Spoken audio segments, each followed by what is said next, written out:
boy. Oh, wait, that's a Mathis.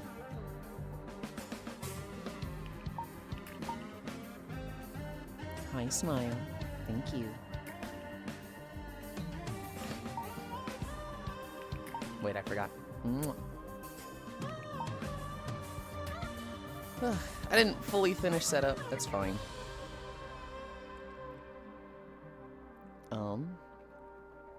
You know, you just moved my chat. You know, I saw someone bring up that VTubers are the furries of the internet hate, and it makes sense since the majority of VTubers are part animal, making them semi-furries. I see furries and VTubers as being very disconnected. However,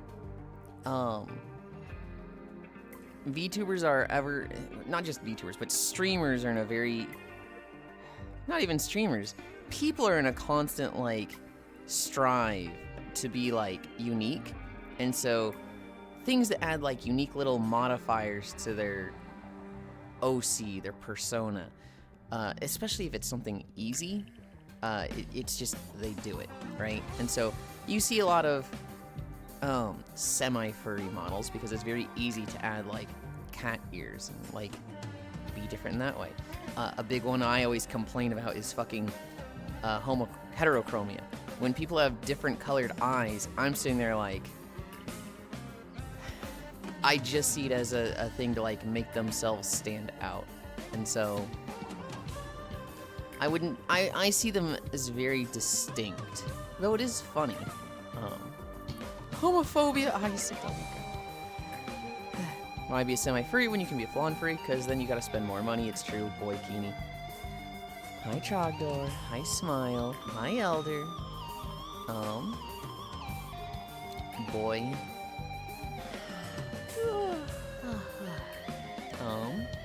I'm watching anime. Hi Juice. Yes, you are.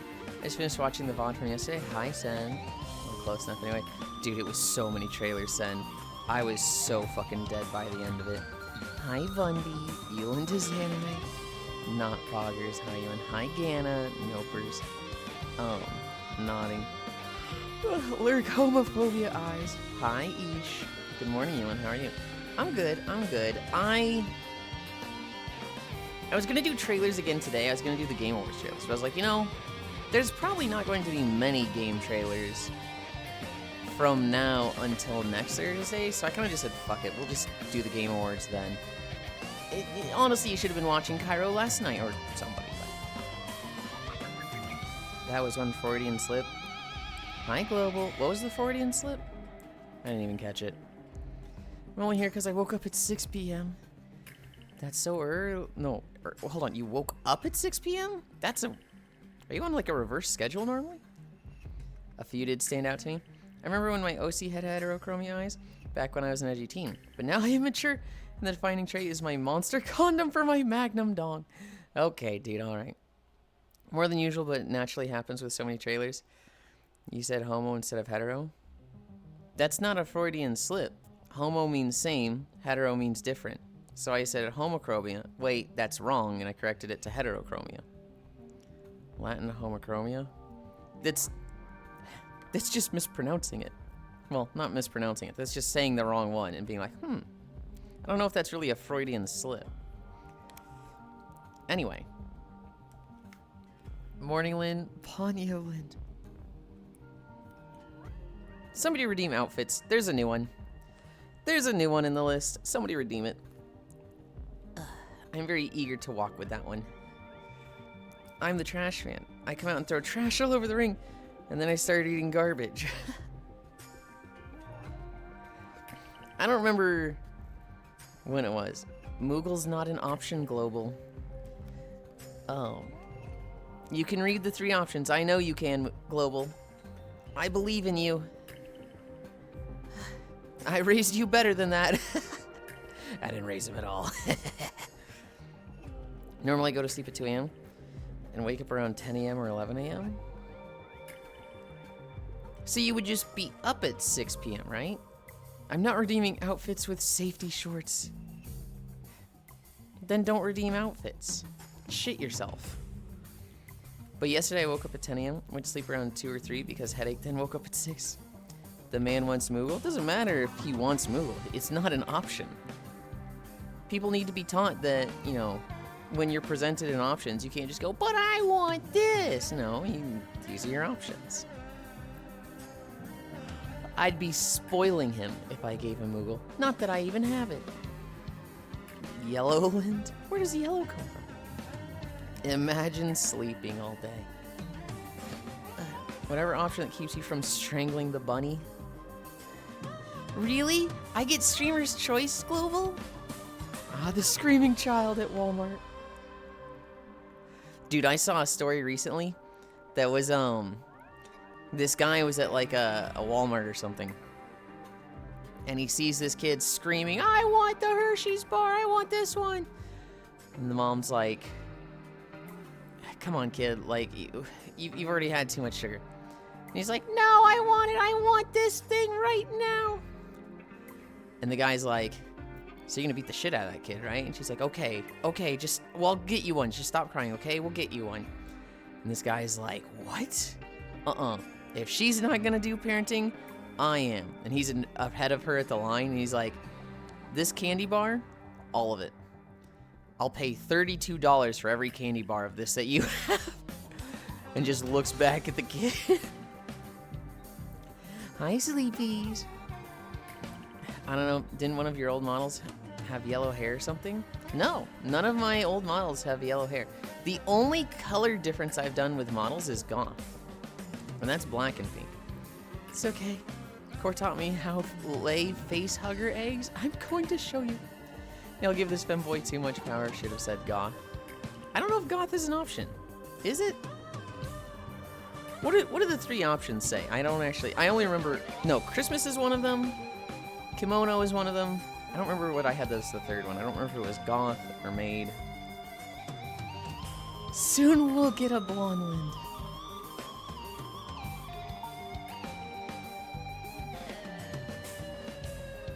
There will be a Yulind soon. And that one will have blonde hair.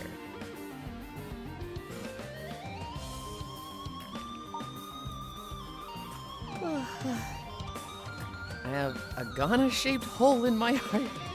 Yeah, down a long tube into your chest. You decide the outfit I wear for the walk? Christmas, kimono, or maid? Okay, so yeah, Goth isn't even an option. Thank you, Elton.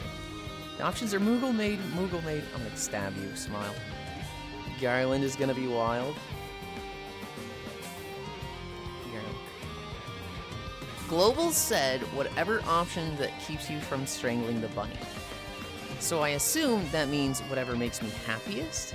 That sounds like Streamer's Choice, but when I asked them, they haven't confirmed it. If they don't give me an answer by the time I'm like done with stretching, then I will just do kimono, and I will take that as Streamer's Choice. But does this mean you're gonna be tanned? Yeah.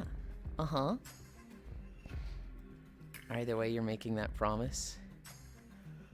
The good kind of stab. The new one?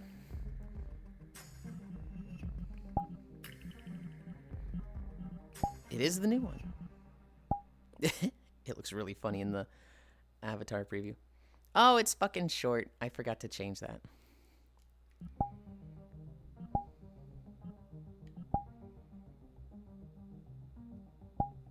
There we go. Smolland.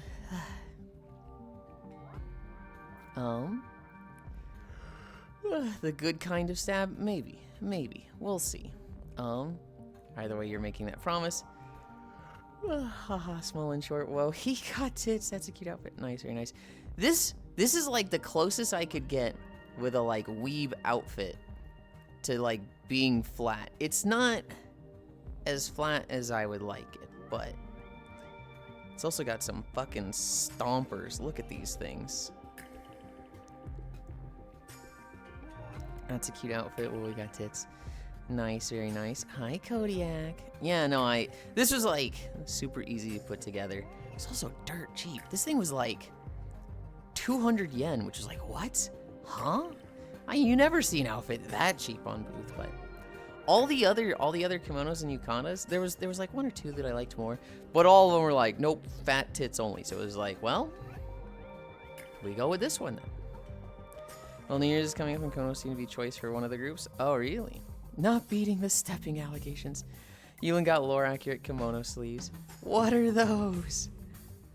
Tits? I thought Yulind was smuggling grapefruits. Throw it back.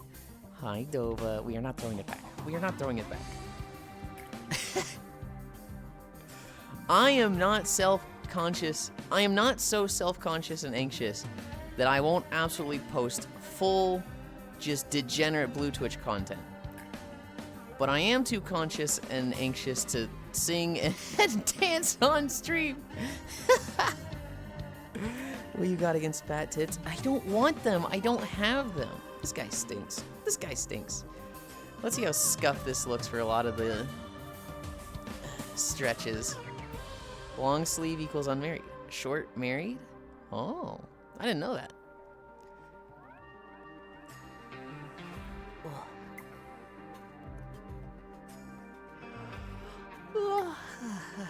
So you're saying you'll make blue content of you throwing it back?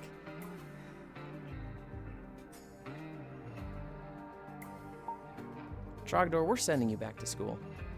We're sending you back to school. I think you've proven your reading comprehension is very low. I feel like you've proven that you're unfit for society, and like, we gotta send you back to 3rd grade. You're... how did you get that from what I said? How the fuck did you get that from what I said? We're sending you back to 3rd grade. You need it. What about it's complicated? Streakland maintained off to Workland. There's a medium size, but I don't know what it means. Gana hug.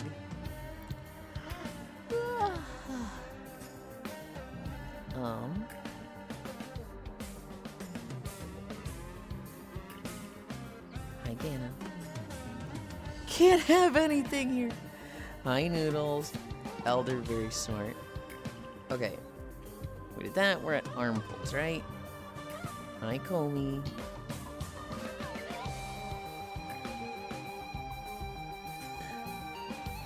Hi, Unknown.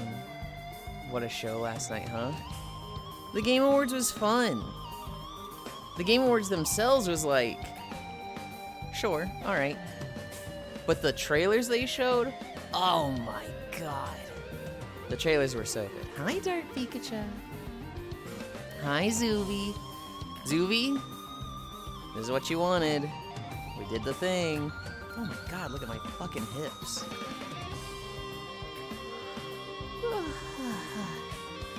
Good morning, hi Trog, morning heels, hi Gana, hi. Hi Trombe. Where is Half-Life 3? Hi Yulind. Hi Zvi, hello. Oh no, weeb! /s. I'm streaming one of the trailers. You probably know which one. It is probably, if I had to guess, the Ace Combat one. Am I right on that, Senral? I assume that's the one you were fucking like, holy fucking shit!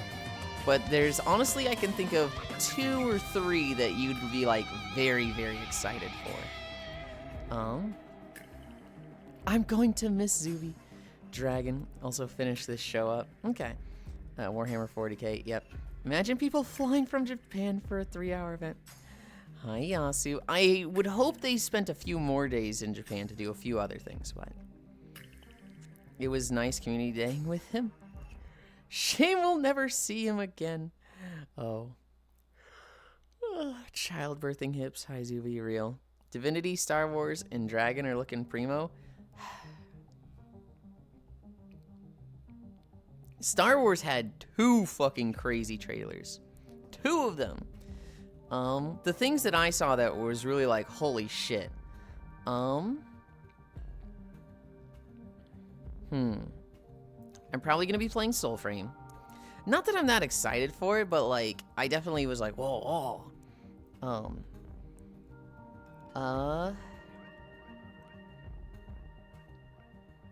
I hate that I'm as excited for Diablo as I am. I don't want to play it. I really don't want to play Diablo 4. But they showed the fucking Crusader. They showed the fucking Paladin, and I'm like, oh, fuck, I want it. Divinity is obviously the big one. Divinity was the, like, I'm gonna put fucking 1,000 hours into that thing. I promise you. Both the Star Wars, Fate of the Old Republic, and Racers look really good. What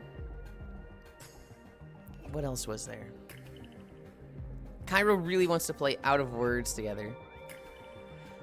I think that was the stuff that I was excited for. It was mostly Divinity and the Star Wars Racers.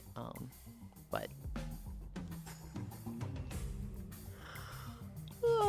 Yulind, when are you getting handlebars? I actually don't like pigtails. I don't like you know, the two, like, I don't like handlebar haircuts. I never really have. Or calling Ewing poor was wild. I felt like arguing with Maru on that take, and I was just like, you know what? I think Maru's just tired and getting defensive for their friends. I'm not going to comment on this. The Divinity trailer caught me off guard. I didn't expect it to be like it was. I hated the trailer. I'm excited for Divinity, but like, I hated that trailer. D4 getting competitive tower thingy only after 2 years. You had me debating reinstalling D4. Damn Blizzard's art department for always making insanely good cinematics. Right. Wow, all knows I'm shocked. Horns. Oh, cool looking new outfit. Hi, Leo. Total War Dawn of War. Or is there more coming? Total War Warhammer 40k. That's what it says. Total War Warhammer 40k. Hello, chat. Yes, I'm using a new IRE upload. You and the pigtails aren't for you, it's for us. I just uploaded this morning. Are you the dragon? Yes, that's me. Gonna throw cheese at you. What's wrong? Popping a back pimple. That wasn't the worst part. I didn't even notice that. The worst part was that he threw up on the pigs 3 times, and we watched the guy literally get like his skin peeled off, burned, and like ripped apart. It was fucking gross. We're at lunges. We're at lunges. Well, Dawn of War 4, which is also Warhammer 40k, it's also got another trailer. Heckland. 90 days. Hell yeah.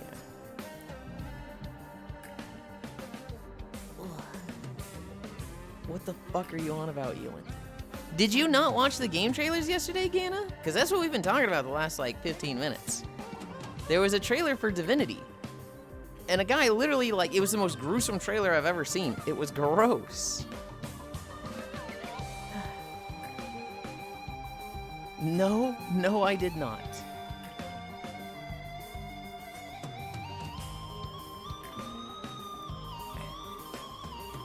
I don't know what to tell you. The Game Awards is kind of a big thing every year, and we saw a lot of cool things there.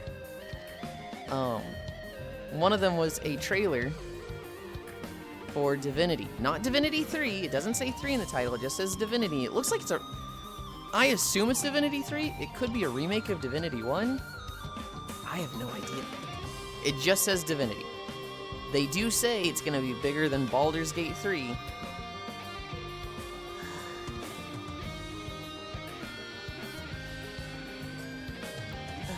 Yeah, that was insane. One Zuby. Hug, hug, hug, hug.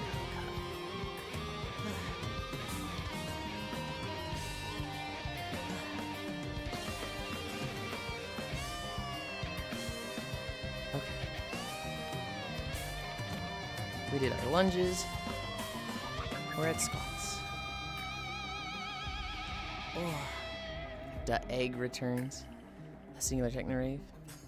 In my Watch group, we were wondering if Game Awards is well known outside the gamer community, not including the people that buy 1 or 3 of the yearly releases. I didn't take note of how many viewers they had. I couldn't really, like, poke around and, like, take note of things and take notes because I was the one hosting it. So it's kind of like I just couldn't move my stuff. I kind of, like, had to just set up the host and then just hands off so that I didn't fuck with Cairo's stream and mess it up for Smugs, Fish, and Maru. And so I didn't like see, like, you know, are they at, you know, 1 million viewers? Are they at 17 million viewers? I didn't catch stuff like that, which normally I would think like, I wonder how many people are watching. And then I would go check.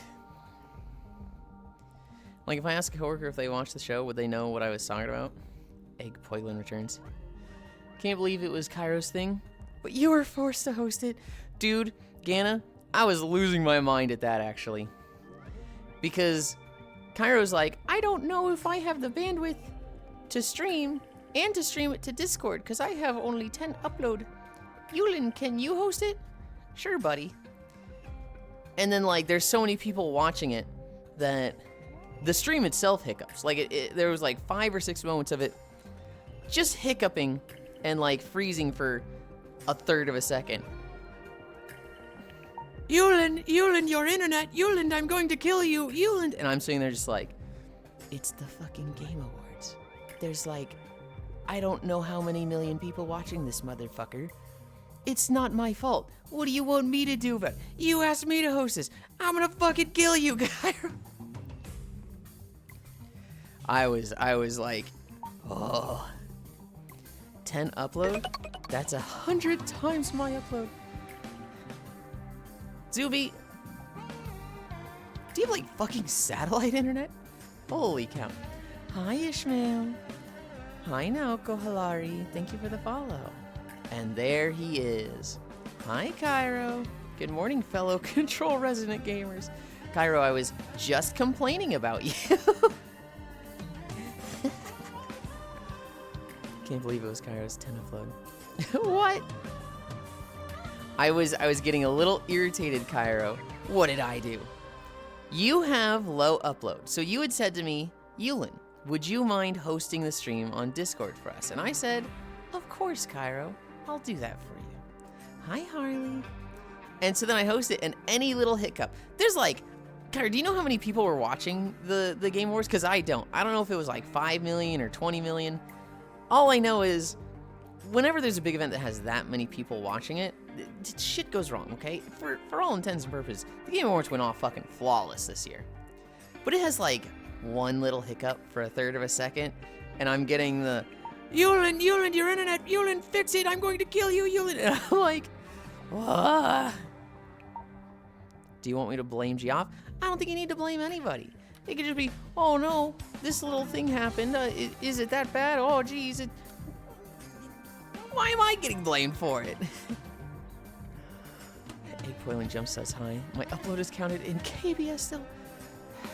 I'm waiting for the day, Zuby. I'm waiting for the day you get that increase. Should it use the same stream disc as Twitch? Is the same stream disc as Twitch? I don't know what you mean, Gana. What we wanted to do was we wanted to stream over Discord so that everybody's watching the same spot. Hi, Alex. That way we don't have somebody that like gets desynced and like somebody's 3 seconds ahead and they go, oh, holy shit, no way, Legend of Zelda. And the other people go, Legend of Zelda, what? And then they see it on screen, right? We wanted it synced between all of us. So we had one person on Discord, me, streaming it over Discord. Nom, when are you getting your cut from the revenue since you're there more often than here? I'm here more than I'm there. Hi Kyra, oh that. Naoko's a good friend of mine. Long-time friend of VR chat. Hell yeah. No, it's German copper cable to you. Do you want me to blame Jeff? Yulind looking pretty as usual. Hi Alex, thank you. Hi Izzy. Oh yeah, I never said it, but that's the best outfit so far that I've seen on the new model. Yeah, I figured you would like this one the most. I don't think it's the best. I think these sleeves are a little silly. I think this gets a little weird, but I'm having fun with it. Somebody in chat was doing that. I forgot who, meowing. Good morning, Cairo. I can't wait for new internet too. I think it has charm. It's a good outfit. It's a good outfit. I'll tell you what is my favorite part about this. Look at these fucking hips, man. Oh my god. Is it always like this? Is that the shape my legs normally have? This is fucking crazy. The only thing I don't like, the one thing I really don't like about it is also this. I think it looks like I have fucking tits, and I'm like, I don't. Get this man boy Prager's right now. Charm stat +2, the Obi. Not the Obi, the boobs stick out. Look at this. Look at these things. That's way more than I actually got. Hi, Dehi. Grabbable. Chotomate a minute. I have no idea what that says, Ishmael. Hips larger than shoulders. With childbearing hips. Blessed of kings. Oh. Well, where do they come from? The model, I can't make them go lower on the outfit. They don't fit to the skin. They fit to whatever the creator made it with. And typically there's blend shapes where you can make them up and down. Miltina in particular has like 4 different boob blend shapes. She has small breast, large breast, and cow breast, which are like largest. And then there's flat chest, but not every outfit supports flat chest. This one does, but kind of. It's like a half. It's not a very good support of it, but it is support. Did you like the image I sent you? I don't know which one you're talking about. If it's in the last hour, I haven't seen it. It says pretty Japanese dress. Oh, I see, I see. Make him as big as you can. She? Huh? I don't remember saying she. Where am I at? We're at Toe Touches. We're at Toe Touches. 15 min before you went live? Then of course I did not. You did in fact say she? Oh, I was probably referring to Miltina, like the base model. Like, she has 4 breast sliders. Hi, Joe. Why are my legs bending? I'll be AFK. Walking my mother to work out. Okay.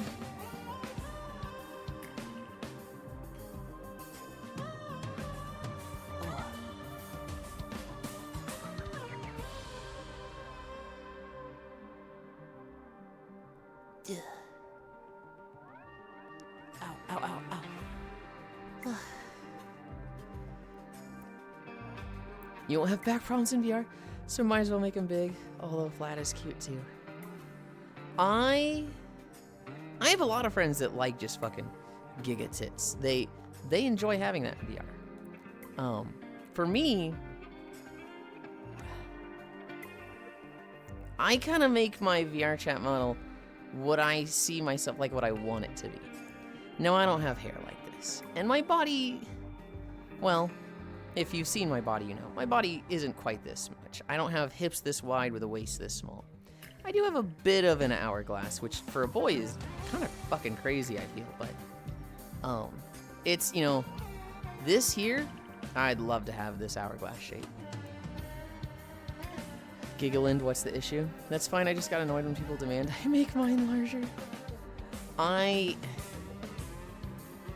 don't get annoyed because I don't deal with it that much, right? You know, people, you know, jokingly say like, hey, get big tits. And I'm like, here's why that's not gonna happen.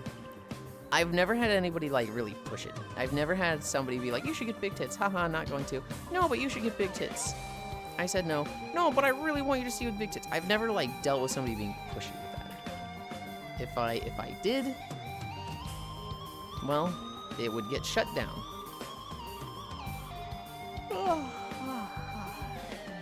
What are we at? Splits? Oh, this is gonna look scuffed as fuck.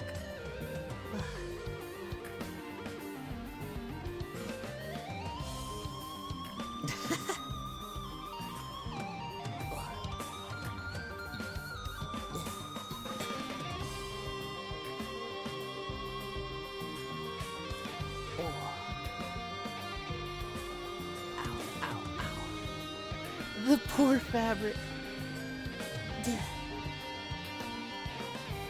Yeah. Ow.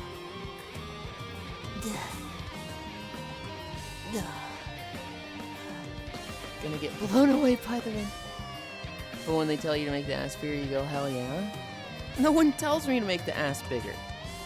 They all go, holy shit, that ass is huge. I mean, look at this fucking thing. Look at this fucking thing. Who the fuck is telling me to make this bigger? Good lord, look at the size of it. Good night, Yulind with the egg person. Good night, Elder.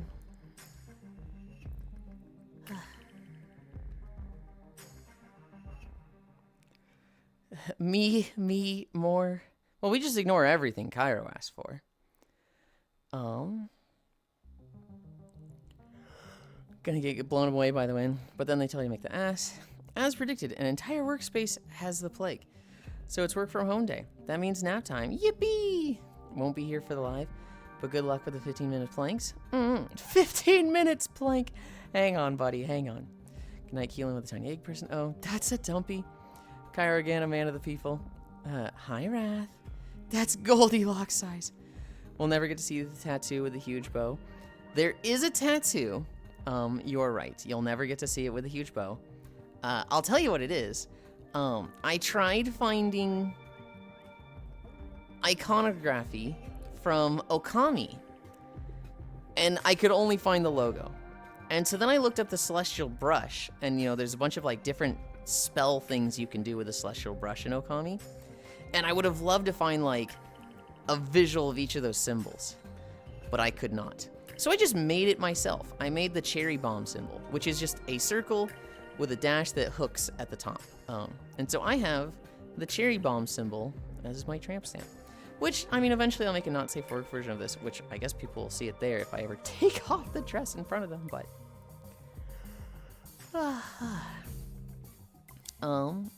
Hi Wrath, Oryx Spotted, Boy Kisser emote. Although I do comply when people want a fatter tail. Yulind DMs is an image you can look at and sigh at me, my elder. Well, if I'm going to sigh at you, then I just know I don't need to look at it now. I can look at it later. It's probably something stupid like, what's his name, Orthon or whatever? The guy from Xenoblade? I don't know. There are more there. I had to get keys for EU friends. Oh, was it the Alan Wake? Were those CD keys? Oh my god, what is wrong with you? Well, have fun watching all of your friends play Alan Wake. You're completely covered up. How the fuck can you make a not safe word version? Simple. I make a version of this where the kimono can actually be like taken off, and then it's just the shoes, and you know, if I find like a Japanese style underwear, it'd be that. I don't know. I probably won't make a not safe word version, but I could. Yeah, those are keys. Sam Lake's greatest solider. Where were we? We are at Cami Stretch.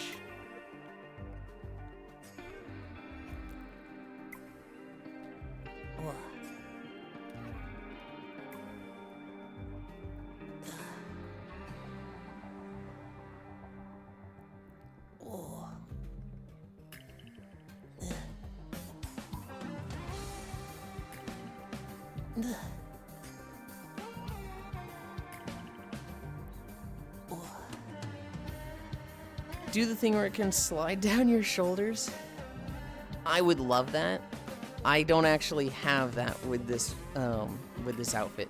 There are other kimonos that do have that, where you can make it where, like, you know, it slides down your shoulders. I would fucking love that, but it's crazy how fast I got it. I rewatched. You had a fast one, Cairo. I had a fast one. My fast one was Soul Frame, which I was infinitely less excited for than you were. But you saw the control one, and like, we're literally looking through like a fog, and you see like a room of hooks or something, and you're like, oh my god, it's control! Oh my fucking god! Like, to the point your mic's cutting out, and we're like, okay, happy for you. Holy, that actor in the jumpsuit was like barely on screen. What? I look like a slut? Our fanboy? It's gonna be peak. For anybody that didn't see, there is a Control trailer.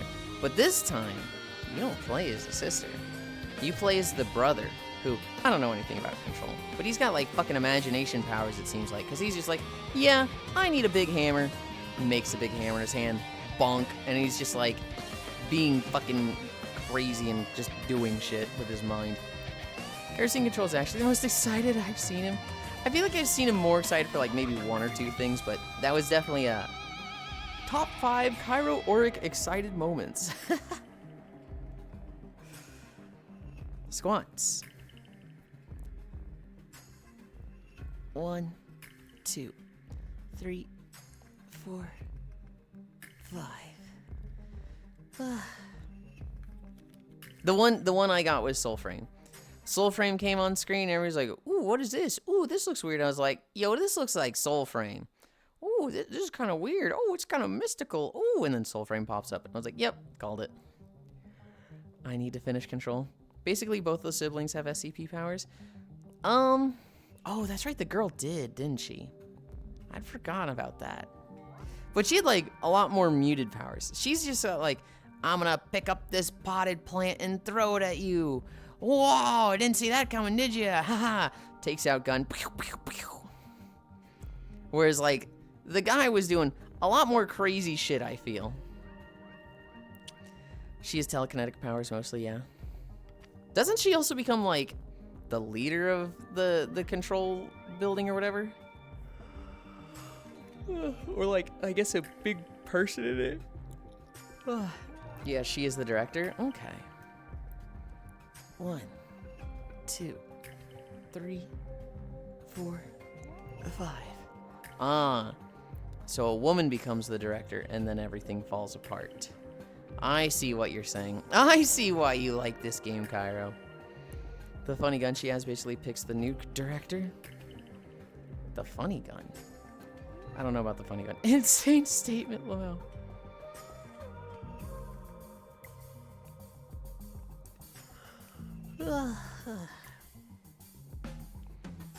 One, 2, 3, 4, 5. 1, 2, 3, 4, 5. Her gun is basically a bunch of cubes that are formed into different kinds of guns. Huh. 1, 2, 3, 4, 5. 1, 2, 3, 4, 5. 4 more.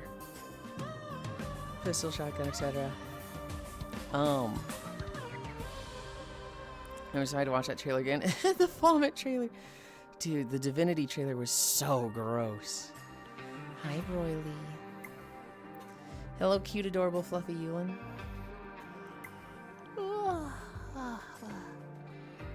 4 more. We went through our squats really fast today. 1, 2, 3, 4, 5. 1, 2, 3, 4, 5. What are you doing today? What's the rush, femboy? It's not really a rush. I just don't want to stall for an hour and a half on exercises. What am I doing today? Hi, Dore. Bark, bark, bark, bark, bark, bark. We have plans with Core. She's going to do her world hop today, and she hasn't seen my Miltina mods. So I'm very excited to show Core in that group a lot of the stuff I've been doing. You enjoying having a base with outfits? Dore, it's crazy. If I go look at Kuronatsu, the most recent outfit, not just like nails, not just accessories, but the most recent outfit for Kuronatsu was like 7 weeks ago, and it's a cleric outfit. If I go look at Miltina outfits, I have to scroll down about 1,500 outfits to see that same outfit, because it's fitted for both Kuronatsu and Miltina. I have to scroll down literal pages to see that outfit. But Kuronatsu, front page. Yes, I am enjoying it. We're gonna do World Hop with Core today.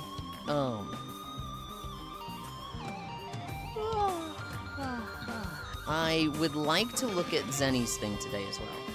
I would really like to, after the nap, look at the thing Zenny made and see if I can, do anything with that. I told them I was gonna try and look at it Thursday, and then I just fucking failed. And so I would like to look at that today. I saw a tweet, I'm excited for today, but what are y'all making me watch? Yeah. Nothing starts the day off like projectile vomit that mutates into some Eldritch-esque beings. Enjoying her face. What are you wearing today? It's a kimono. What do you mean? What am I wearing? You can see what I'm wearing. Think it's gonna be just VCAT? I'll hop in if it's wizard time. I don't know. I would have thought she would be eager to play Mimic, because she had a lot of fun with that last week. I would have thought she liked... I really want to show her wizard, but also I don't know the rules on showing her wizard. Hi, Kafir. Because it's a privated world. I don't know if the person who made it is okay with it being streamed, so I was, like, kind of hesitant to, like, share that around. Just boot me in chat when it's time. The rules. Not really any rules, but like I want to respect the creator of that world. And if like it's privated because they don't want it, you know, being shown to everybody because they feel it's not ready, they just want to test it with a few friends, then, you know, it being on a stream and recorded is a little bit like, you know, they might be upset with that. And so I wasn't sure if we want to show them. No, that's from a Patreon link. It's not private. Could I go and find it in the world list right now if I search for it? Also, it being from a private link makes it sound worse to show on stream, because are any of us Patreons there? No, we're just sharing a code that you're supposed to pay for. That makes me feel like, oh, we definitely shouldn't be doing it then. Yeah, me.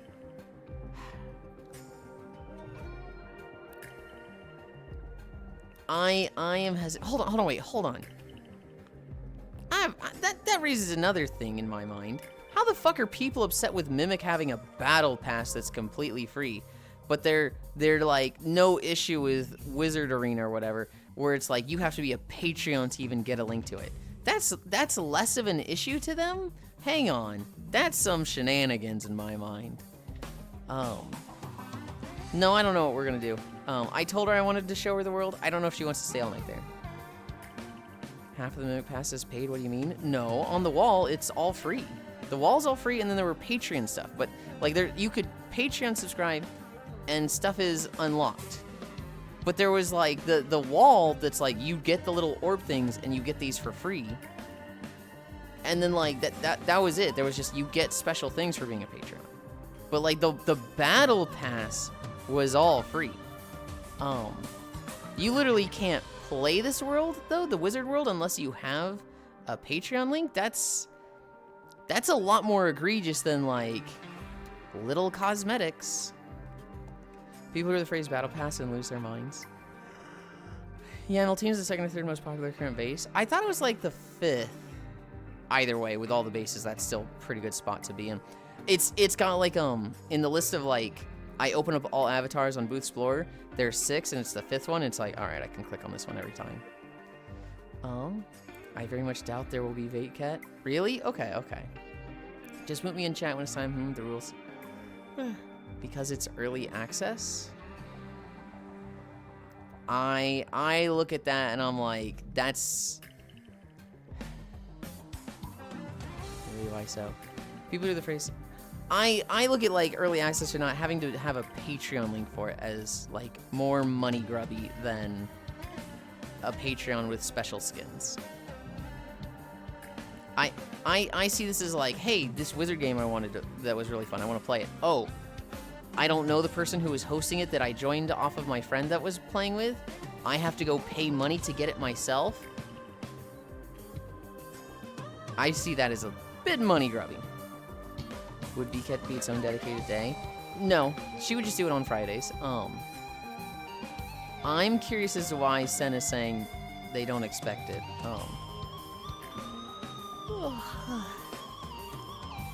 Good walker person. Hi, Octo. I think we have 3 more. 1, 2, 3, 4,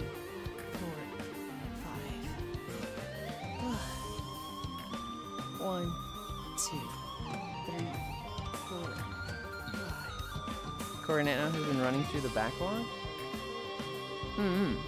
Hi, Wheeze. I feel like she would just put the backlog on, well, backlog. Hi, Quaddy. Because, I mean, VCAT's right now. Maybe VCAT is limited time. I would assume VCAT. Quaddy, I hope I didn't wake you up last night. I woke up, and it was Grianne, Cairo, and you asleep around me. And so I left a little heart, and then I left. And then like an hour or 2 goes by, and Cairo and I had plans to watch the Game Awards. So I'm like, oh, this motherfucker fell asleep, or slept through his alarm, and I get on, and my heart had like disappeared, which was like, what? Why? But anyway, not important. And I see Grianne, Cairo, Quaddy all sleeping. And I'm like, oh, jeez, uh-oh. Well, I hope I don't wake up Gran and Quaddy. Cairo, wake up. Cairo. Cairo, it is time to wake up. Cairo. Cairo, wake up. And thankfully, he was the only one that woke up, so all good. It was good sleep. Hell yeah. There's a VK. It's usually 1 to 2 maps. I think I have 2 more. Let's do those. Let's knock this out. I'm a super light sleeper. 1, 2, 3, 4, 5. Which is why I use so much ASMR music to block out sound. 1, 2, 3, 4, 5. Okay. We're at 46. We have our plank to do. It's gonna look scuffed AF in the kimono.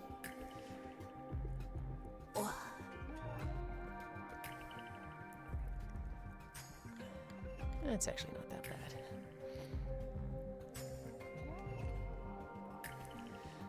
46:30. 49:30 end. Because I shoot out of bed like you saw. Like fucking Nosferatu, I rise.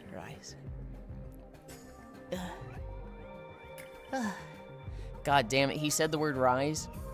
And now he's stimming his favorite fucking anime catchphrase. Arise. I'm so cool. I'm aura farming. This guy.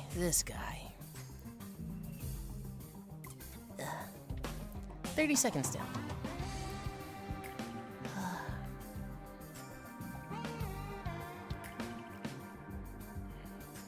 We have a new video to walk through. I recorded Founder's Point for the 3rd fucking time, and it should be good. In before black bars, I already checked it. Don't you put that on me, Ricky Bobby. Don't you put that evil on me. 1 minute down.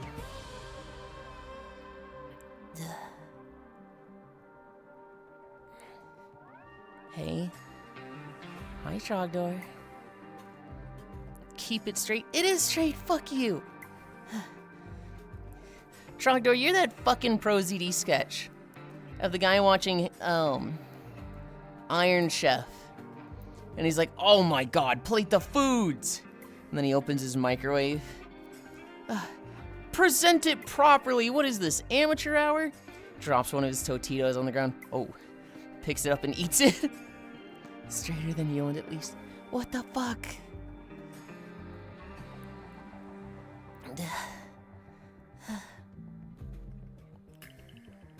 Two minutes down. 1 more minute to go.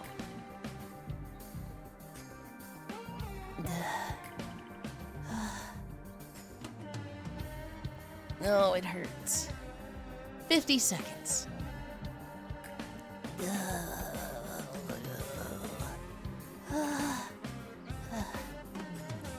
40 seconds. Only 2 more minutes. Fuck you. No, it is 30 more seconds. Oh, it hurts. No, it hurts. 20 seconds. Only 3 more minutes. I will kill you. I will kill you, Zai. Since when was this guy ever straight? I will kill all of you. 10, 9, 8, 7, 6, 5, 4, 3, 2, 1, 0.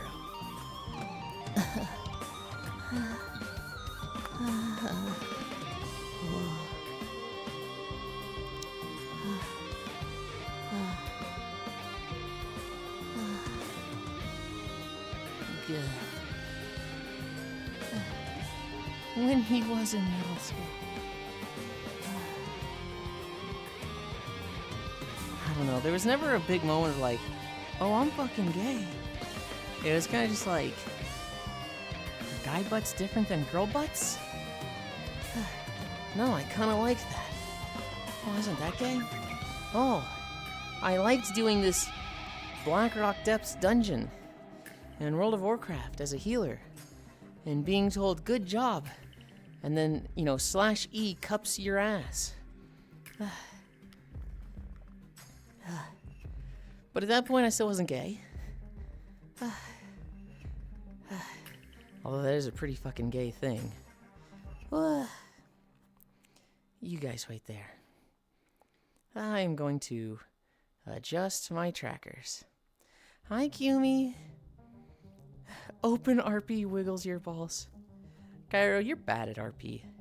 You're bad at it. Boy's pretty. Huh? What do you mean, huh? What are you asking about?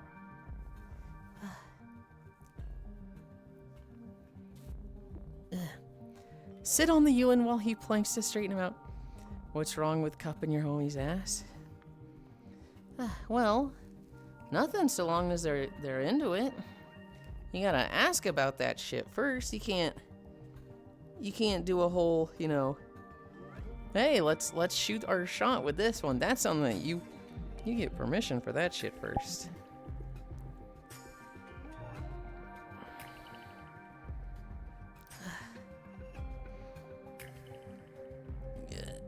The dress is so big. I can't see where my trackers are.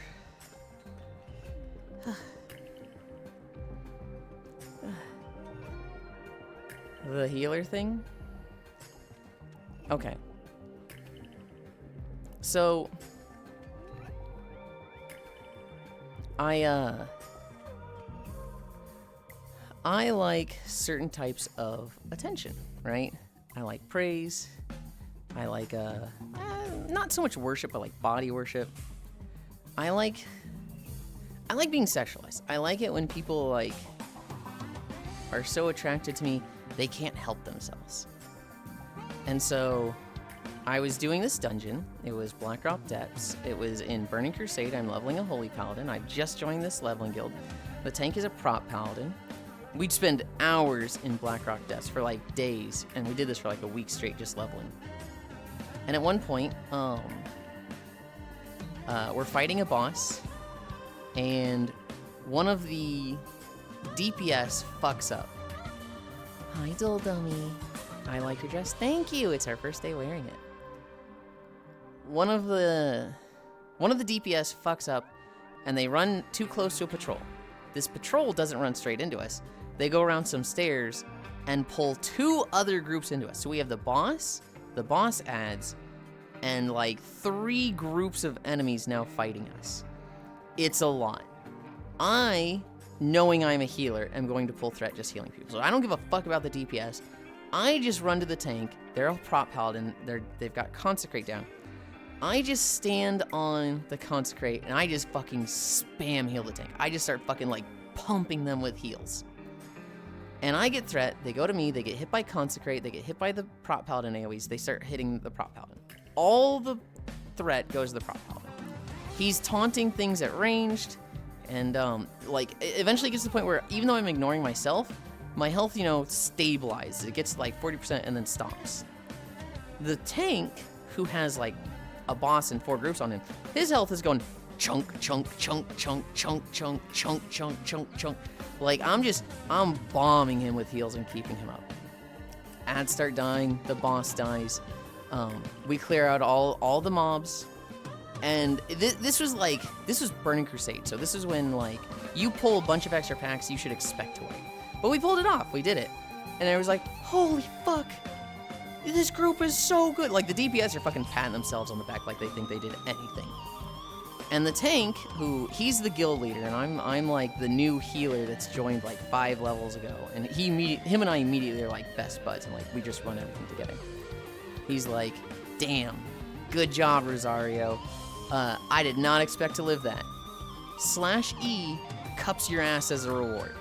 And I'm messaging them like, are you sure? You know I'm a boy? And I'm like, yeah, but you're a boy that likes that shit. And I was just like, oh, fuck. Wait. Oh, God, And so, I would have been like, let's see, this would have been sophomore, junior year. So I'd have been like 14, 15, maybe 16. I don't think he knew I was that young. You know, I definitely didn't tell him. He probably thought I was like 18 or something. Read like a picture book.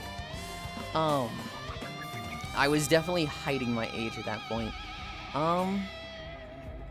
I think I hid that I was a boy on the private server I played a paladin as, but not on the retail server. But what about healing? Taking notes. I like your dress. Thank you. Oh my god, Dully High. Fucking DPS useless class hug. Hey, a very nice kimono. Blood knew what to say. Read like a picture book healer. I mean, like the 4th DPS, right? Blood DK tank. Do you hate seeing that? Ish, do you hate seeing like a blood DK just top the heals in a raid or something? Because I would fucking hate seeing that as a healer. Tank should not be healing more than me. We didn't set up this camera. Dull, do you play much WoW? Or have you played much WoW?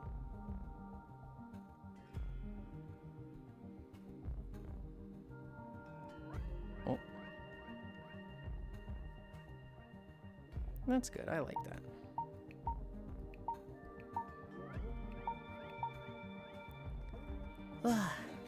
No, I was a blood DK. So you like seeing that? Blood DK wishes they could beat me. Oh, really? Okay. Okay. In our group, our blood DK, Farisu, is kind of fucking cracked, and so she's very often top. Ban DK. Useless. I had a really funny blood DK yesterday, Dana, because I did the Mythic Antorus in Legion Remix, and we get to Eminar, the bridge boss that knocks everybody off and they die. And this Death Knight goes, if you don't have a way to get knocked off, or prevent getting knocked off, go to the far wall. Laughs in DK with Death's Advance. And then they died, and they're like, I talk shit and I have died. I have screwed it all. Don't laugh at me. Hi, stalking. Let's start. Let's start. Oh god, if I don't start now, we're gonna be over an hour.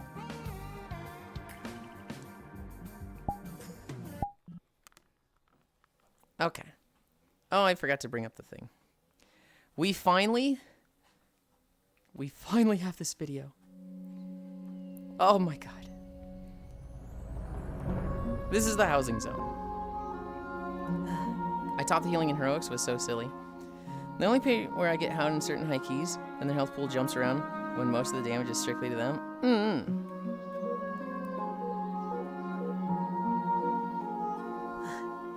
This is Founder's Point. This is the new housing zone in World of Warcraft for the Alliance. This is the Alliance one.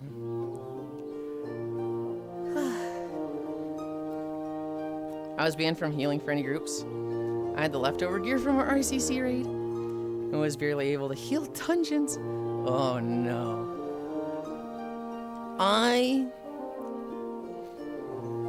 Chombe, I was a very good healer in ICC.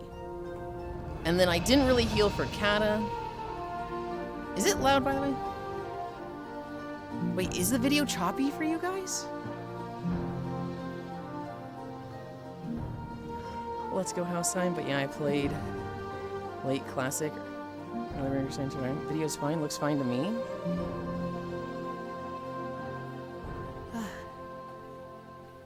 This video has been such a fucking hassle. This fine is a bit loud. Okay. I can fix that. At least start when you were turning.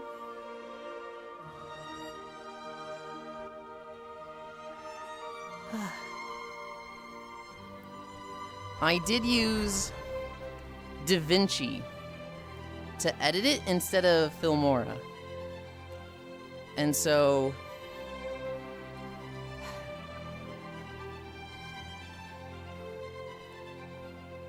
I've been trying to switch software because Filmora I have to pay for. I'm paying like $8 a month or something. Whereas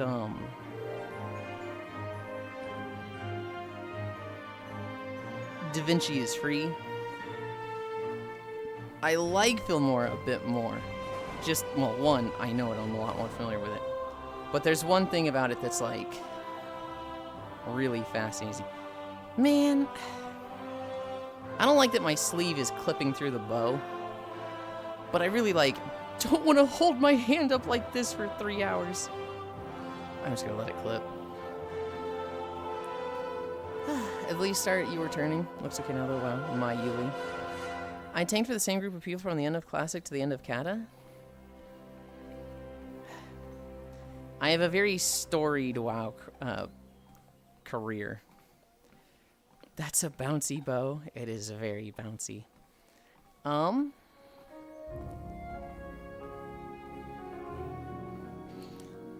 God, Chad, my husbando is such a fat ass. What the fuck? I healed in vanilla. Now, granted, I didn't really raid much in vanilla. It took me a year from starting to hit max level. And I hit max level like a month or 2 weeks before Burning Crusade came out. I hit max level as Feral, on a druid. Went to a raid, and they laughed at me for being in cat form and told me I'm resto now. So then I spent 2 weeks healing in Altaric Valley. And then BC came out, and I raided in a Karzon guild for a little bit as resto. But, I didn't really know what I was doing. And then I leveled a hunter and joined a guild in Trade Chat that was recruiting. And this is where I started doing like 25-man raids and like doing, you know, raid nights 3 nights a week. I raided as survival. Didn't really know what I was doing. I just knew as survival, if I stack agility, that gives the raid more attack power, so I stack as much agility as possible. Even if it sacrifices my DPS, I get agility. And so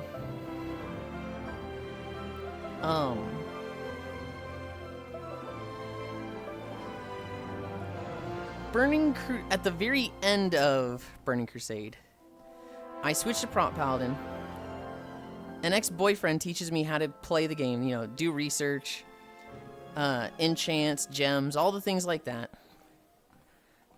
They teach me how to look up guides and whatnot. Now I'm like good at the game. Going into, and I raided as Prompt Paladin for the last bit of Burning Crusade. When I raided as Prompt Paladin, I'm in a new guild. Wrath of the Lich King. I joined a guild, and I ended up playing with this guild for all of Wrath, all of Kata. Granted, I didn't do the last raid of Kata, but, you know, the first 2 I did. I raided with them for the last raid of Hellfire Citadel. They'd kind of quit and come back to that. So I played with a different guild in the early parts of WoD, and then when they came back, I went and joined them. And then all of Legion, I played with them. So it was kind of like a 4 expansion guild for me. We also played Star Wars together. We had a very, like, funny name. The guild was called Nap Time. And it was specifically that because the guild leader, he was a stay-at-home dad and could only raid when it was the kids' nap time.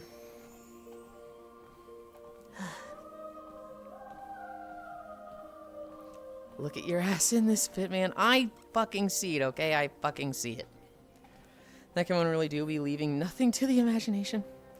I went through like 6 guilds in Classic Vanilla. The kimono do be giving us a very accurate look at that ass. I'll stack you. Boyglin is back. Welcome back.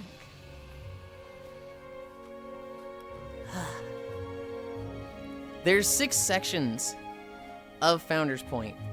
This is like the smallest section here, this little mountain area. And this is probably the most distinctive house you'll see. This guy made a floating Dalaran house.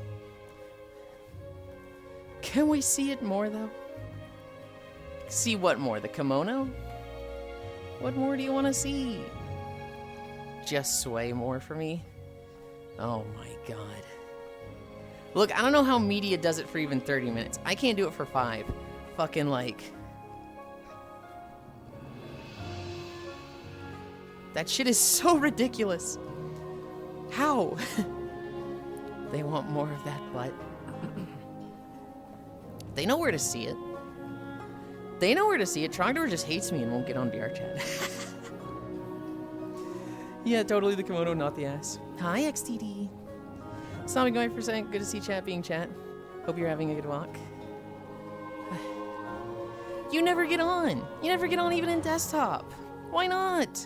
Why? You're like the one personal guilt trip with this. I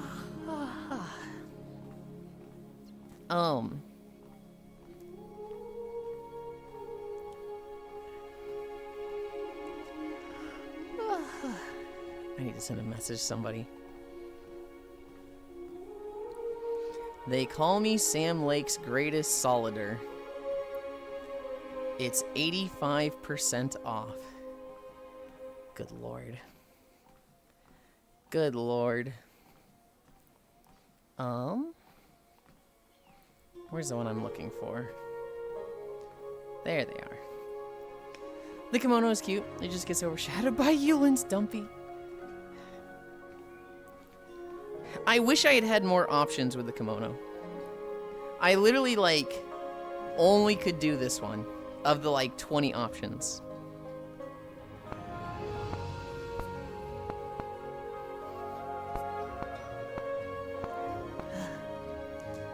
The Diablo Twit put out a great tweet. What did they do?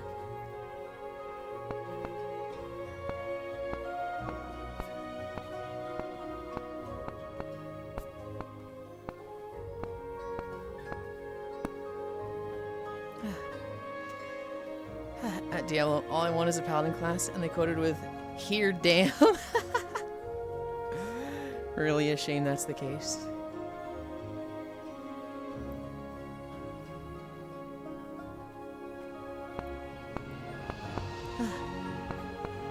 I can tell by the spacing of the messages of the bloops that Yulind's typing that they just typed yippee to someone, but they spelled yippee wrong and put an R at the end, so they had to backspace and then fix it with an E. The timing matches. What the fuck, dude? Yeah. They just all suggested, like, fat tits. And, like, what was really upsetting was, like, there was 2 or 3 of them that I was like, oh, this kimono's really good. And they're for other models that are flat, and then they're for Miltina, but not flat. And I was like, you motherfucker! If you have a flat version of it, let me use that as flat chest Miltina, fuck you! That was the mountain section. That was the mountain section of Founder's Point. This is the Duskwood section. This is where Farisu's house is. I don't think she's gotten it yet. I don't think she's been subbed while housing has been out. Flat Miltina's a freak of nature. What do you mean? I'm a flat Miltina. I gotta stop making outfits. I've made 8. I gotta slow down.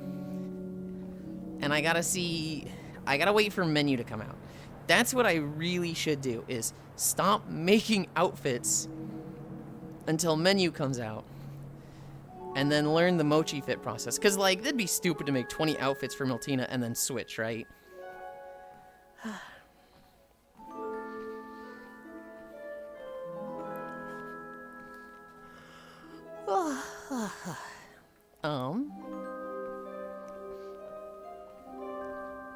Would you guys put your house in the Duskwood section? That's a good point, Yulind. I think you misspelled work of art. Dang, Yulind kimono blocked by Big Booba Miltina. Yeah. But on the other hand, have you seen this outfit for Miltina? Fuck you. Fuck you. If menu works and I can get Mochi Fit working great for it, what I can do is I can get a body type that's more close to menu. Cause like menu's not gonna be built for like a shit ton of like boob sizes like Miltina is. So I imagine something like Shinano is going to have outfits more adjacent to the style that I like. And so I'll be looking at outfits for those models. And hopefully run them through Mochi Fit. I know Phil and probably Hobbit can teach me Mochi Fit. Actually, has Hobbit shown up here today? Are they sleeping in?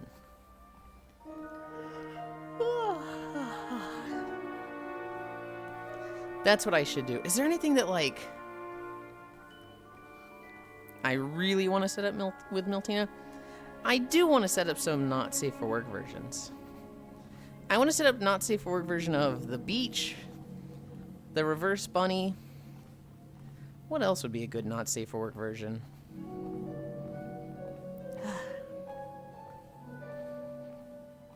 Oh, the cheerleader. The cheerleader has transparency materials, and so I could make all the clothes see-through.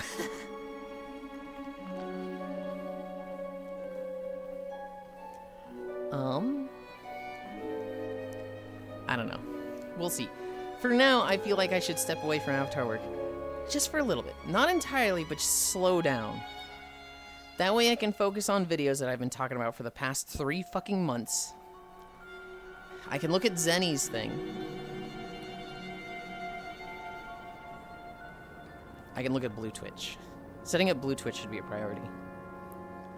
How's the bunny not safe for work already? I mean, it is, but I'm talking about, like, adding bits and parts to it. Like, the reverse bunny is not safe for work. I could not wear that on stream.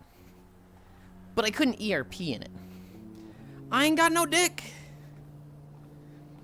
So you can make the cheerleader outfit sweaty? I don't even know if it's sweaty so much as just, like, it's a lewd cheerleader with, like, invisible clothes. Blue Twitch blush.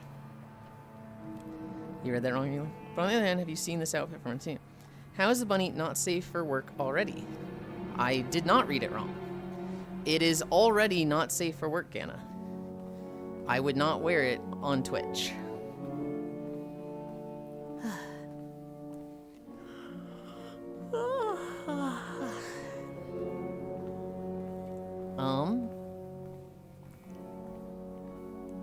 Not? How is the bunny not safe for work? That doesn't change the context of what I said. I mean, I read it without a not, but I answered it as if it was not.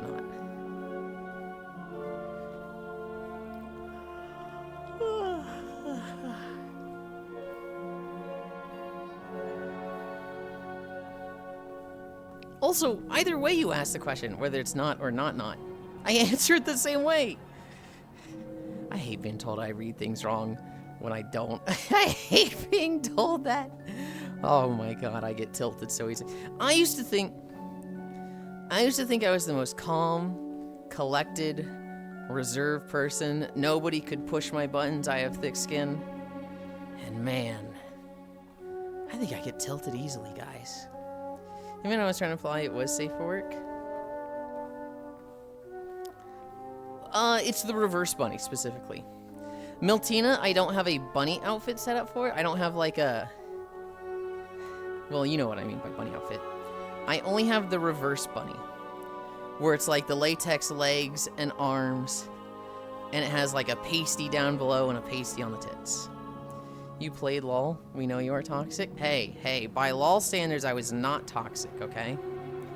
Also, we're not even talking about toxic. We're talking about getting tilted. That's not a toxic thing. Reverse bunny is never safe for work. Normal bunny, maybe. We did have a normal bunny outfit for Kuronatsu. I really liked that one. Well, I really liked it, except it didn't support flat chest at all. So, like, that's the biggest tits I've ever had, is the bunny outfit.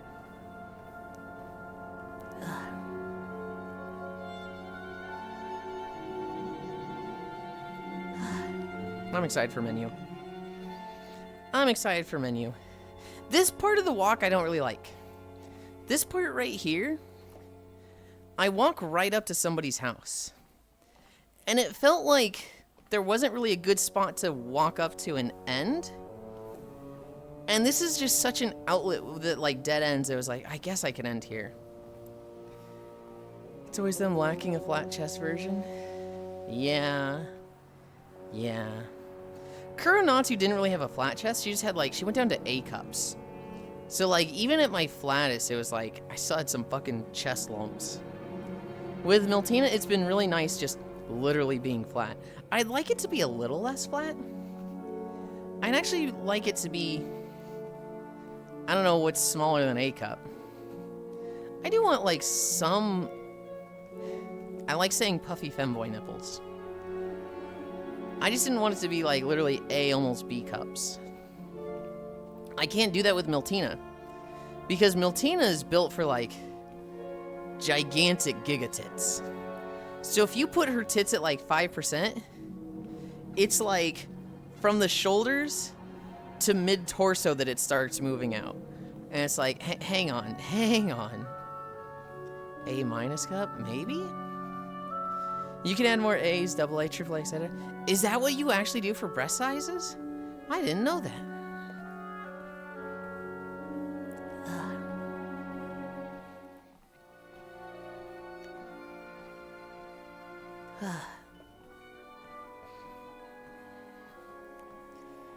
We are still in the Duskwood section. The Duskwood section is really big for the Alliance. It's like, I don't think it's the biggest section. No, okay, I'd say it might be the biggest section, but it doesn't have the most houses. They're very spread out in Duskwood. Damn, we grading boobs. We're not grading them. That's how the actual size chart goes.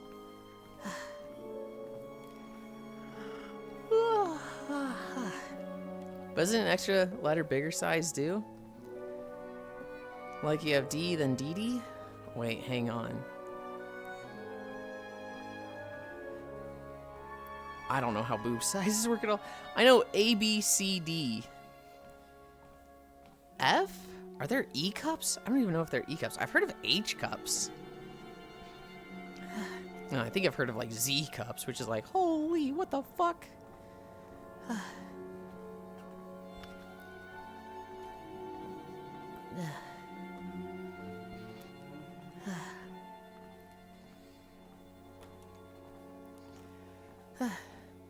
Congrats, Timmy, you got an A minus on boobs today. E, G, and F all exist. If I recall correctly, when you add a letter, it's more. So A is less than AA is less than AAA is less than B.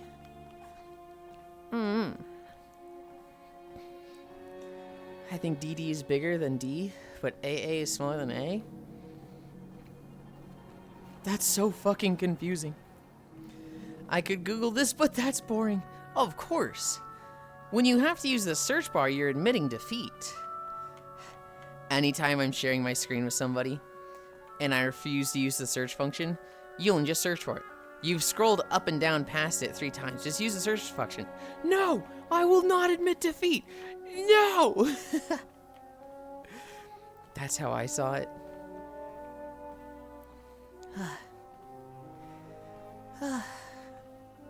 Oh.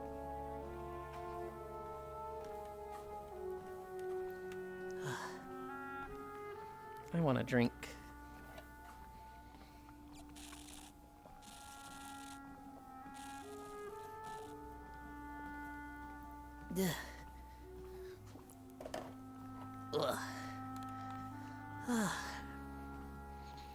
You're not my mom and you can't make me. Hi, Ronmu.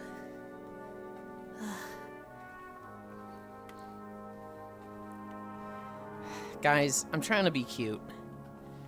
I'm holding both hands on the treadmill directly in front of me so that my sleeves go off to the side and don't mess with my bow or my legs. And then I'm like, this works. I'm happy with this, with how this looks. But the idea of walking like this for 2 hours is like, that might be weird. We'll see. I'm trying it for a bit. You're always cute, but the effort to avoid clippies is appreciated. You have to try? You cute as fuck already, though, what you mean? I don't know. I don't get much like Phantom Sense, Tinglies. I feel like my immersion levels are very, very low in VR. But it's so off-putting to me when things are like immersion breaking. Like when I see clipping like this, you know, the sleeve just shooting back and going through the bow, I'm like, ooh, I hate seeing that. When I'm ERPing and like my leg is just intersecting someone else's leg. I hate seeing that. So like I want all the stuff to like not clip together. Naps is a big one. If somebody's like just clipping through someone else in a nap, I'm like, I don't like this. He does ERP a lot too. I wouldn't say I ERP a lot.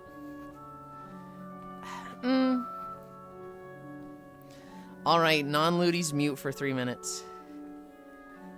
If I'm in VR chat, and the other person's in VR chat, and I give them, love ends control, but we're not really like, making the bodies do stuff, right? We're not, like, the VR bodies aren't doing stuff. They're basically just sitting there, holding the remote, and I'm just, like, in VR with, like, my hands off. Would you call that ERP? You're right. I recalled incorrectly. Oh man, every time I cuddle with people, the clipping is constant. Oh neat. There's only so much you can do, Leo. So there's a bit of clipping that's going to happen. I just try to make it like as little as possible. I think that's just E. Nah, you're just jerking each other off. How do you make it sound so ineloquent and so... How do you just make it sound bad? You have such a talent, Cairo. Such a talent for the unflattering. No, it's only Yulind being played with. Yeah?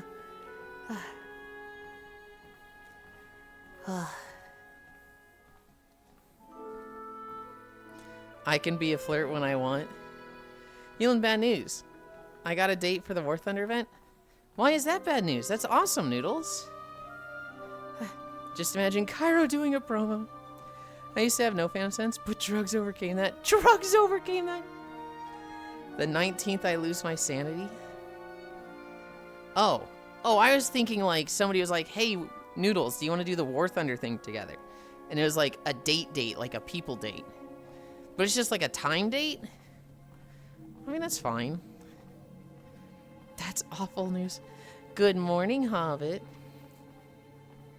It looks like people say DD equals E, DDD equals F, DDDD equals G.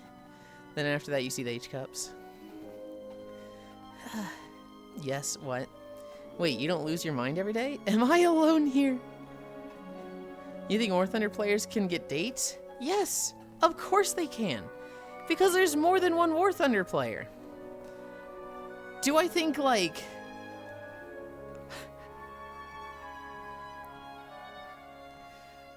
Do I think a lot of people look at World of Warcraft as an unattractive hobby and, like, not date them? Yes.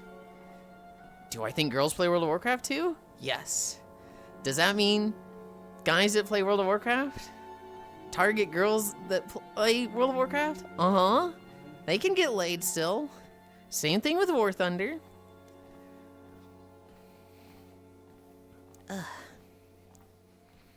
Oh, my errands took much longer than I thought. I was wondering where you were, Hobbit. It was like 10, 20 minutes ago. I was like, I haven't seen Hobbit today. I wonder if he slept in.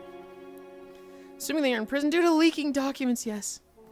And then they fuck the planes. Plane fuckers? Well, at least they aren't golf cart fuckers. They exist. My hottest ERP sessions have been in War Thunder when sharing military secrets.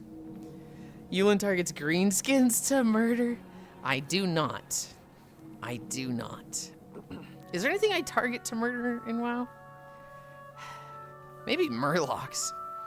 I might go out of my way to kill murlocs. I was going to leave a mushy pre-stream message, but then I forgot. That's fine. Mushy! I still to make that Yulind Co image with a pink murloc. No, you don't. Unrelated, but you are a girl that plays WoW, right, Yulind? What? No. What? I don't know, is it apple or pear shape? Oh my god.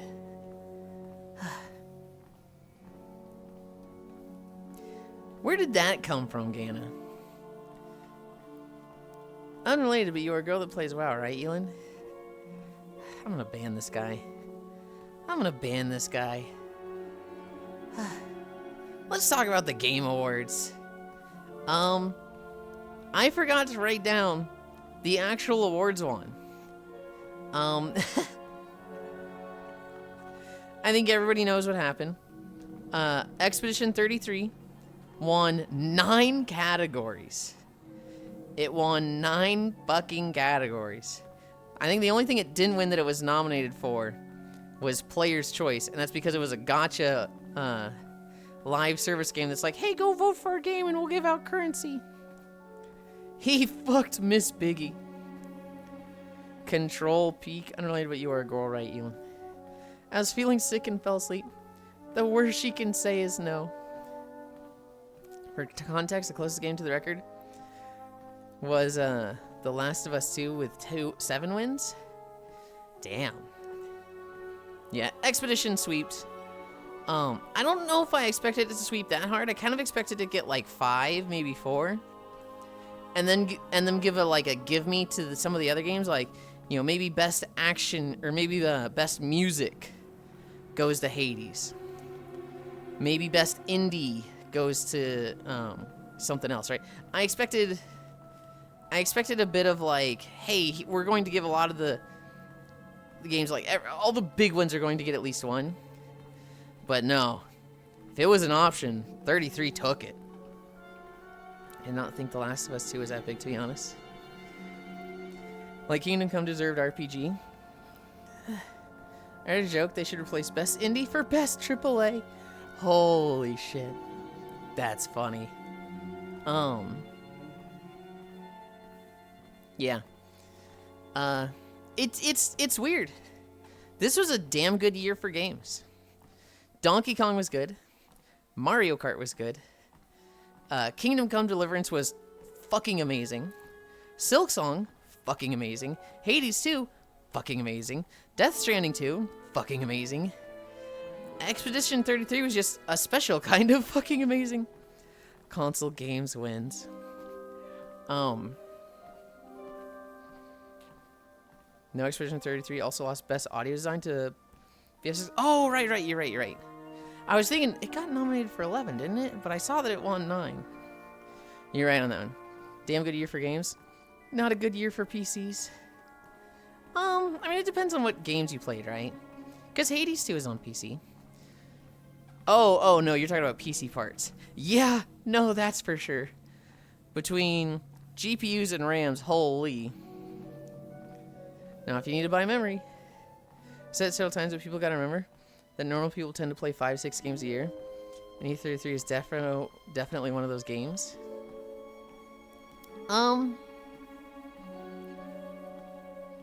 So the vast majority of people that have like an Xbox and stuff like that, they buy 1 to 2 games a year. And those games are Madden and FIFA. Like, when you look at the sales of the big popular games that we play, and then you look at the games that they play, Madden and FIFA both sell like 100 million copies every year. And then, like, how many copies did Expedition 33 sell? I'd imagine it was like 15, 25 million. Sports games make bank. It's sad how much bank they make. Me staring at my computer with implicit threats of violence. If any of the RAM sticks go bad. Micron saying we selling all we make to AI slop centers. Didn't do any favors. Blanks that don't play games unless it's got a gun or a ball in it. E33 is over 3 million. That's it? And over it's over 4 million? It didn't even... Wow. That's crazy to me. I would have thought it's way more than that. Console normies puke. Meeting time. I hope your meeting goes fast, Leo. Big thing is that it's also an XGB pass. Oh, okay. Yeah. Those numbers usually aren't counted. Thank you. Yeah, it was day one Game Pass.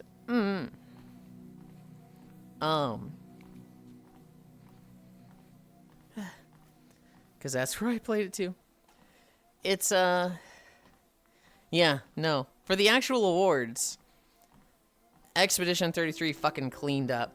They all went to the show in striped shirts, red ascots, and red berets.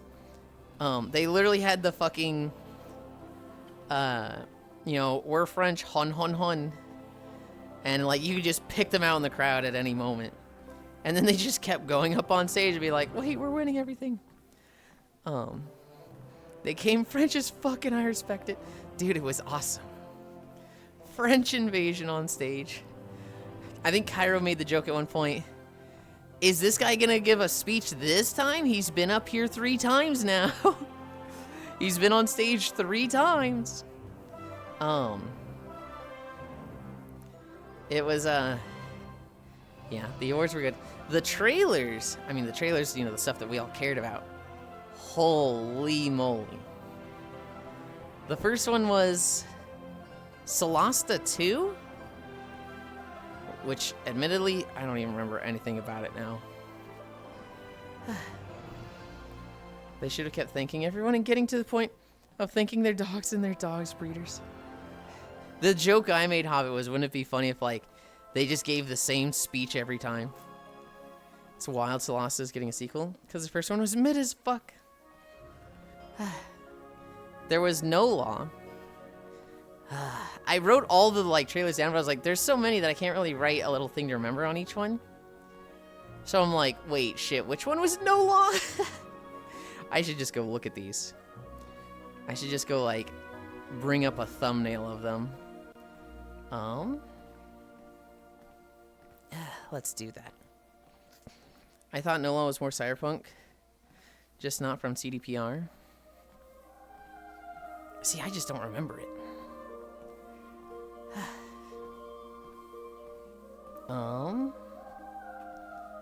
Subscribe. I am on the wrong YouTube. Okay, never mind. Scratch this idea, because I don't want to way too dank you guys and just have to bring up a trailer and pause it. Okay, I'm finally out of searching rabbit hole to understand bra sizing. Since that point in the combo, what did I miss? We've moved to the game trailers.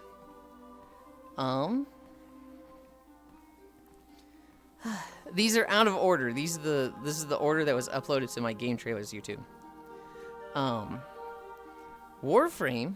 We saw the big update for Warframe that came out yesterday. Bye, Comey. Have a good one. We saw a game called For Loop, which was basically like, okay, we have to save the world.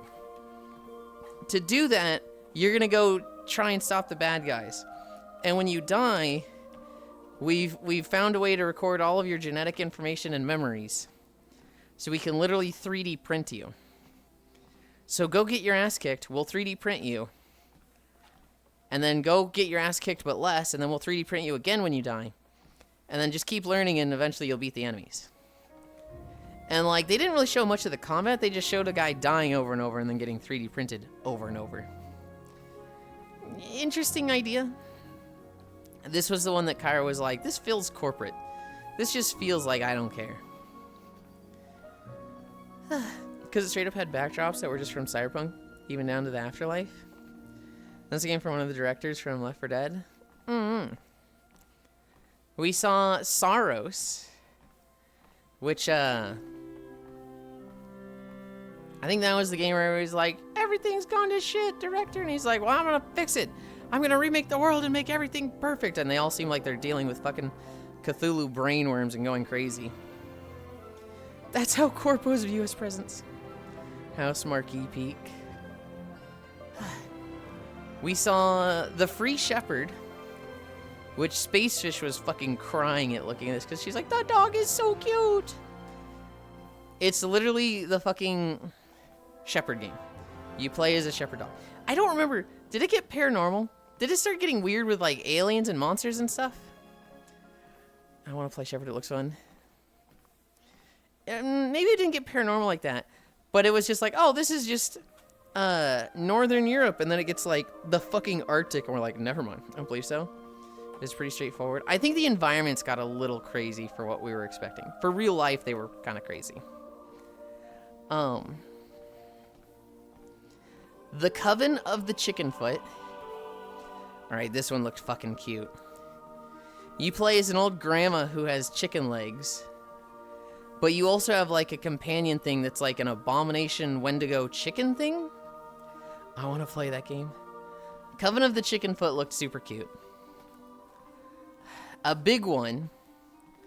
Total War Warhammer 40K.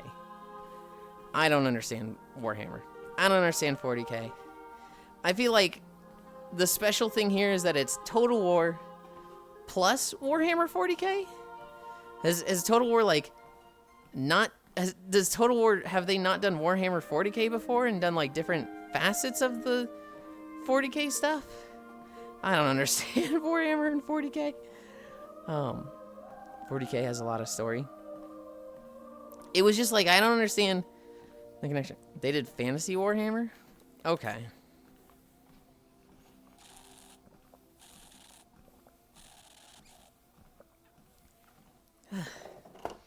40K is a whole separate reality. That's what I thought. Like, I know there's the fantasy section, and then there's like the Warhammer. Or not the Warhammer, the 40K section that's like the planets, marines, chaos gods. Hi, Octal. Chat, what's for food? Sip. 40K and fantasy are two very different things. Yes. And so I assumed, you know, Total War, Warhammer 40K is just like, oh, this is just this game's type, the Total War, doing it with Warhammer 40K. Same company, whole different genre. Not so much different genre, so much as different IP, right? Breakfast tacos and a low-carb monster. Oh, God.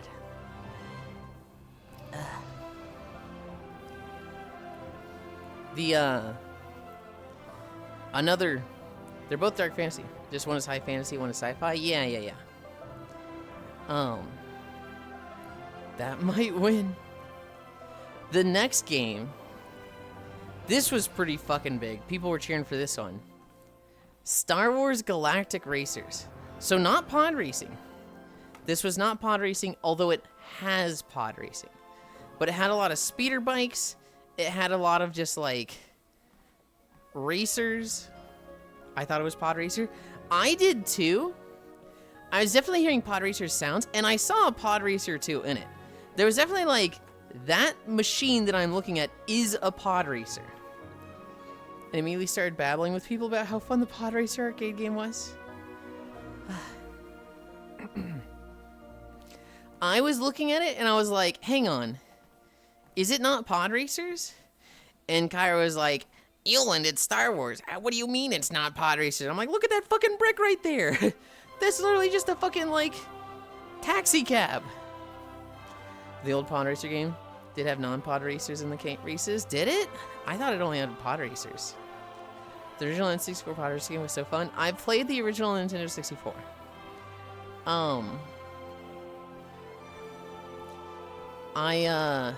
This game looks fun.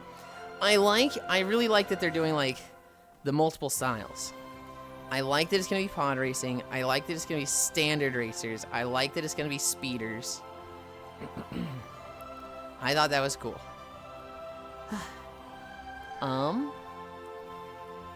After Galactic Racers was Pragmata. Pragmata I've seen trailers for a bit. I don't know if I've seen them back as a year ago at the Game Awards, but that is a game that like I forget about, and then I see a trailer for it, and I'm like, oh yeah, that thing's still coming out. Right. Played that demo after the show. Yeah, was it good? It looks like it's going to be big. It looks really pretty and like it's going to be a big hit. It's really fun. Feels like they're doing the Street Fighter 6 thing for Souls-like games. Oh. Okay. It's really fast and snappy, but puts a lot of mental stack on you. Hi, Freya. Hi, Yulind, my love, ex-Kisu. This next one was probably what people went the most crazy for in the audience. This is what I heard like the most cheering for. Ace Combat 8. This, we were watching the trailer before, and like the first 30 seconds is like, is it? No. But could it be? Surely not. But it might be. Whoa. Hi, Alavis. Hi, Yuli Love. Chasm. I saw this and I thought of Senral. I thought of Pixel. Dim is only 15-ish minutes, but you unlock stuff for a second run like fucking witch time. Oh, witch time? That's crazy. How does witch time fit in that game, huh?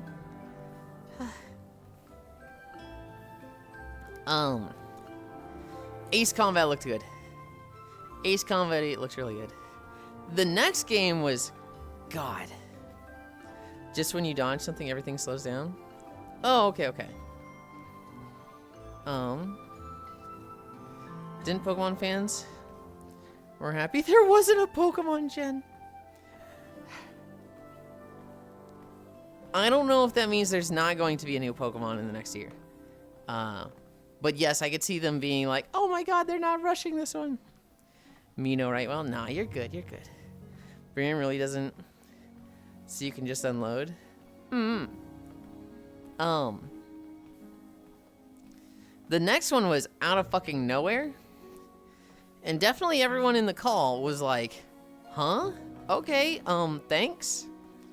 Mega Man Dual Override. Yeah, sure. It said 2027 release, which was like, oh, that's so far out. Mega Man back, baby. I mean, we'll see. It's 2027 release, which means they're putting a lot of time and effort into it. I guessed it early on, but I was guessing Mega Man 12.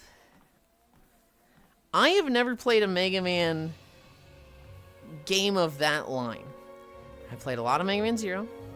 I've played a lot of Battle Network. I played Mega Man Legends. I have never played any of the Rockman series, any of the X series. I've never played any of the mainline Mega Man games. I think I only played Legends. They're fun little romps. You can complete most of them in one sitting. Yeah. I imagine they're like Mega Man 0, where like, if you can one-shot a stage and do no grinding, you could blast through it in like 4 to 6 hours. 2 and 3 are great pickup in plays. I think somebody going through Mega Man 0 games for the first time, they're going to do a bit of grinding. They're going to do a lot of like, ooh, I didn't beat this stage my first try. I got to go back. I got to, reload the save. That's definitely how it was for me going through the Mega Man 0 games. Resident Evil Requiem. We'd seen a lot of this game before, but they were showing off Leon. They're like, check it out, it's old Leon. He's got a beard now. Old fuck Leon. I don't think he's that old. I think he's gonna be like, at most, like 32 or something.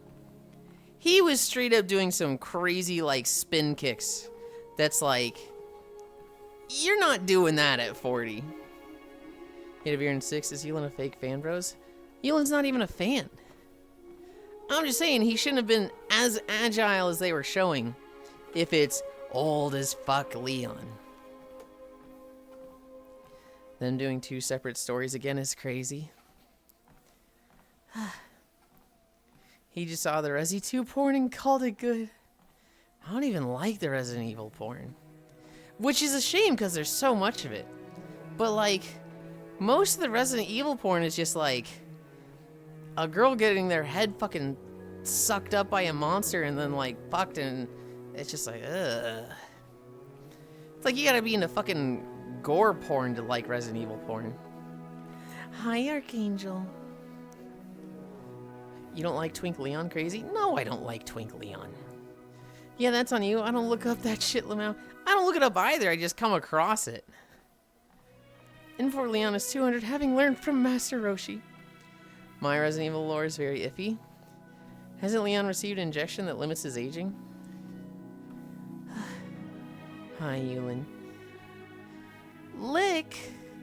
I don't mind if it's you. You know what somebody said to me last Saturday? They're like, hi, Yulind, hi. Oh my gosh, you're so cute. Hi. Lick. Leave the snail trail. And I was like, the fucking what? The snail trail? Lamau. That one caught me off guard. Snail Trail is wild as fuck.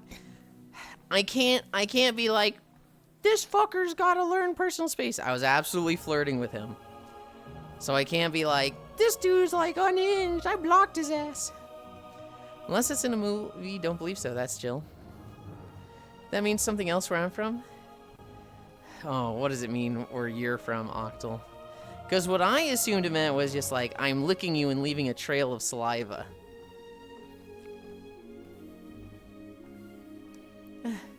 Jill's like a super soldier since she survived the T-virus. I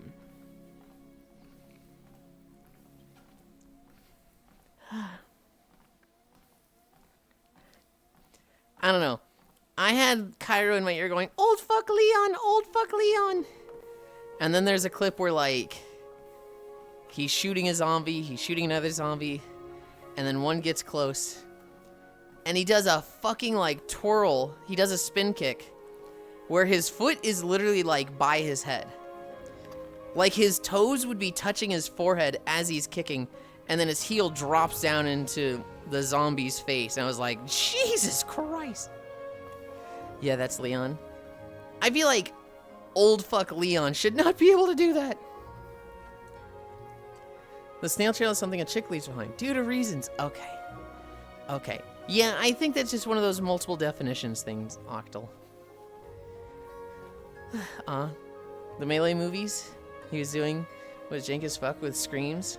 They're going to try and do another multiplayer attempt. Wait, that's Leon. Hi, Whisper. Ahoy. Is this the housing area I've never been in WoW? This is the housing area. This is... Most of these buildings you see are our house. So like this one here, this is a player house. We're actually coming up on mine. Would you be able to do acrobatics at 48? He's only 48, he isn't that old. Leon is 48 if the game takes place in 2025, yeah. I think it makes sense if he's had some aging regression stuff. Not regression, but like stalling. Like if he's pumped up with government things to keep our little super soldier, and he's got the body of like a 28-year-old and he's 48, okay, that makes sense. That checks out. If I stay in shape, didn't break anything, yeah, I would be able to. So it's like the FF14 neighborhood, sort of, where you get a plot of land?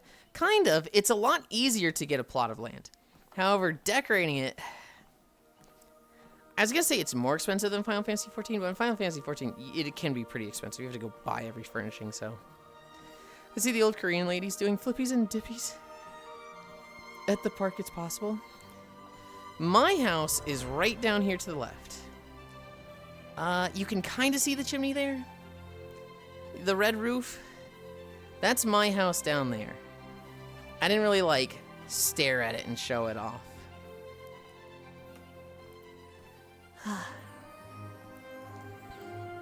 I wanted the little, like, sea shanty shack tucked away that's, like, away from all the other coast houses. So it's kind of seedy. It's kind of like, ooh, that's a shady-looking place. Controversial opinion. But I would have enjoyed Delaran-style floating garrisons. Actually enjoyed my garrison.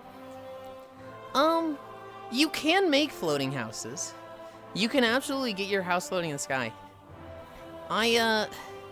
There's pros and cons, Whisper. So in the WoW housing area, you can put up to 200, and I think they recently increased it to 300 points of decor outside your house. So you can fill your house with like 300 decorations if they're all cheap. If they're like expensive decorations like gazebos, those will cost 5. And so once you hit 300 points, you can't place anything else down. The reason they do that is because there's 60 houses per housing area, per housing instance. And so if you had 60 people that all put down 5,000 decor items, that's gonna shit on everybody's computer. That's like, nobody can handle that. So they've limited it to 300 points outside your house, which is fair, But it sucks because, like, you can't make a forest. You can't make a city. In Rift and in Wildstar, your house was very much isolated. It was cut off from everybody else. In Wildstar particularly, what they gave you was a football field just floating in the sky. It was like, imagine a flat football field. It's got a dome around it, and it's just floating in space in orbit around the planet Nexus, which is, you know, where the game took place. And so you could put down like 5,000 decor items outside and inside. They were counted as the same instance, but inside was like a teleport that's like 100 meters underground. And so what you could do is just remove your house, have it just be a hatch that teleports you down below. And then outside, it's just a football field. It's just a football field and, like, imagine a submarine hatch in the middle. And you could just build it out with a forest. You could build it out with a city. I remember one guy's house. He literally made just an entire fucking city. It was like downtown New York. And inside the buildings were like the little plot points. So like he had a bank on his house. And if you went into this building, it was like an actual bank. He had built structures around it. So like the thing you were interacting with that was the bank thing looked like it was the teller within a bank. And that was really cool. You can't do that with WoW neighborhoods. But you also get the benefit of having neighborhoods, sharing a place with 60 people. And like the public ones, whatever, who cares? But like the fact that you'll be able to have guild neighborhoods. You will eventually be able to have community neighborhoods. That's fucking huge. I suppose the question is, what is the actual reason for us getting houses? Oh, so people can have fun and be creative with them. People just want to, like, make cool things. There doesn't need to be a practical use for them. In fact, the reason I hated garrisons was because there's too much of a focus on the practical use of them. I don't want them to be there to be a practical use, because I feel like that takes away from the creativity. Have sex keeping you playing more. Moonguard moment. And to keep the ERPers in their own place. I want privacy. The privacy is nice. I don't know. I really like housing. I really like making a canvas. WoW isn't really great for that, because they make you spend money per thing you place down. So you can't just like, oh, for the next 2 weeks I'm going to make a bomb shop with all the pieces I have. It's like, oh, I want to build a bomb shop? Alright, well I need this wall, so I'm going to go buy some of those. I need this type of countertop, I'm going to go buy those. This is why I like the garrison. I feel like the base while you did the content. Well, it depends on what you want in your base, right? Private privacy. It depends on what you want, Whisper, right? If you want practical usage, WoW garrisons were awesome. Wildstar, it was a very practical housing system.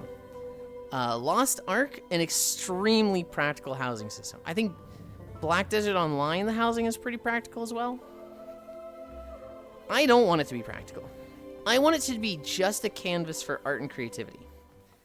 I want it to be where I place the things they give me, the decor items, and I make a cool setting. I want to play Diorama Builder. And any practical use from that, I feel like, takes away from the creativity.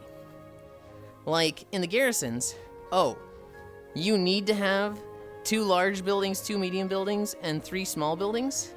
Well, what if I wanted to make a forest? What if I wanted to make a forest and, like, I just have to have a fucking blacksmith in the middle of it? That kind of ruins my forest.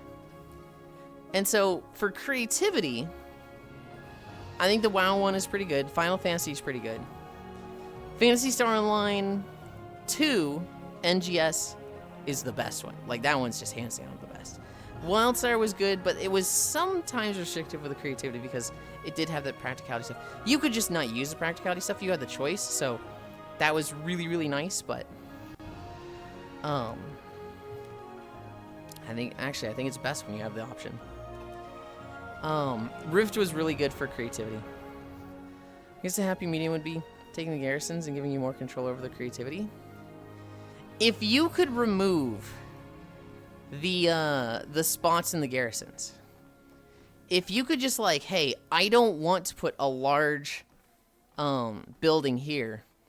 I want it to just be flat ground. That would be ideal. But then you also need the like decor pieces of Founders Point and Razor Hill building, in that, you know, I can put a tree there. I could put a little gazebo with a table and 4 chairs and a tea set, right? If it's just remove it and it's open now, well, what's the fucking point? Did you experience playing the game called Whack Your Boss? I have seen it. I don't think I've ever played it myself. Are we talking like a Flash game from like 20 years ago? I think I remember seeing it. I remember seeing something like that that's like, you're working and your boss comes and bothers you. It's like, what do you want to click on to kill him this time? Yeah, and you jerk him off. Oh, I don't remember that part of it. I need a drink.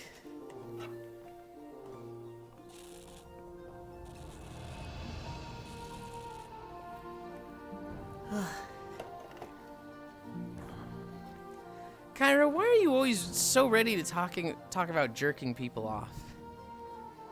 Yeah, it's one of those click on 20 different things to see all the different animations. That's what I thought it was. Yes, I actually have seen it. Maybe I played a bit myself. He is sex-oriented today. He really is. Get off my fucking back, man. I don't know, get off my fucking dick, man. You keep talking about jerking it off. I'll jerk you off. Good lord, okay. 1, read you like a book. 2, no you fucking won't. We sure Kyo doesn't have a hand fixation? Cairo. They might. Man. After Resident Evil. I'm back, by the way. Welcome back, Cairo. Honestly, easy mistake, Kafir. Between Koyo, Kyo, and Cairo, it's fucking easy to do. It's so easy to do. And didn't we meet someone else recently that was like, they had a K name, and we were like, we should get these 4 to play together. I'm nothing like the trash rat or the green rat. What the fuck?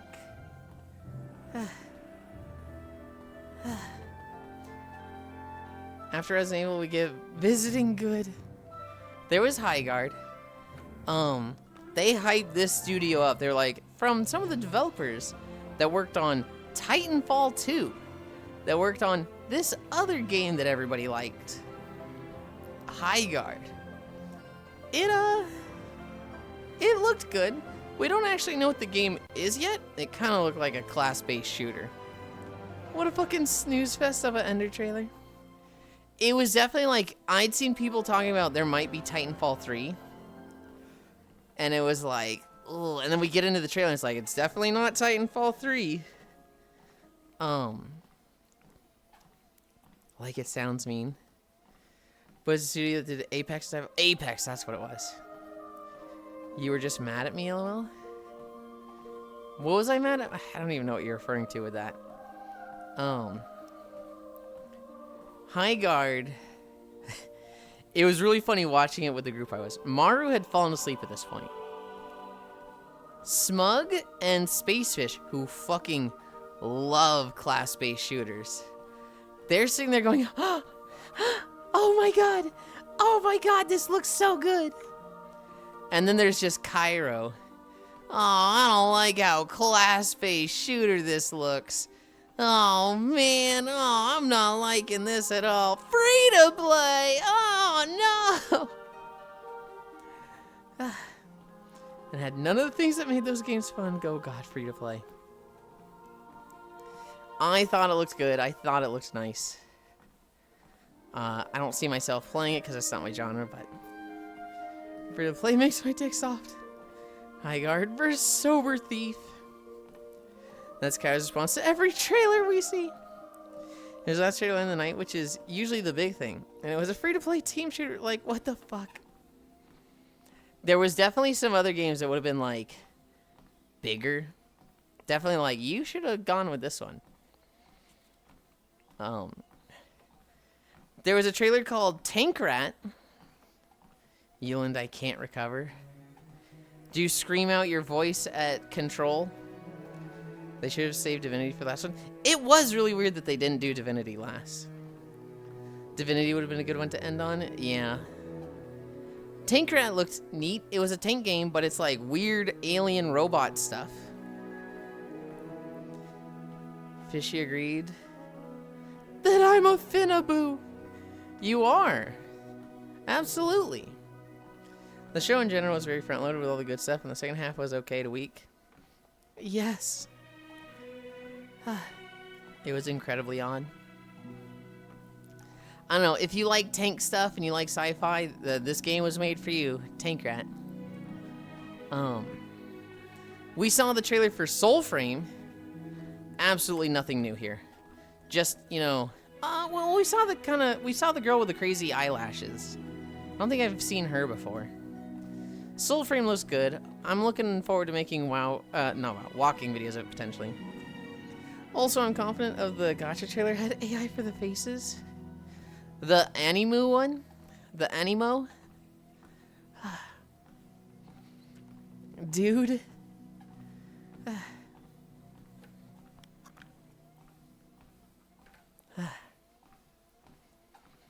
I thought Soulframe was Dark Sector 2 and I was so hype. And then I saw the frames and checked out. We saw Soulframe, and I saw like a green energy sword, and I was like, I think this is Soulframe. That was the one that I called Hobbit. That was the one where like everybody's going, huh? What is this? Huh? And I was like, it's this. And then another 20 seconds goes by as we don't know what this is. Huh? What is this? Huh? And then it was like Soulframe. I was like, yeah. Called that one. Neo 3. I knew it was Digital Extremes because I recognized the style. Yeah. Neo 3, I don't remember this trailer at all. Bradley the Badger. Okay. Bradley the Badger actually looked pretty good. I was a lot more interested in it the first half of the trailer, and then it started to lose me the second half. Badger game looked interesting. It very much was like, if it was just Dark Souls, but you're playing a fucking cartoon badger, I'm sold. That's it. But they started doing like, hey, we're going across different genres, right? Now it's like you're making the platforming. Now it's you're a big ball rolling over enemies, and I'm like, oh, I care less about this now. But like, the juxtaposition of him walking down the hallway of like damned souls with the hands sticking out of the walls, and him just like, what's happened to my village? Was like really fucking funny to me. The triple fake out was cool. Yeah. Bradley the Badger looked good.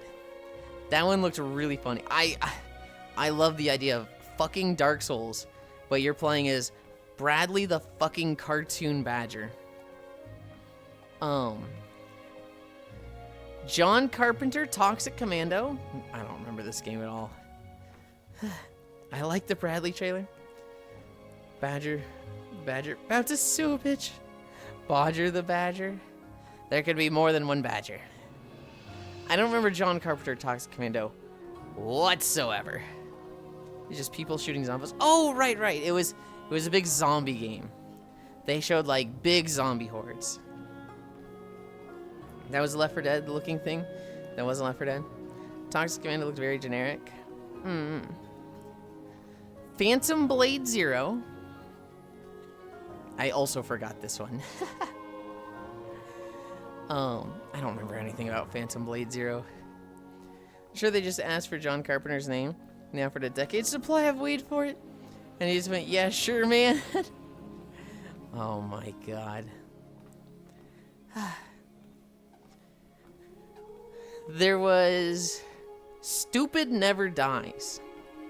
Stupid Never Dies, I saw a lot of people posting about. Hi, Icy. Icy Yulind became the Ice Queen. Hi, Yuli. It's not the Ice Queen, it's just a kimono. Stupid Never Dies looked cute. That was an interesting trailer. It gave me, what's the Juliet game? The Juliet Chainsaw game? That's what I was thinking of the entire time I was watching it. I thought that was a Grasshopper game, so hard till the end. I'm picking up Lollipop Chainsaw. Yeah. I was like, this literally just makes me think of Lollipop Chainsaw the entire fucking time. But they didn't show the girl at all. They only showed the guy playing, and he's like part zombie, and then at one point he turned into a werewolf? I saw Buff Pup posting about it. Ice Queen, kimono, same difference. I see your racism is showing. I didn't prepare the calendar. Or maybe I did. And I just needed to DM somebody after stream. It had Suda51 written all over it, which is how Uncanny Valley dreamlike all the cutscenes were. Anyway, this was Founder's Point. This was the most recent WoW zone. Oh god, we're at 2.9 already. Oh god. What is this video? Ashenvale! Well, somebody was asking about Ashenvale recently. Here you go.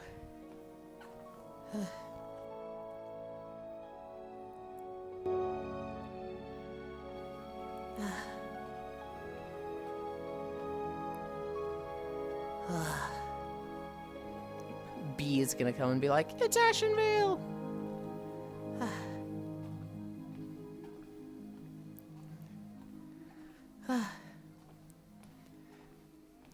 It had Suda51. Hi, racist Icy. Hi, Gamma. December 12th, Friday. Festival of Unmentionable Thoughts. Gingerbread House Day. International Soundcheck Day. National 12-Hour Fresh Breath Day. National Ambrosia Day. National Dingaling Day. What's it, Dingaling? National Poinsettia Day. National Salesperson's Day. And official Lost and Found Day. Well, Gingerbread House Day wins. I don't remember the last time I made a gingerbread house. Ugh. Walking with your hands in front of you is very cute. It's bothering me, Leo, when I walk like this and swing my arm, and the arm of the kimono like sticks out like a fucking wing, and it clips the bow super hard. So I've got both of my hands on the grab bar in front of me, because I feel like that's the prim and proper way to walk in a kimono. Ding dang ding-a-ling. Good thing it's not the unofficial Lost and Found Day.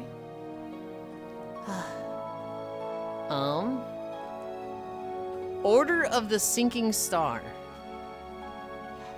Fuck, which one was this?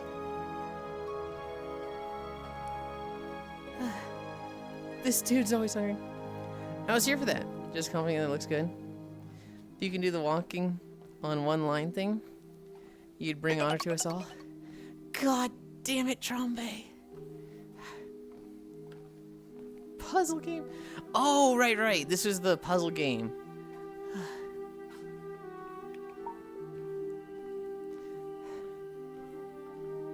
Thank you, Trombe. I really appreciate it.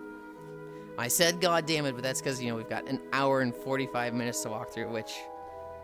Oh... But I do appreciate it.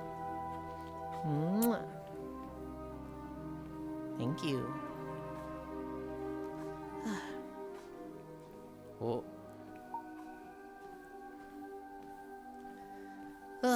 Okay. 1, 2, 3, 4. 4. 4. Took me a few tries to click that. And then 1, 2, 3, 4.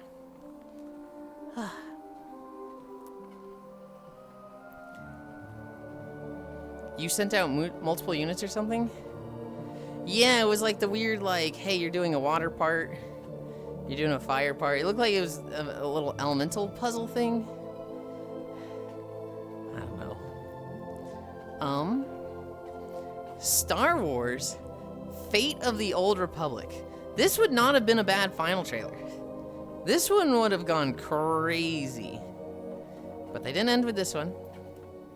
This is, it's not quite KOTOR 3, right? But it's basically kind of KOTOR 3.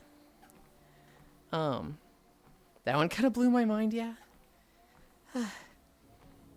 If they had said it was an MMO and a sequel to the Star Wars The Old Republic MMO, I was gonna fucking laugh my ass off. Because KOTOR fans, it's in the Old Republic era about it, I would have thrown a fucking fit. I like Star Wars The Old Republic. I like the MMO. And one of the biggest criticisms of it is that it's not KOTOR 3. And it's like, you can't blame the MMO for that. You gotta just blame, you know, KOTOR 3 for not existing.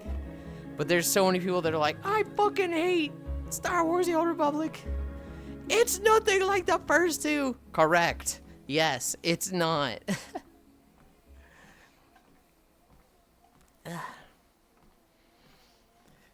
My thing is I want to experience the MMO story. I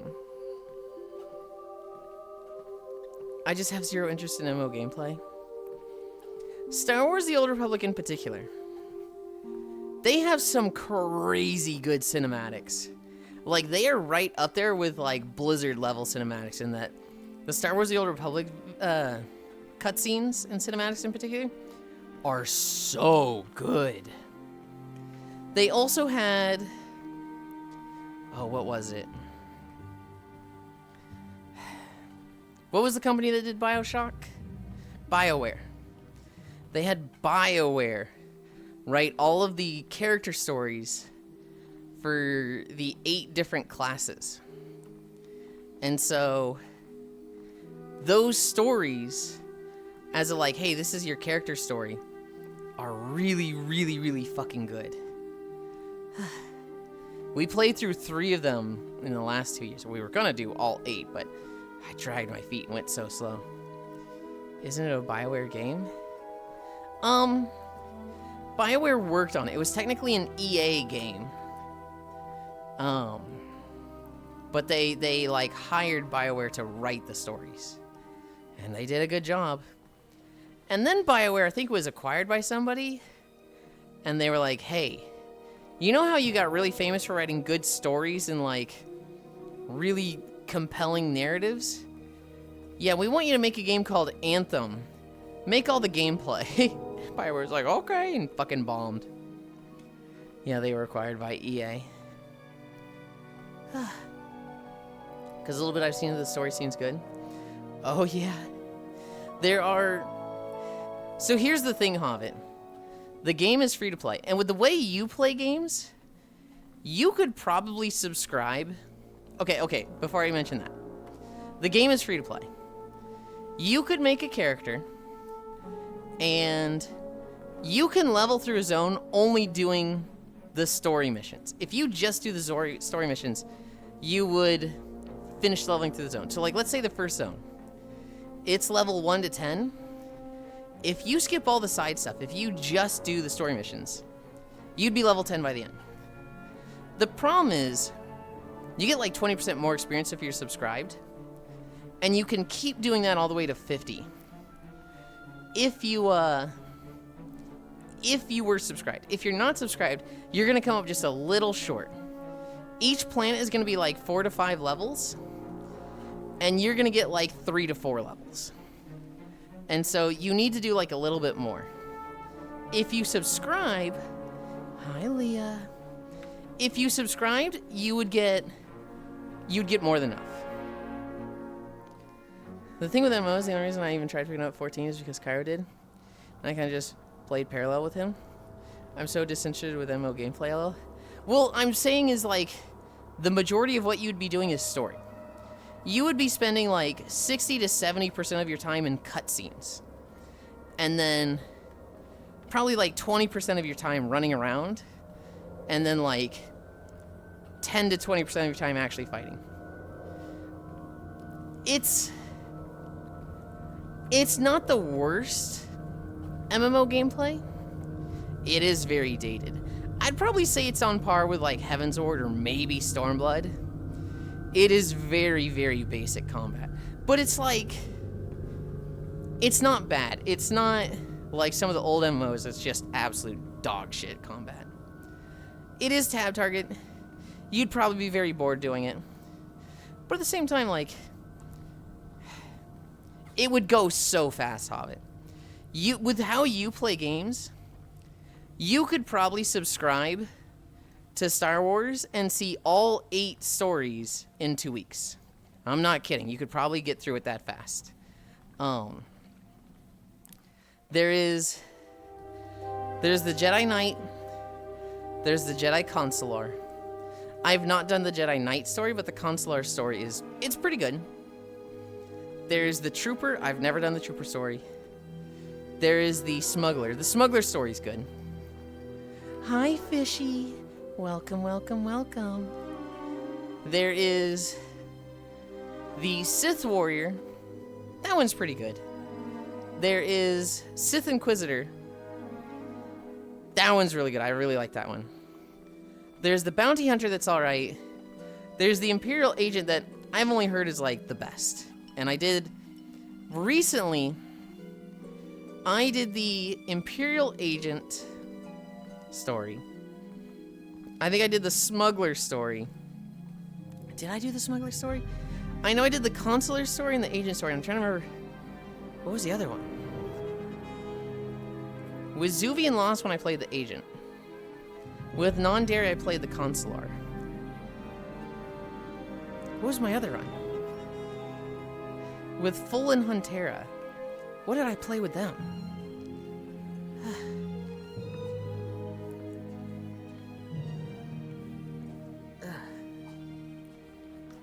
Whoa. I don't know. At most, the story is mid. Some of them are really good, though. Yulind. Cute. Good morning. We're going over the Game Awards stuff. And we also keep talking about my butt space fish. Because in this outfit, well, yeah. Oh god, I tried cleaning my eye a little bit, wiping it. I think I just made it worse and got sweat in my eye.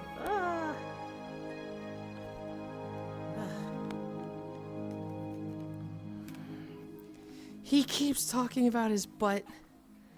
I literally just said you guys keep bringing it up. It's a nice looking butt. Hi, Dino Zoomies. Don't pin this evil on me, Ricky Bobby. Hey, just because you're not doesn't mean as a whole chat isn't.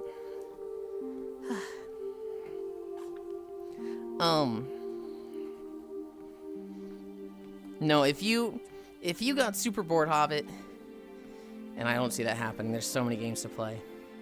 If you got super bored and had nothing to do, I would go try Star Wars: The Old Republic. You'd like the stories, especially if you're like really feeling Star Wars.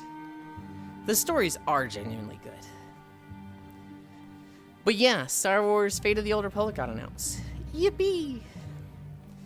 Diablo 4, Lord of Hatred. I liked them, Dino. I had a lot of fun watching them because I watched with 4 friends, and Cairo was streaming it.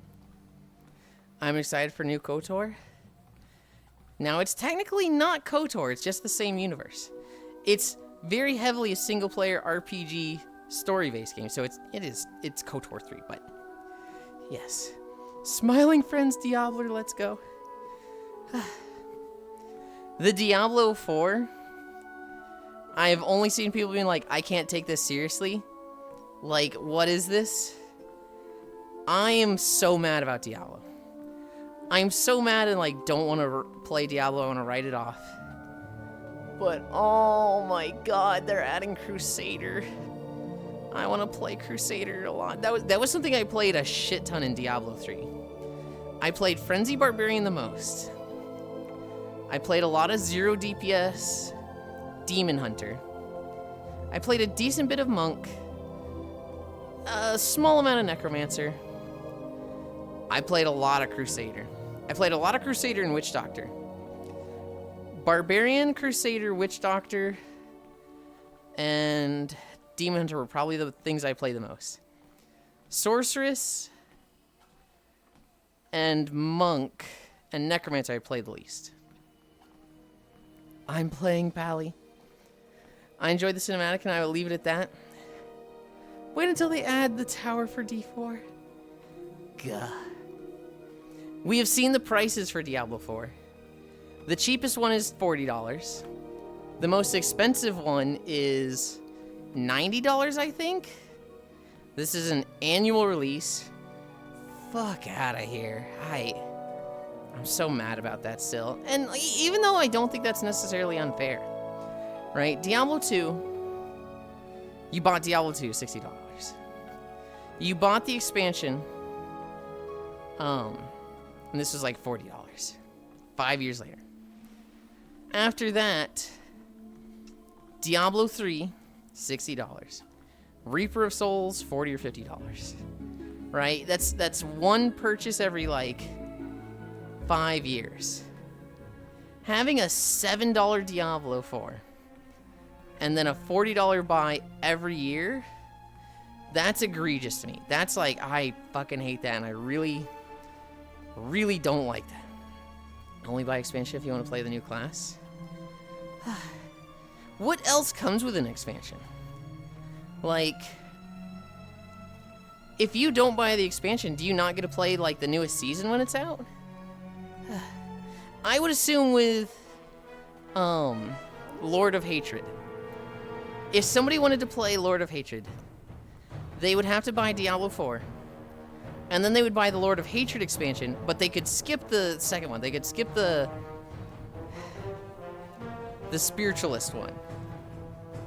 You can play new season without it? You can play without it? What does the $40 get you?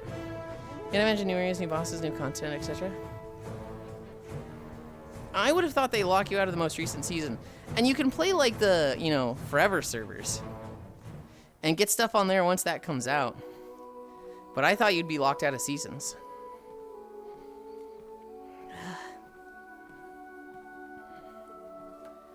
Have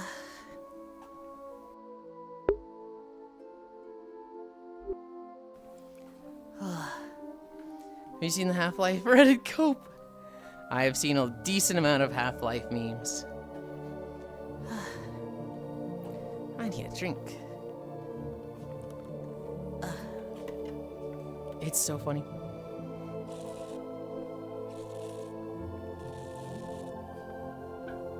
Can you imagine? Just fuck you to people who bought it. That's why I was upset. Because I thought it was like, if you bought Diablo 4, you get all this stuff for a year. Then the first expansion comes out, you pay $40 and you get the seasons that come out with that year. And you could still play Diablo 4, you just can't play the new season. You don't get the new class. You don't get the new systems. When Yulind walking the width of Azeroth, it can't be that long of a walk. I said no to you the last 5 times, right, Leah? Right?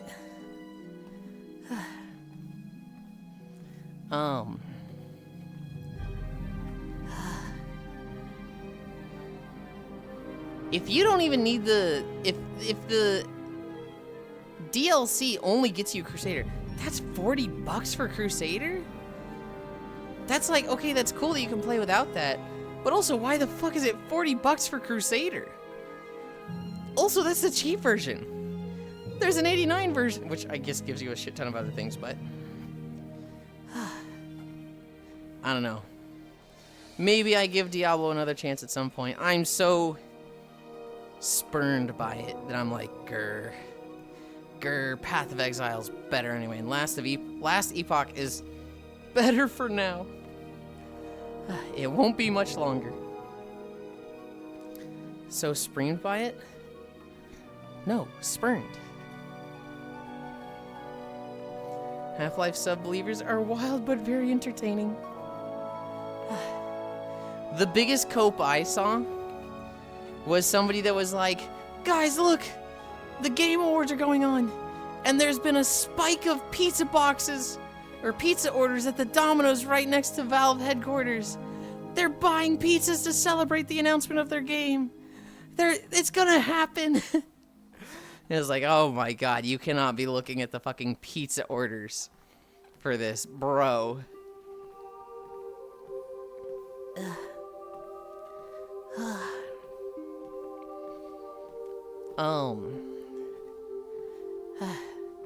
There was a game called Exodus.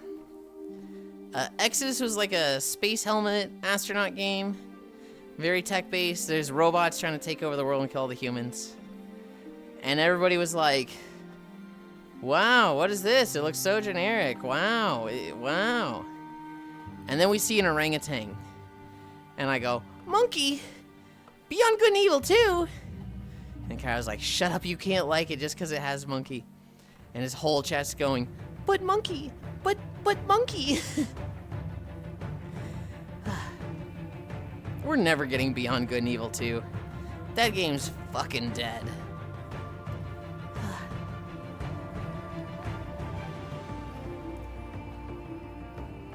Miss Lind, I didn't watch the Game Awards.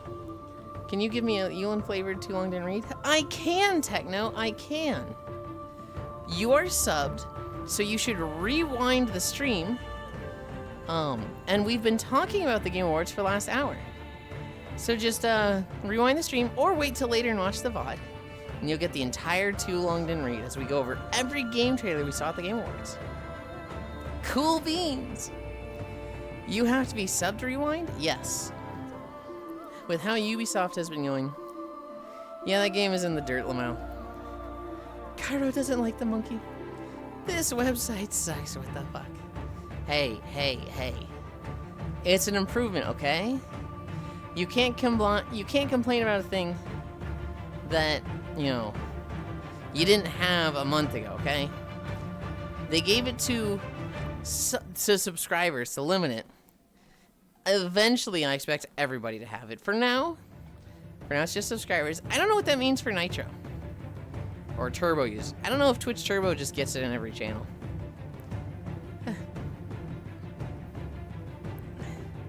I streamed all of DK with Yulind. Yeah, I had to really twist his hand. He sees a monkey on screen and he's just like, oh, this sucks. I hate monkeys so much. I have Turbo, let me check. Ubisoft winning nothing last night? We stay winning, former Ubisoft devs winning. We stay winning yet again. I think it being limited to subs is pretty fair though. It depends. I don't know what like the draw on their services is, right? Like, is that a whole bunch of like bandwidth or not bandwidth? Is that a whole bunch of like resources they have to dedicate to being able to rewind? If so, yeah, limiting it to subs is completely fair. If it's just a Switch, I don't know, it seems a little grubby.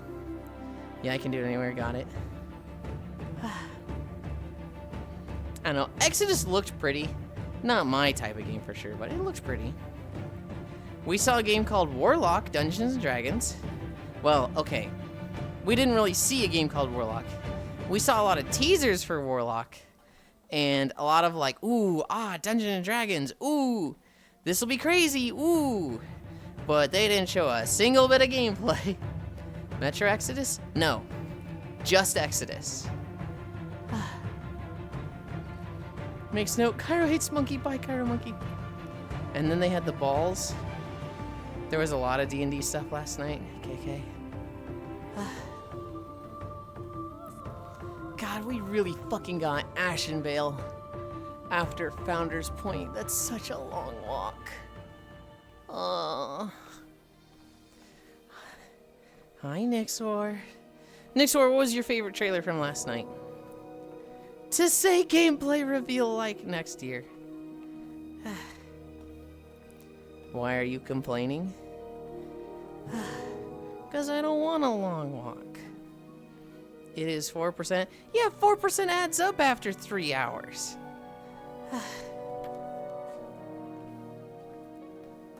I missed all the Game Awards. I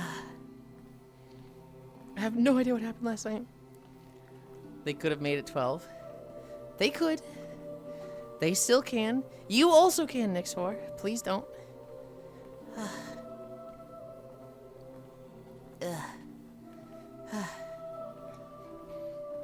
Everyone just seems fussy. Like I missed a worldwide PBS of thing bad. I think they're being fussy over specific things, Noodles. But overall, I think the Game Awards went great.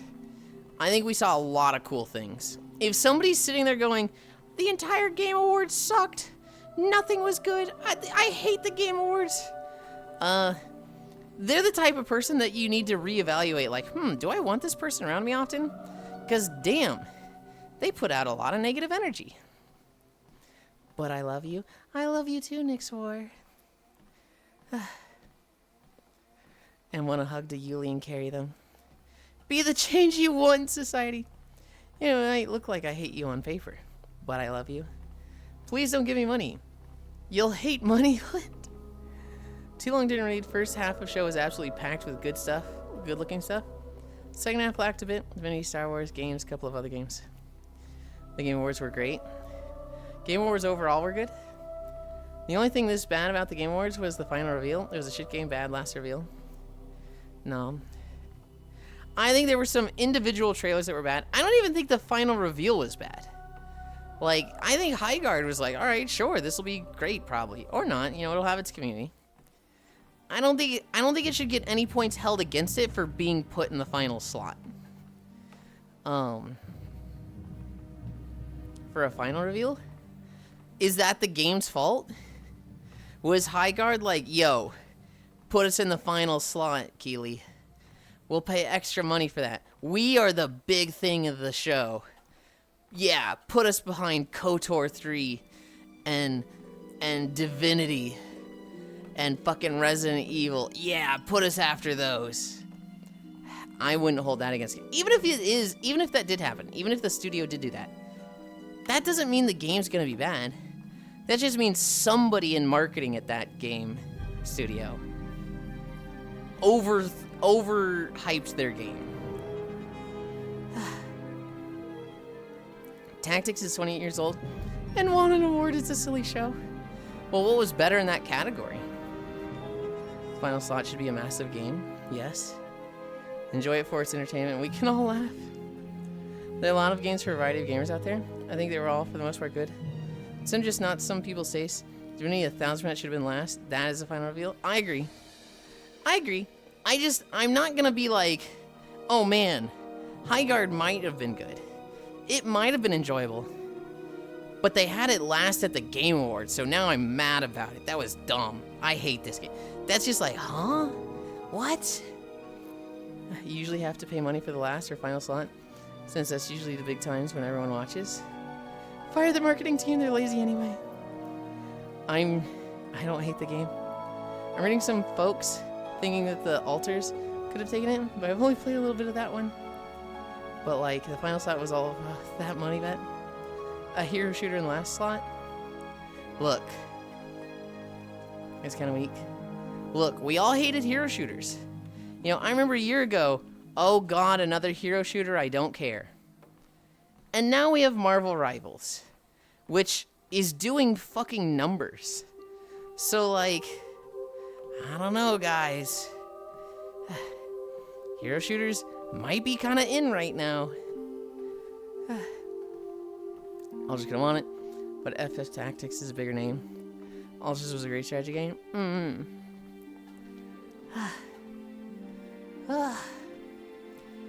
After Diablo 4 Lord of Hatred, in my notes I have Divinity.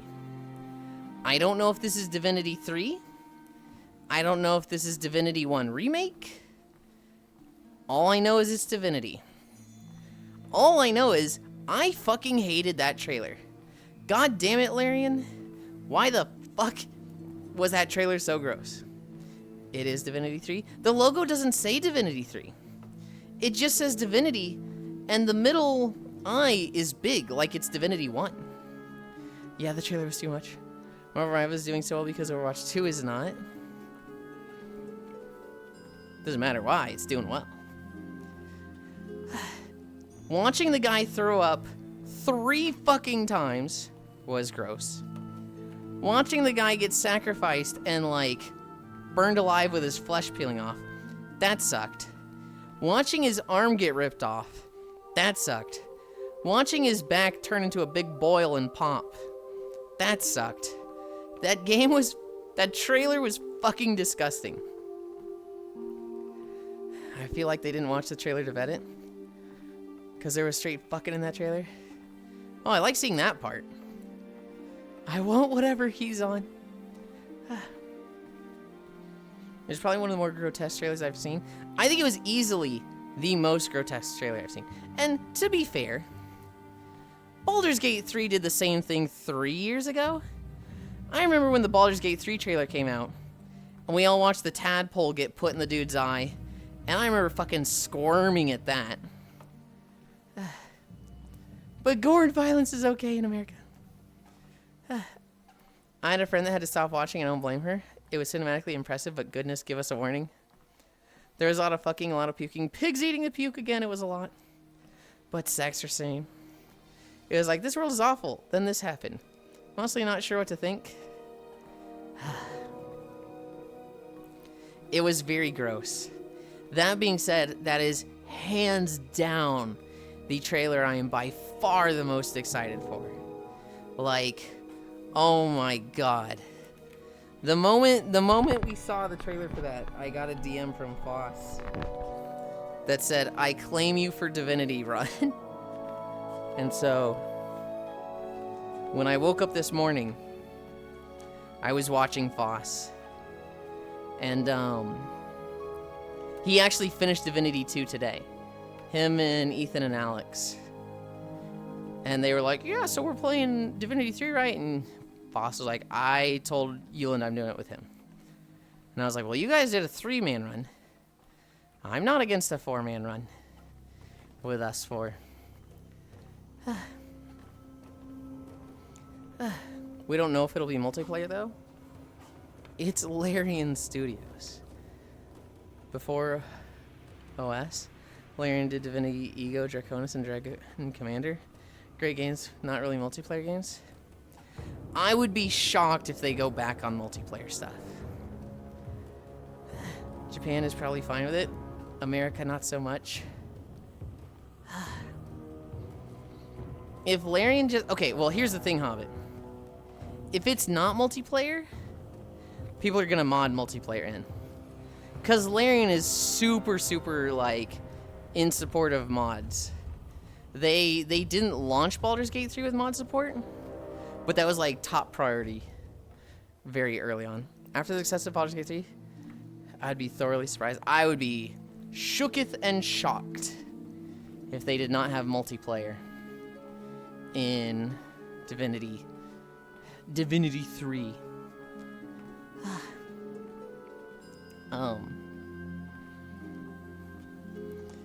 There was Warlock. Battlefield RedSec. I don't know what's different between Battlefield and Battlefield RedSec. All I know is like a fucking Adult Swim 2005 cartoon.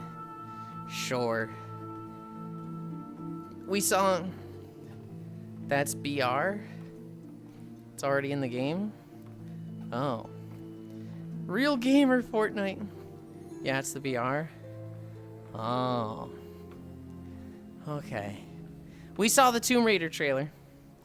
Tomb Raider announced 2 games. They are remastering the first Tomb Raider game from like decades ago.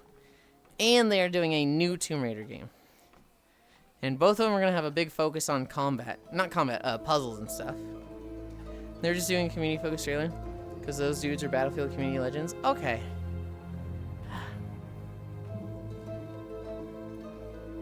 The Tomb Raider stuff looks good.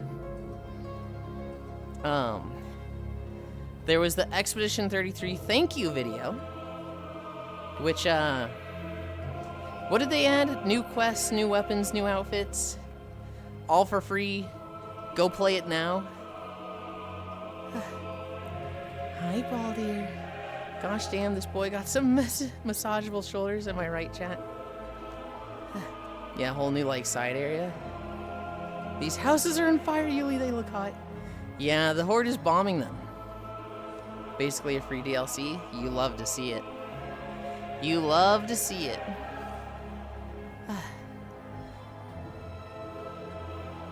Probably the most mid-game of the entire thing. Control Resident. No, I'm kidding. I'm kidding. Anemo. Anemo was a game that I don't know. I guess they saw Power World and they were like, we can do that, but we also don't need to hire people. Let's do AI. And it was the most like, who the fuck cares? Who is this for? Fucking huh? Like, it just looks so... Nobody is going to remember this exists a month from now. It's gonna come out and it's gonna do fucking 0 numbers. The music from the new E33 is fucking sick. One of them sounds like it's from Yakuza. I'm missing my pants. Kai Rage increasing. Go Piss King. Butt Monkey? Good lord. Anemo looked... It's just AI slop. They didn't show any gameplay. The actual monsters they showed... It's Yulind's fault. The actual monsters they showed were like, okay, they're super generic. And then at the very end, they showed one that was just like, what the fuck is that thing? Control Resonant. Okay. This is probably the one I've heard the most excitement for. I don't know if that's just the people around me are big control heads, but, you know, Cairo and Hobbit, very, very excited for this. You play as the brother. Whatever was in the control tower escaped it as broken containment. And it looks like a whole save the world situation. Remedy is doing DMC. My message got flagged and I blame you. Can I see what it was, or? I'll kill you. Okay. If it's a Twitch warning, I can't see it. If it's an Automata warning, I do see it. The Pillow Prince is buying you drinks again. Again? I think what gamers want is 5 minutes of gameplay and 2 minutes of cinematics. That's a lot. 5 minutes of gameplay? No. That's way too long. Hi, Kyo. Love the outfit. Thank you. It is probably my most modest outfit. Yuli, will you play Control? Fuck no. Oh, brother. Cutie alert. Control looks so scary, I would question the friendship of anyone that tries to force me to play Control. Outfit was also cheap. Yeah, it was super cheap. Wormst. 5 minutes of gameplay for 0 of sitting. Listening to a bunch of yapping, in my opinion. It was 200 yen. Yes. It's not perfect. The chest is a little big. I don't like how big the chest is. I wish the sleeves were a little different, but, you know, at the same time, sleeves are hard. Sleeves are fucking hard. Did I just fucking close my notepad again?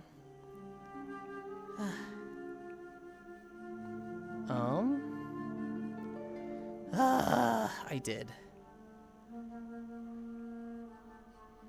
At least the notepad is easy enough to reopen.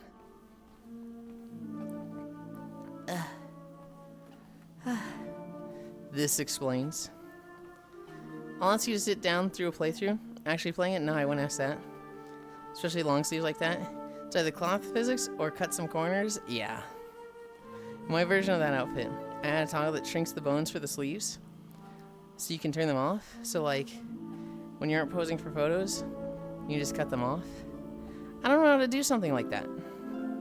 I don't really know if I want to do something like that. I kind of like having the big, long, flowy sleeves. I would like it to look smoother when I'm just walking like this. But I'm actually very happy with just putting both my hands on the bar. That has been working very well. I think it looks really nice and elegant. And it's not like, oh man, I'm using different muscles and this is really hard. This is a, you know, this is really pushing me. No, it's having both hands on the bar like this feels a little odd. But at this point, I've been doing it for like an hour and a half, so. You look like a fish, to be honest. Huh? All right.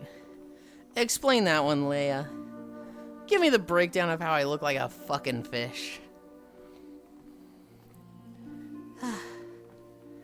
What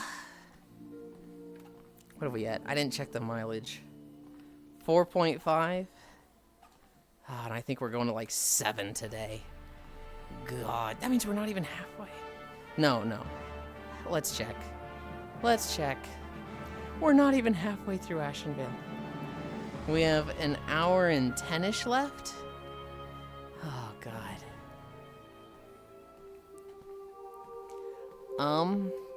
Control looked good. Cairo was losing his shit in the Discord, and everyone else was just like, oh, cool. Wow. Yay. The bow looks like back fins, and the sleeves look like front fins. I don't know if I see it.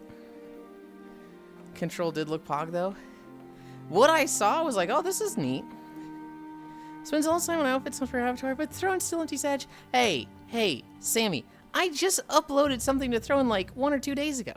You can't say that. You cannot say Throne still empty when I just uploaded like 2 days ago. What do you mean?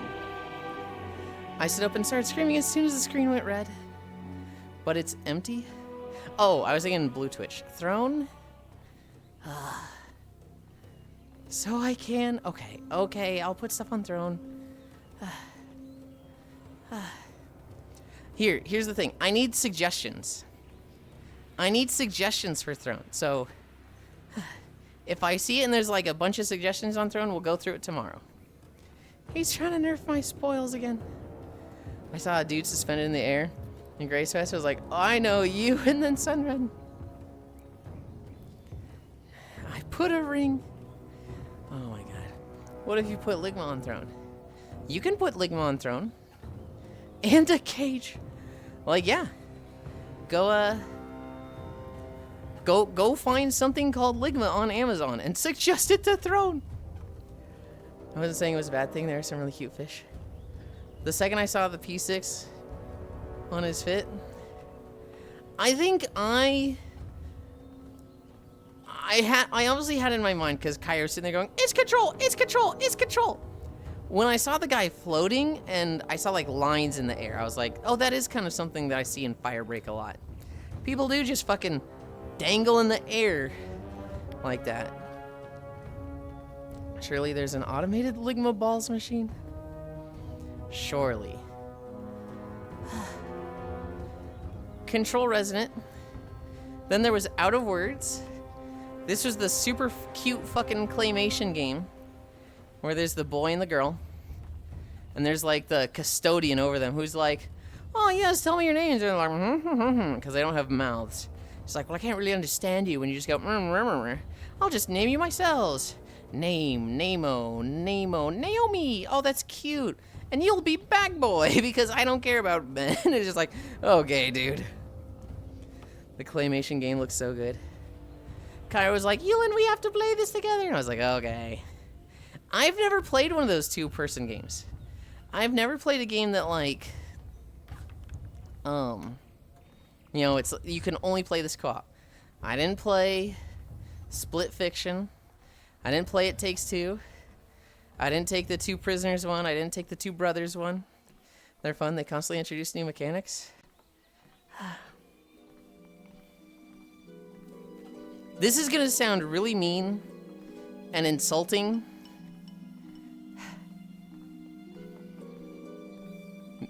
I'll play it with Cairo, but I'm absolutely going to think of it as a gift for Cairo. Because games like that, I think Cairo and I have really bad chemistry, and he stresses me the fuck out. When we played Unrailed, I wanted to fucking stab him. And so playing this with Cairo, I'm like, I'll do it because it's Cairo, and I feel like it'll really make him happy, and I'll probably have fun. I don't know if it'll be the most fun for me. That's the type of game that... You know who I really think of with a game like this? I love you, Cairo. I love you. I think of a game like this and I think of Senril. There's nobody that I'm more comfortable around than Senril. And so... Oh god, that's so mean, but... It's good stream content. It's great stream content, but Cairo fucking pushes my buttons and stuff. Like, things where you have to think fast and, like, adapt to things, I'm not particularly great at. And Cairo's actually good at them. And so having Cairo in my ear, just do the thing, just do the thing. Yulind, it's so easy. Surely you're not struggling. And, like, I'm panicking, and just having him over my ear like that makes me panic more. There's one moment in particular from Unrailed 2 where I was genuinely like, that actually made me mad. Like, not stream content, not hamming it up. It was like, I didn't like that.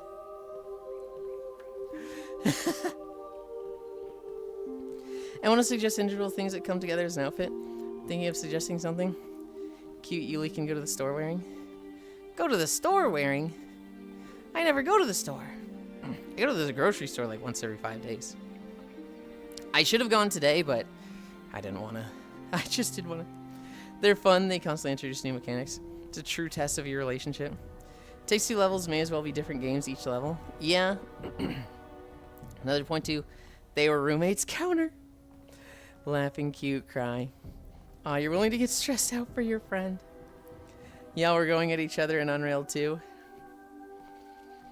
There was a moment in Unrailed 2 where it was like we had a really tough section. It was like really tight, and we had to do something. And Cairo saw a very good solution of cut a path around, cut one up top, so that we can get around the train to the top train tracks. And I was just like, oh god, oh god, oh god. And Cairo just goes, Yulind, just got a path there. Yulind, just, what are you doing? Yulind, come on, what are you pretending to be stupid for? Just cut a path there. And, like, he said something very specific that was like, Yulind, are you trolling or something? And I was legitimately panicking. And hearing that was just like, it was like the violin strings tension sound. I have so much faith in you, my Yuli. It was like, just straight, you said something in such a way. We could go back and see it because I remember the exact moment. But it was like, you know in anime when somebody's really stressed out and you just hear that violin strings just like ting, ting, ting, ting, ting. And like it sounds like something's about to snap. I literally was hearing that. And I think at one point, like, I started doing it and you just kept riding me. And I was like, shut the fuck up, Cairo. That was like, that moment made me be like, oh god, that, I need to cool down from that.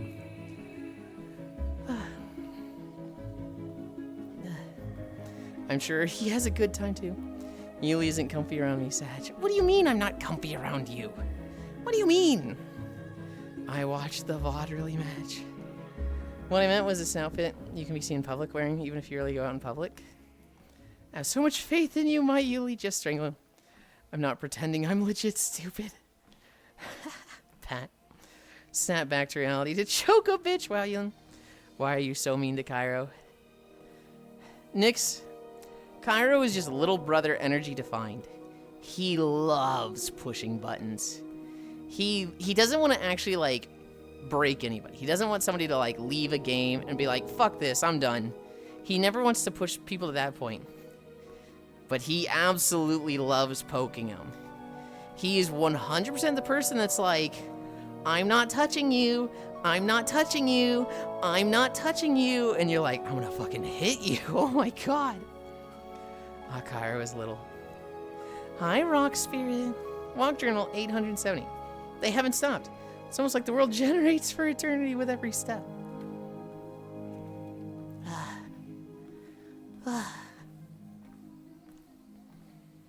I don't think I'm mean to Cairo.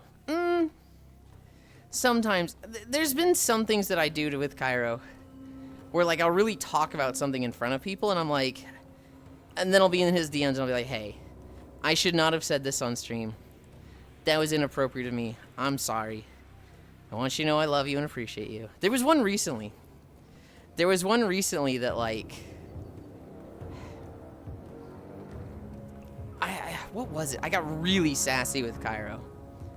And I was like, hey, in case you took that this way, I was feeling this.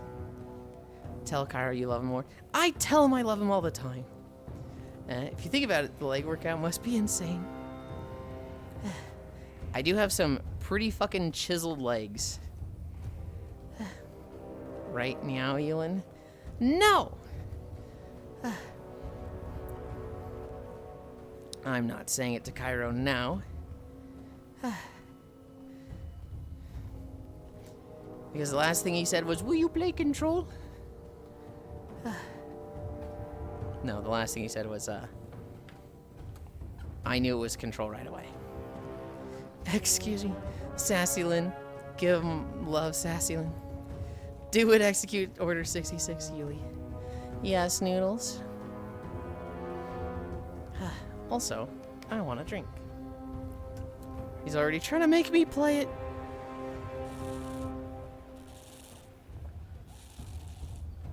Well, Noodles. I can't see. I can't see. Okay.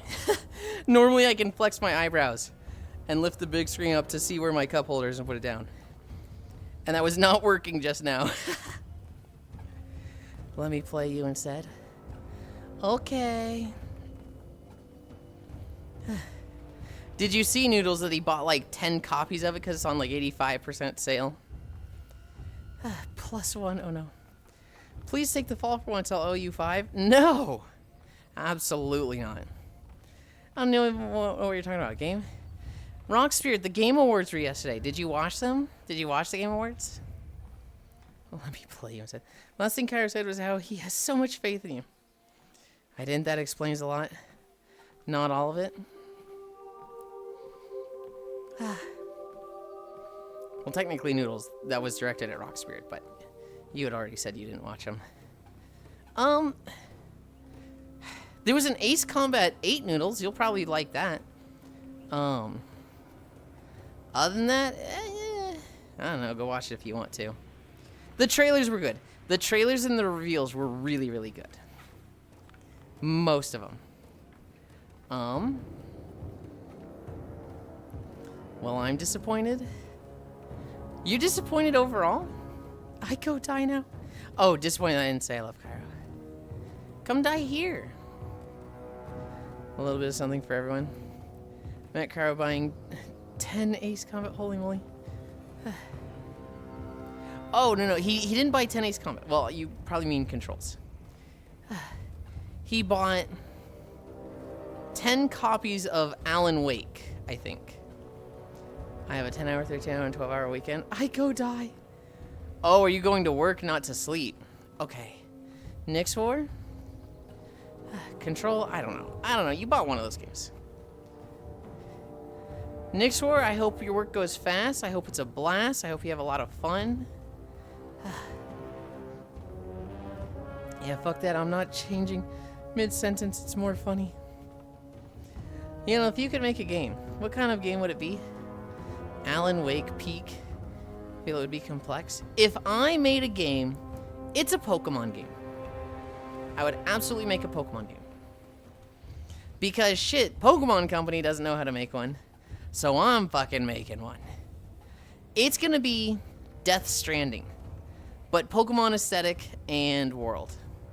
And basically, you are a kid who, the story is like you're 15 or 16. You got a Pokemon,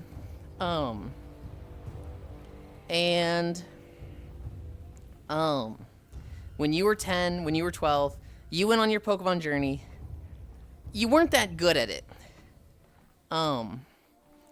You got like 2 gym badges, and then you got your ass beat at the 3rd time. You kept trying for like a month or 2, and then you just went home. You failed your Pokemon journey after 2 badges. Your Pokemon was overall very disappointed with you. He was kind of just frustrated that Because your Pokemon was a very, like, aggressive. Like, it wanted to fight. It wanted to go. It wanted to conquer the world. It had ambition. And you just, as a trainer, did not match your Pokemon. And, it was just you yourself had a very bad relationship with your Pokemon. Not that either of you did anything wrong, it's just it wasn't meant to be, right? And so when you're 16, you meet somebody who is basically like, hey man, don't worry about it, not everybody's, made for battling Pokemon, but Pokemon are friends to everybody. You just gotta find the ones that jive with you. Anyway, come on, little buddy, let's go. And it's like a Charmander, right? And your Charmander holds the person's hand, and they walk away from you. And the game starts with, well, I like Charmander, but this is probably for the best. What do I do now? You've just graduated high school. You go to an employment office, and you get a job, right? They say, hey, well, your skills aren't really impressive at anything, but, there's an opening here. Let's send you there. And so you go to this job, and they're a delivery company. And they're like, oh, so you're fresh out of high school. How'd your Pokemon journey go? And you're like, I got 2 badges. And they're like, don't worry, that happens to a lot of people. Pokemon training's hard. Not everybody's made to, battle and conquer the world. Do you still have your starter Pokemon that might, be something that you and your partner utilize here? And you just go, I don't have my starter Pokemon anymore. We didn't really get along with stuff, and so I traded them to somebody who I think will be a better match for them. And the person's like, oh man, that's rough, but you know what? You're not the first with that either. Handing a 10-year-old a Pokemon, I've been very critical of that in the past. You gotta find some, because it's potentially a lifelong bond. You gotta do more testing than just, well, here you go, kid. But it is what it is. Anyway, so for this job, you're just gonna do a simple delivery job. We've actually got some spare Pokemon here. Here. Take this Go-Goat. If you two get along, we'll see about, it becoming your Pokemon. If not, no worries, it's basically a company Pokemon right now. Basically deliver this Pokemon. And the game starts off as essentially a mild version of Crazy Taxi, where it's you have to deliver packages using Pokemon. You're riding this Go-Goat around, basically just running around a city, delivering packages, taking on orders, earning money. You start expanding the delivery business you're working with, and they're like, wow, man, kid, you're really great. You're really fast at this. And your Pokemon, they just like you. I guess this guy's just a cuddly little guy, and he just likes having you ride him. That's so cute. It's nice to see a Pokemon, work that hard for its trainer. The two of you are really great. And it's just it's a kid finding his place that he was never meant to be a trainer and a battler. He was also always meant to be just spending time with Pokemon. He likes spending time with them, cuddling them, riding them, just doing something like that. And the game becomes an expansion of sorts, where you move from, and I don't know if it should be a story game that's you and this Go-Goat stick together the whole time, or if it's take on water routes, take on mountain routes, take on long distance routes where you get to run on the fucking Autobahn with an Arcanine going 200 miles per hour. But it's essentially just delivery game where you are running back and forth, expanding your delivery company, acquiring different Pokemon that are more suited for different routes. And it has a little bit of a story focus on not everybody is meant to battle. Not everybody is meant to when they're 10, they get a Pokemon and they go beat 8 gym badges and become the champion. Obviously, right? Not every kid does that. If 10,000 kids start in a region, only one of them becomes the champion that year. The vast majority of them fail. And I'd want a little bit of a story focus on the Pokemon world is vast. There's so many things you can do. with you and your Pokemon. And like, it is not all about just make sure you have your 6 and become a battler. That's what I would make for a game. I feel like it would be complex. Alan Wake Peak. Alan Sleep, a Pokemon friend, Slappa game. Death Stranding and KCD got snubbed hard. I don't think they got snubbed. I think they're both very, very good games. But Expedition 33 just was a special, very, very good game. I think Expedition 33 deserved every reward it got, or every award it got. But I do think a lot of those other games deserved awards as well.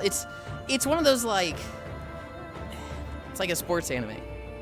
The main protagonist team, you love to see them win. They deserved it. Your opponent's team, if the manga had been written a little different, that team would have been the main protagonist and they could have won. And that's the way like sports is in general. There's no bad guys in sports anime. Well, I mean, there's kind of bad guys. There can be. But for the most part, a sports anime is, these are good guys, these are good guys. But one of them wins and one of them loses. I'm guessing stream content with friends who didn't buy it. Death Stranding 2 had the problem of being an exclusive. I think it would have won something if it was on other platforms too. You and your Pokemon had different vibes? Yeah. What game is Yulind talking about? Sounds like a ROM hack. Just my concept for a game. It's not an existing game. So you're lying April, the anime, but Pokemon? You're lying April? Huh? That was a piano game. That was a piano anime. Think Death Stranding. Don't think you're lying April. Think Death Stranding. I think I understand they decided that to help the development, but I have to agree. Us PC users are still waiting, and I'm sure it'll be great when we get to play it. Well, it makes a Pokemon game that's... Yeah, literally not everyone can be the very best.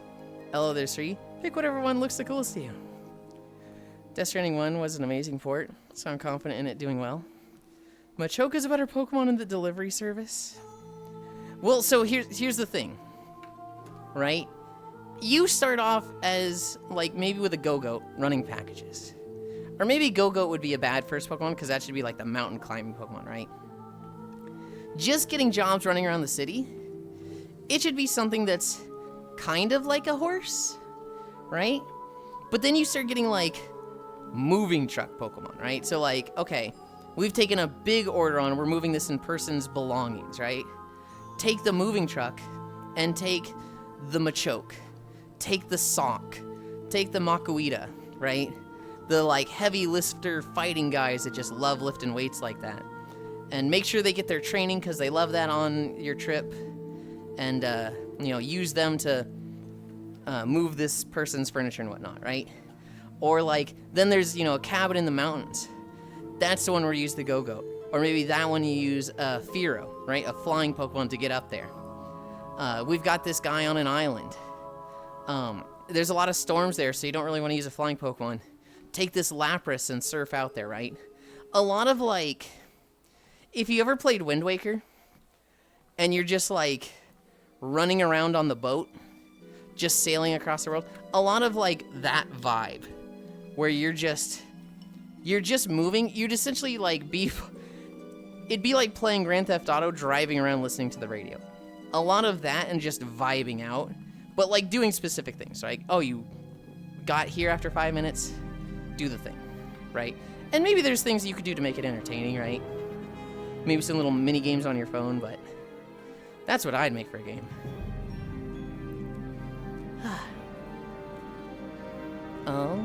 Hype. This is pretty incredible. I support this. I love Crazy Taxi and Pokemon. I also did not take the beaten path. Here, I need to play E33 first to be able to judge that. Honestly, it makes me kind of mad Pokemon doesn't explore more beyond fighting Pokemon and training. I guess Pokemon Snap counts, but that game was so freaking good. Sports anime makes me do the sleep a lot. How many sports anime have you watched? Because I'm the type of person who, I don't care about sports. I don't watch sports. So anytime a sports anime comes out, I'm like, oh, I don't fucking care about this. Who cares? But then I watch something like Haikyuu, and I'm like, dude, this is hype as fuck. I love Haikyuu. I've never played volleyball in my life. But I know how volleyball works now. It was basically Baldur's Gate 3 all over again. It's not the other games were bad. It's just Expedition 33 really is a special game. That was a culmination of hard work from everyone. I remember Mr. Mime helping someone move at some point. What you saw was Ash's mom has a Mr. Mime. And she'd be like, oh, Mr. Mime, can you move this to the other side of the house? And he'd be like, Mime! And then he'd just pick it up and move it.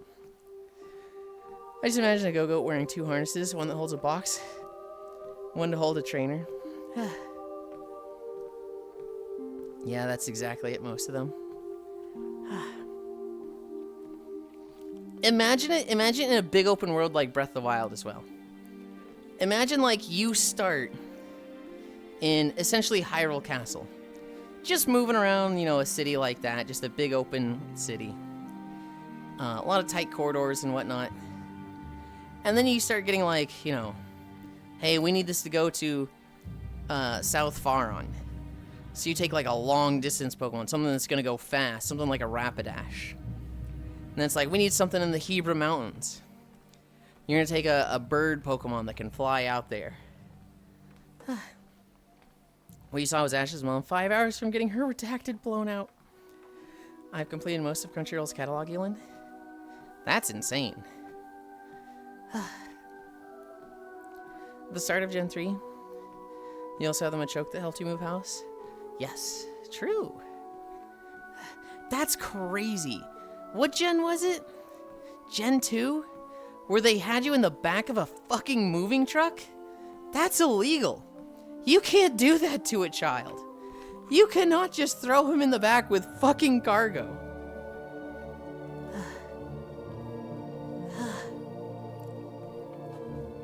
Wait. Was it 2 or 3 that they did that? Emerald Ruby Sapphire had that? Was it 3? I know I played that one the most. That is crazy. You can't do that as long as you don't get caught. Yeah, but it's not a child. 300%. Want to say 3? Mild Pokemon crimes always get swept under the rug. 0 doubts. It's just baggage. Oh my god, Gana.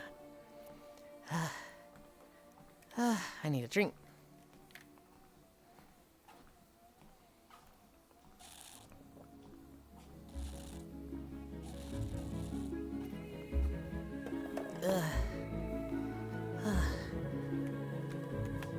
No, I want a delivery game. I want a delivery game that just involves you running around, looking at scenery. You know, give the player things to do while they are going through the scenery. Like, oh god, you could combine it with Pokemon Snap. Take pictures of Pokemon you see on the way that you like sell as a side gig that's like totally optional. Oh god. I didn't do it. Don't know what you meant. Now that was Gen 3. Also, it's okay. Worst case scenario, the Machoke could help your mom replace the kid. Jesus, Vi. I do enjoy the meme that collecting all the Pokemon is just a way to get the protagonist out of the house and leave their mom alone. Did you try an easy delivery code yet? Pokemon Snap Slaps? I have not. Yeah, it's a super good idea. Pokemon Ranger was kind of like that. Someone's ahead of you on that one.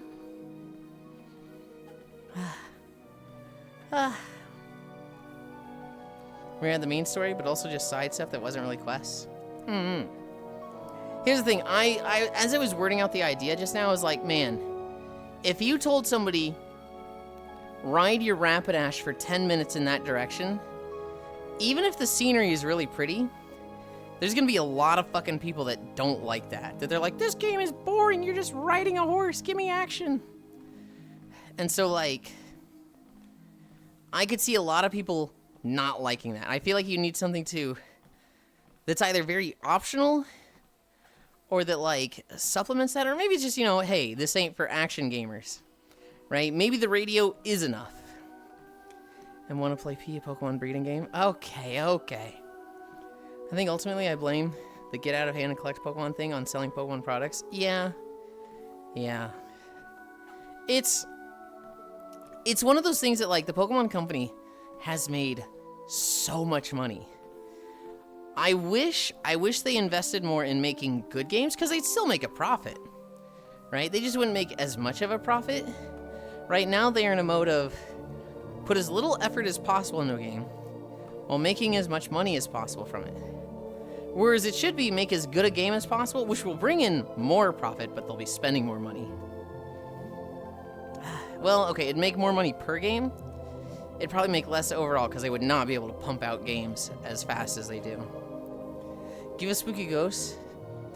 It will cause a third impact if they catch you. But you need to carry a baby to see them. No. A wild thing for me to return to and read. Imagine Paranormal Investigator Pokemon game. I'd play that. Paranormal Investigator Pokemon game would be incredible. I wouldn't play it. We actually thought we were going to get that, Octomage.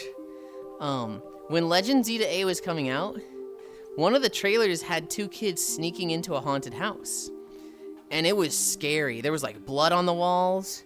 It was like, dude, holy shit. Pokemon's doing the greatest thing ever. And then it was just a victory bell. It was just a construction worker training his Mega Victory Bell. And it wasn't blood on the walls, it was purple goop. And it was like, Legend Z-A is gonna have Mega Victory Bell, woo! And it was just like, you fucking suck. Ghost Pokemon were pretty jacked. I was so mad, I was so excited. It looks so good. We actually thought it was gonna be the greatest thing ever. It was like, oh my god, Pokemon's doing something. Purple goop can't be scary. I mean, purple goop can be very scary when you think it's blood. But when you know it's just a construction worker training with his Mega Victory Bell. Master Z, we're so much better than the actual game. I haven't heard bad things about the actual game. I do hear good things about Z-A. And honestly, they've added more Mega Evolutions in just this game than Mega Evolutions existed before. They're doing good stuff. It's just like, I wish the Pokemon Company did more. If your goop is purple, please see a doctor. Oh my goodness.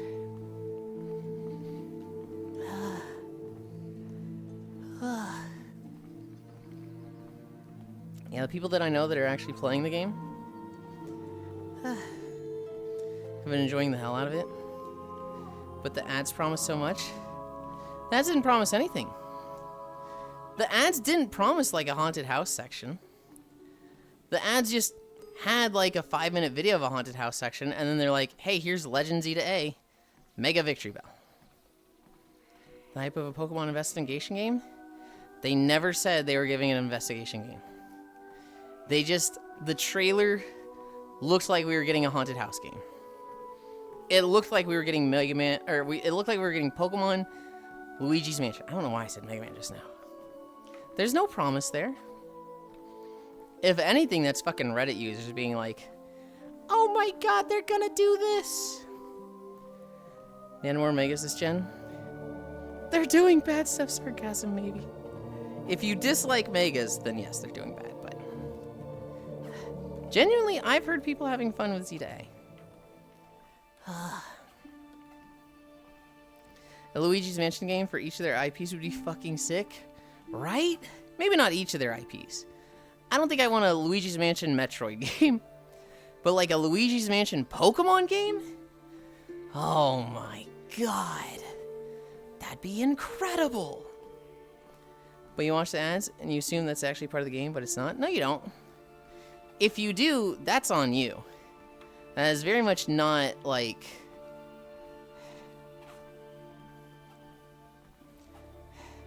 I will disagree with that statement, Gana. I think anybody that watched the Pokemon Victory Bell trailer, once it was like, Mega Victory Bell is in Legend Z-A, I don't think anybody sat there going, oh my god, we're also getting a haunted house game. Yippee! Nobody... I think everybody knew this was just an advertisement. This was just a small video for it. It very clearly said, not actual gameplay represented. OG Luigi's Mansion is still one of the best Resi clones. I watched the trailer, was like, eh. Ignore the last 5 seconds of the ad, Yulind.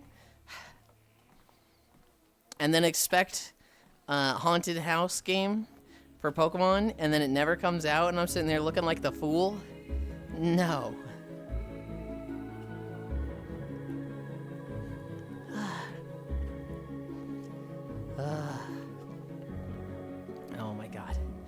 back to game trailers. Back to game trailers. The last thing we said was Out of Words. I'm playing that with Cairo. You don't even have 12 incline today?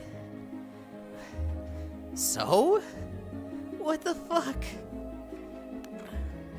I'm still at 5.9 miles. You are piecing me, Ganna. You are piecing me off. I'm tired right now. I don't know. Fuck you. The next game was Orbitals. Orbitals was, I don't think it was a two-player game. I don't think it was like a two-player story game like Out of Words. It looked like a cute space game. It looked like there's two characters. Well, maybe it is a two-player co-op game. You know, and you missed game trailers yesterday? No, I didn't. What? We watched game trailers yesterday. Two-player Switch exclusive? Two-player Switch exclusive? Okay. Why it's not on PC? I don't know. Oh, right. That's the one where I was like, when the only other person you know with a Switch to is Cairo.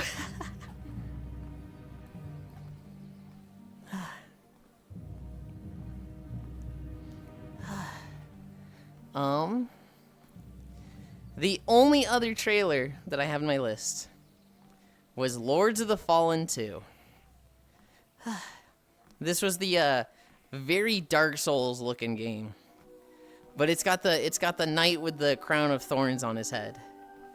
I don't know, it looked good. There was a lot of cool mechanics. Like, you'd see him block with his sword, you'd see him parry, and it would line up, which is like, ooh, that looks good. There was a lot of, like, animation working together. Like, the boss is doing this attack, so when you use your parry button, you don't just hold sword up, you hold your sword up in a proper way that lines up with it. The sawing off the demon's head was brutal. Yeah. I remember we were watching that with him, like, just going back and forth with the chain, sawing the demon's head off. And Spacefish is sitting there going, oh no, oh, and Smoke's like, yeah, this is my game. That game looked fucking sick. It definitely looked good. It definitely looked good. Poor Fishy, lol.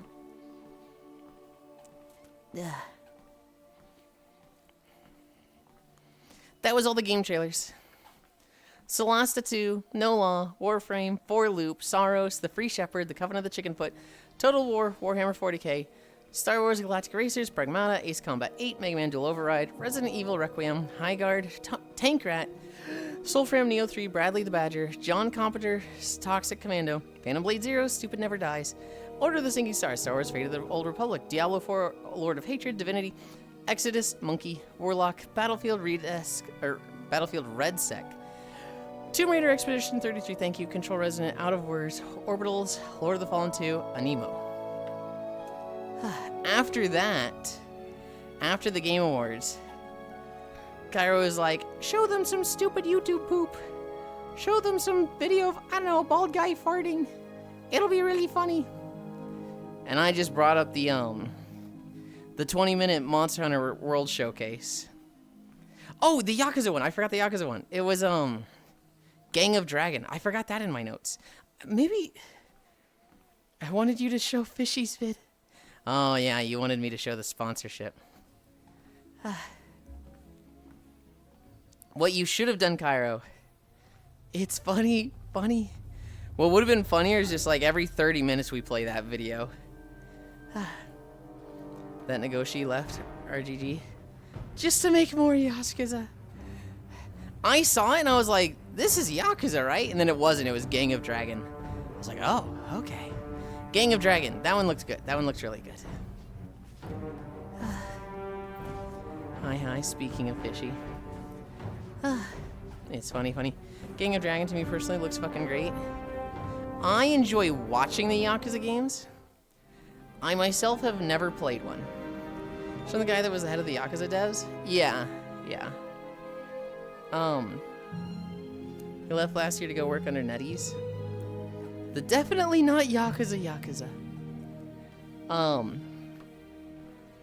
Fishy was fucking squirming at the blade stab. He's like holding this knife with his hands and just cutting into his fingers. It's like, ooh, ooh, ooh, ooh, ooh, ooh.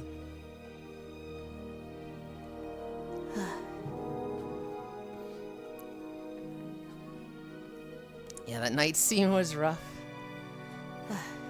It looks so painful. I feel like that's not the way to block a knife. Especially one like that that has a handle. I feel like the better way would be to, like, go for their hand instead of just grabbing directly onto the blade. But,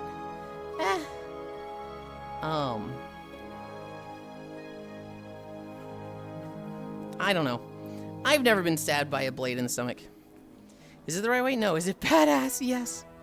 We'll see. What I'm thinking, Hobbit, is, oh, you're cutting all of your tendons. You're going to lose, you know, mobility in all of your fingers. Real. You're literally not going to be able to make a fist if you cut those things. So, you know, maybe don't grab it with all of your fingers like that. Okay, well, no. That's all your fingers. It's the rule of cool. Real.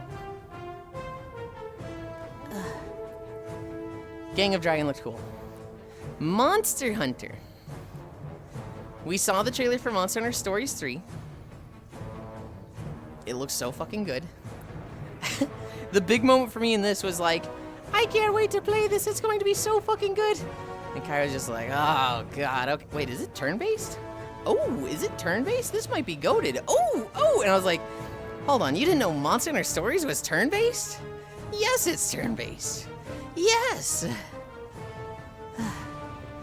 They showed Arkveld. We're gonna be able to catch Arkveld. They showed the, you know, the egg hatching mechanic and building up territories, keeping them balanced and keeping the invasive species under check. I'm so excited for Monster Hunter Stories too. Kyra with the 180 on his Monster Hunter opinion in real time. We watched the Monster Hunter Wilds Title Update 4 trailer.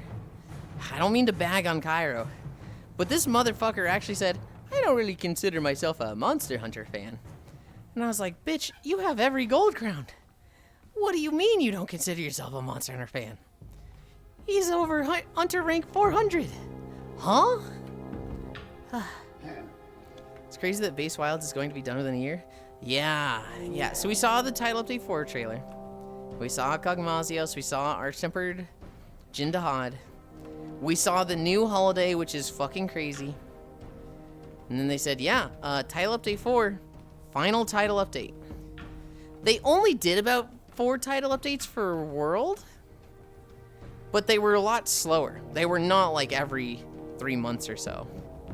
They were way slower. And so, because basically we finally introduced an Elder Dragon. Okay, we're done. Yeah, and it's like maybe they're going to do an expansion. Like maybe they're going to do an Iceborne and then that's going to have title updates. I don't know. They might be really disappointed with the sales. Because it sold 10 million really fast. And then it fucking flatlined. And all the other games have like more sales for the amount of time they've been out at this point. Has to be an expansion? I mean, maybe, hopefully. But like Hobbit, their sales literally flatlined. Monhunt is still their most successful IP. Yeah, but they might want to start over. They might say Wilds is a bust. We're not gonna do Wilds again. They might try to remake World. Not like a specific remake, but like maybe they, you know, Monster Hunter 7 is just world themed. No open world, no 100-man lobbies. Focus on optimization, make it run clean, and just gameplay like that, which I think would be a mistake. I think just fix your fucking optimization. It's their fucking fault. When the beta dropped, every PC player was like, hey, this fucking sucks. Like, if they stuck with Street Fighter through 3 and 5, they'll stick with Monhunt. It's taking like a year plus for them to start addressing it. It is really one of those like, oh, Wilds is not good, we should start over. And it's like, no, do the thing to make it good. It's the optimization. It's that half of your fan base literally can't play the fucking game because they can't launch it or they can't get through a hunt without crashing. Just fix the fucking game. And they're sitting there like, what could it be? What could it be? What do you mean the players are asking for more optimization? We'll get it to Title Update 4. Title Update 4 comes around. We'll get it in February. I don't know if you guys caught that, but they pushed back the optimization again. They're doing some with Title Update 4, and then the bulk of it in, like, January and February. Which is like, fuck, just do it. That's the one problem. Fix your fucking game. I'm saying like a year plus when they started addressing it. Remember booting Rise? I was thinking how bad the stability it was. In Rise? I remember some of the lobbies were a little janky in Rise initially, but they leveled out. It got to a point with like the later updates where it's like I never had disconnect. I think I do remember a bunch of disconnect issues when it first came out. Wilds? Okay, Wilds was... I have been very lucky. I have been very blessed where I'm in the it works on my machine camp. It's not as pretty and I get some frame drops here and there, but I can run it on high settings. But there's people who like Shockrail. She can't play it without crashing. She cannot play for 1 hour without it crashing. She usually can't get through a hunt. A lot of the story missions, she literally had to just have Vin just do the mission for her. Like, they would do it, she would crash, he would wait there, she would get back in, he's holding the hunt open, she joins, and then he finishes the monster. Because she would just crash otherwise. Safi? Safi can't even launch the game. Safi is a big Monster Hunter player, and they literally cannot launch the fucking game. So until they do optimization stuff, like, yeah, they deserve their fucking negative review. Rise was fantastic for me. It's also just supported Switch game. It was, I remember being a little janky like the first month. I remember sometimes the lobbies were like, let's remake the fucking lobby. Wilds is rough. I think either Capcom is just not good at optimizing open world games, or Resident Evil Engine is just not good for them. I've had better stability since I swapped to an Intel-based CPU. Poor Safi. Isn't there an Optimod? There is. You shouldn't need an Optimod. And also, it's a little scary to mod this game because they've gone and said, no modding. We'll ban you if we detect it. I think they were even considering like an easy anti-cheat. I know at one point they added easy anti-cheat to World and Rise. And so like, I've thought about modding Wilds. I've thought about giving myself a shit ton of materials so that I can ensure that I get a perfect Arshian weapon, because I do not want to play with the fucking RNG gotcha of Arshian weapons. Just give me a fucking, like, perfect weapon, right? That's all I want. I don't want to play with the fucking, like, gotcha of it. But then I think, oh, they're actually banning people for this. Maybe I don't. No, you shouldn't, I agree. But I was seeing it as a worst case. Ah, never mind. Easy, I laughed. You know why it's called Easy, you? No, I don't. Hasbro. Because it's easy to get past? Hasbro won't let community fix it. Capcom stays player hating. The big thing with Capcom is modding. Is they start getting pissy when people are just modding in DLC for free. Because it's easy to get around. Ding, ding, ding. Oh, we're getting there, guys. We're getting there. I need a drink.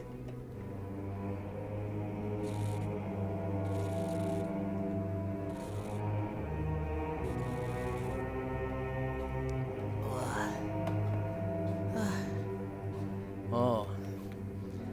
Both of the streams I was lurking in have ended. Where have they gone? I have no fucking clue who this person is. I open this.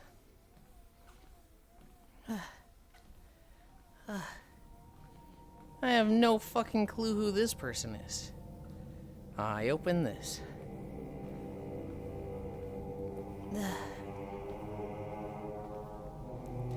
Oh.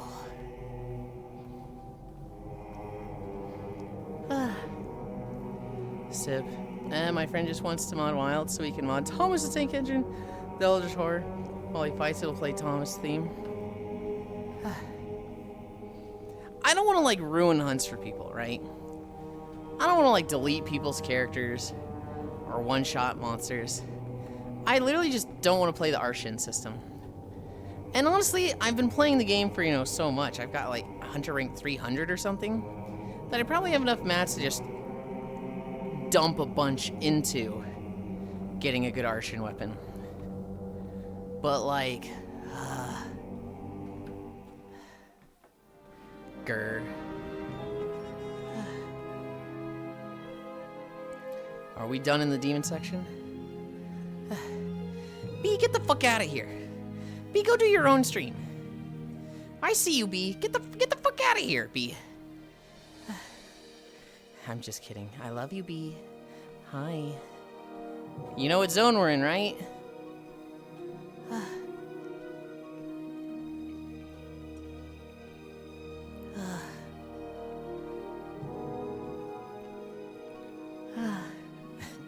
They might have audio turned off because B is in fact streaming right now. Wave love, Pat. They showed off Title Update 4. I'm big excited for Title Update 4. It looks very fun. And then they said, yep, this is the final title update. We're going to have an optimization patch in February. We're also going to add Arch-Tempered Arcveld, but it's not really big enough to be a title update. So, you know, this is it. Enjoy. And my heart fucking sank a little bit from that. Because Monster Hunter... There's a few series that are, like, near and dear to my heart, and I will always play a game if it comes out. Tales is like that. Monster Hunter is like that. Legend of Zelda is like that. Well, I didn't play the most recent one, Echoes of Wisdom. World of Warcraft is like that. I want Pokemon to be there, but man, I don't like their games the last 10 years. Is there another IP that's in that? You don't need to.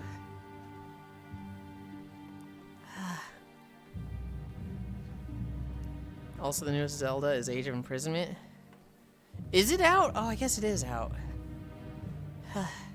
Yeah, but that doesn't feel like Legend of Zelda. That just feels like Dynasty Warriors themed as Legend of Zelda.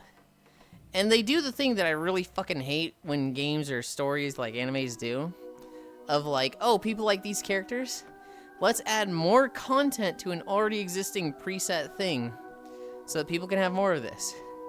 Ugh. Neither did Echoes of Wisdom, hello? Neither did Echoes of Wisdom what? I'm tired.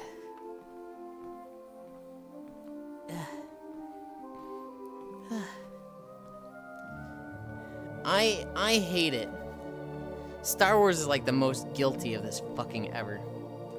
Where it's like, you have this perfectly set story, start and end. Character starts here, goes through these challenges, overcomes these things, story ends here. And then they're just like, but what if we added another story here? And like, sometimes it's good. You know, The Last Jedi, it's a pretty good story. It's got that moment where Darth Vader shows up at the end. But like, it just feels... I don't like it. I feel like it'd be better if it was just not Darth Vader and a completely different point in the, you know, timeline. They're like, let's add some Han Solo stuff. Let's add a story here. And I'm just like, ugh, stop inserting content. I hate when a story does that. But I understand why it happens. Investors love that shit. When you go to an investor and you're like, hey, we want to make a completely new thing.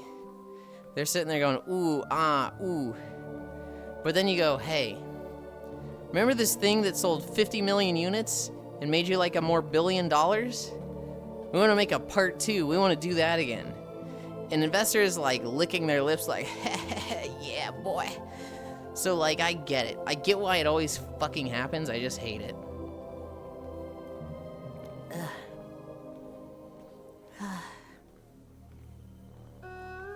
I feel like the Age of Calamity games, the Hyrule Warriors games, I should say, they're good But as a, like, concept, I don't like that. I'd rather just a new Dynasty Warriors games or, like, a new IP. I hate just, oh, let's use the Legend of Zelda theme. Maybe it's a little bit different with Dynasty Warriors, because, like, Pirate Warriors does the same thing and it's good. Hyrule Warriors is overall good. What's an example of some game taking, like, a skin and just being trash? I still need to play the new Dynasty Warriors.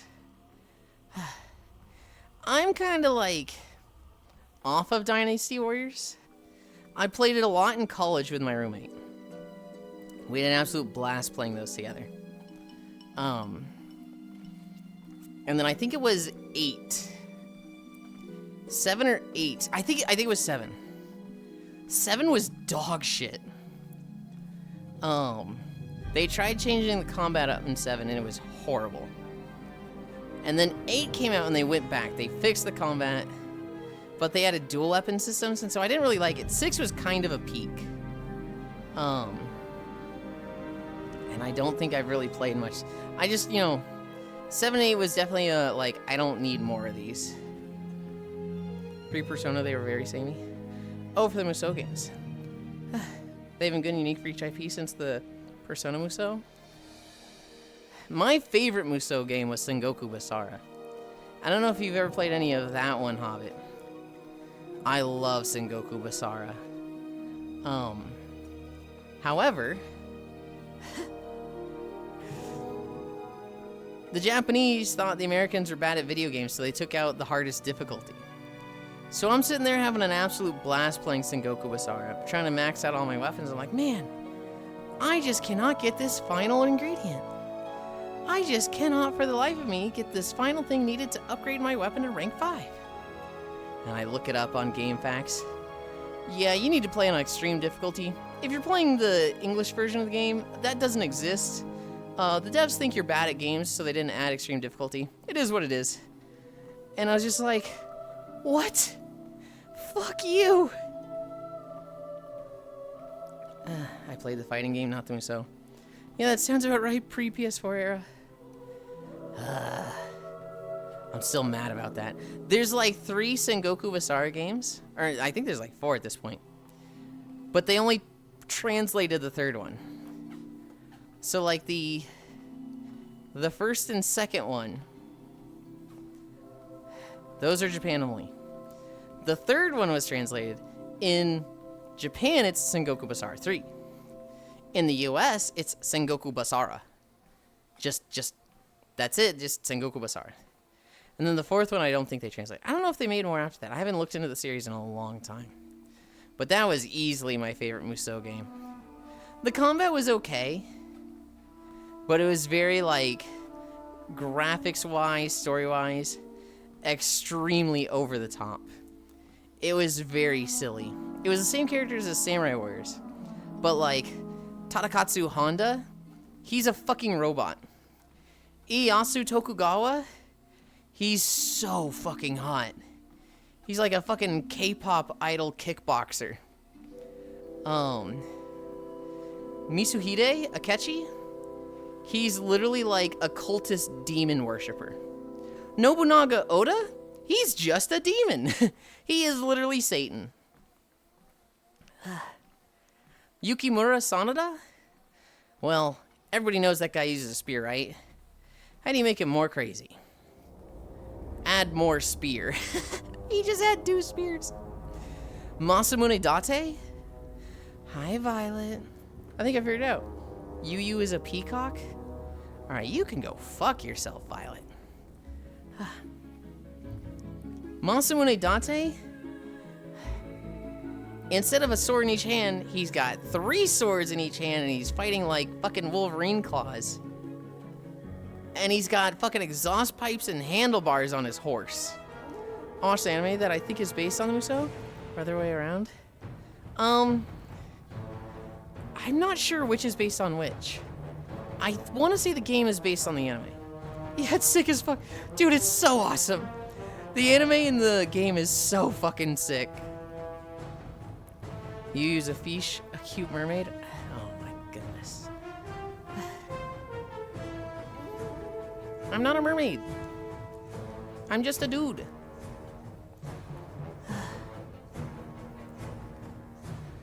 We're almost at the end. We're just so close. We are at 7 miles. What is the calories, bro? 920? Hell yeah. Yeah, merman is the correct term. I'm gonna stab you. I'm gonna stab all of you. Twitch streamer has been arrested and is awaiting trial. Stabbed 72 people in his chat. We don't know how he stabbed people around the world, but he did it somehow. Is there another animal that makes itself as pretty because they like being looked at? Yes! There's many. There's a lot of birds.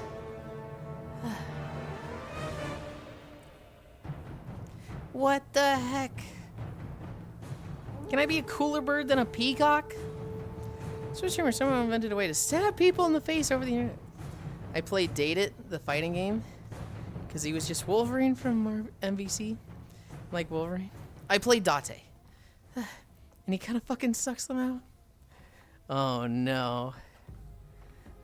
I played Oichi.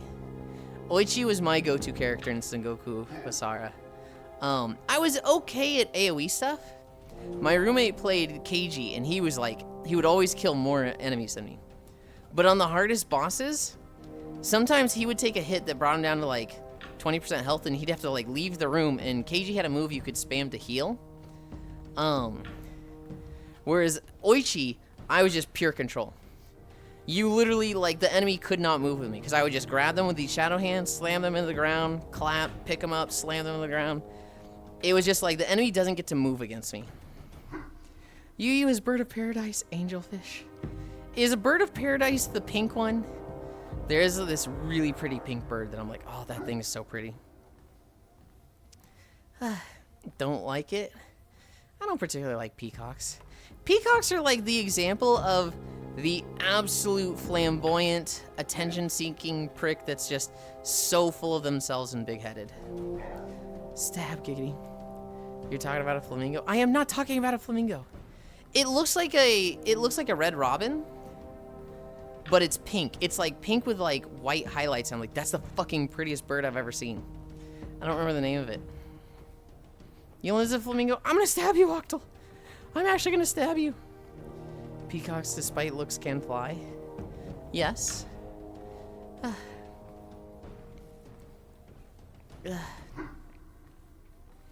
Oh my god, we turn right. I think we turn right. And then we go to the little Draenei camp, and then we just walk into Ashara. We're there, guys. We're there.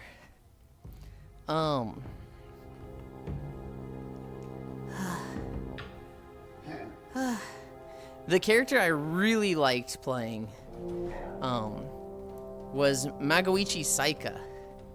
No, not Magoichi. I was good with Magoichi. That's the gun girl. I was thinking of, who's the pirate? Do you remember the pirate Hobbit? Look up Sengoku Basara pirate. That guy was so fun. Specifically because he had a move where he would put his anchor in the ground. And then he would just surf on it. And it was like, basically, I have a horse and can move around faster than anybody. Actually fighting with him, I wasn't that good. I couldn't keep up with my roommate or myself playing Oichi, but that's fair. I don't know birds very well. I saw some cool looking crows while I was in Ukraine. They had a gray and black pattern, but I'm not sure it suits you. There is a pink bird I can't remember the name of that I think is very pretty. Are there any pink snakes? I always think of spiny bush vipers as my favorite snake because they look like dragons. And I really like the flecked scale look. But I don't know if there's like a pink snake. Motochika? That's his name. Motochika. And my roommate and I always called him Motochosuke. That was not his name, but we always called him Motochosuke. He was in the fighting game?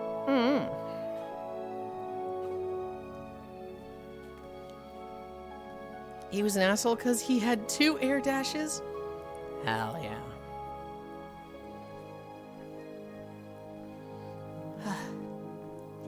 No, I liked playing him in Sengoku Basara. But on the highest difficulties at like the hardest levels, I couldn't play them. I could, but it was like, it would just be way easier to play Oichi. Hi, Guardian. Yuli. Might be roseate spoon build for the bird. It might be, it might be. Hi, John. Thank you for the follow.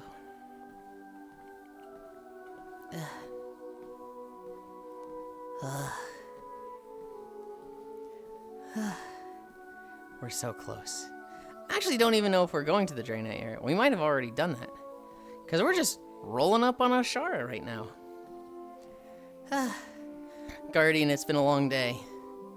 Guardian, we're at 7.2 miles. We walked through Founder's Point. I finally got the Alliance housing zone without it being fucked up. And it's pretty, and it's nice. I think everything works. Pardon me, Rose Finch. Okay. Send me a picture of that, Ish. There's another cool bird called the Great-Eared Nightjar that looks like a dragon. Oh.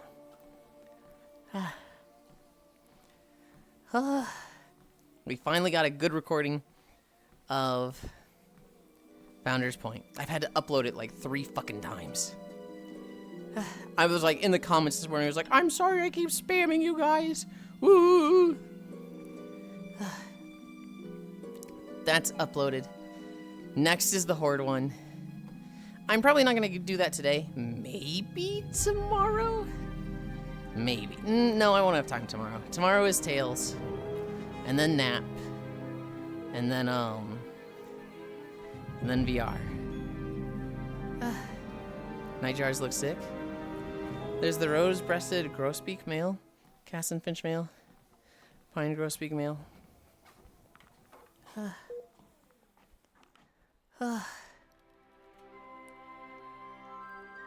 It's the locks. It's a zone that Cairo's in. Where did Yulind go?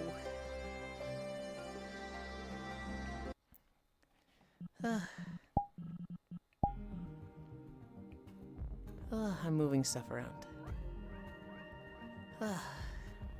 Okay. Okay.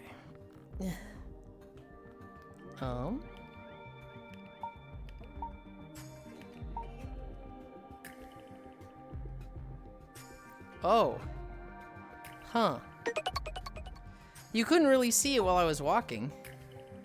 But, dudes, I think my trackers have drifted a little bit. Can I walk around and reset this? Do you wanna work? Is it gonna snap back? Nope. That's funny. You guys wait there. Oh geez, you're bent. Yeah, I fucking was. Where does this tracker think it is? In the fucking floor. Hey, lighthouse tracking. What's the point of being fucking lighthouse tracking if, like, fix yourself? This is what I don't understand about lighthouse tracking. I feel like when something gets off and drifts like this, it should just, like, constantly reset itself, because it's like, the lighthouses should be saying, hey, you're here.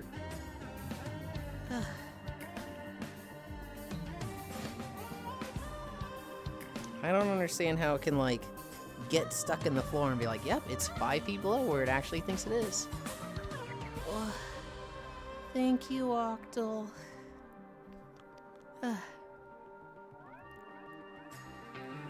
Sent. Oh, geez, you're bent. Yeah, you did not look like that at all. I was actually really happy with it, because I was like, the first, like, 20, 30 minutes, I was like, oh, man. My stuff is clipping so much, that's really, like, that ticks me off. I don't like seeing that. And then I found putting my hands on the thing in front of me, and I was like, oh, man. This just makes me look eloquent. This just makes me look elegant. This is so good. I love this. And I was like, you know, I was basically just watching that the whole time. And then we ended, I'm just fucking rocket leaning. Mostly just my waist tracker. I'm almost gonna guess you're talking about the Cassin Finch. It's the biggest born of the boards I listed. Yeah, that's not normal. The only drift I experience is my trackers move around my body. Mostly just my waist tracker. I'm not sure what's going on. I'm getting a base station. Well, I might be getting a base station for Christmas. I think I'm getting a base station for Christmas. We will see. I am very, if I do, it goes in the 4th spot. I need to, like, test. I really am getting behind on, like, chore stuff. I need to clean my room. It's kind of getting, like, cluttered and messy. I need to test my trackers. I need to clean the basement. I haven't in a while. Kind of just need to, like, do a lot of shit that's not really productive, but just needs to get done.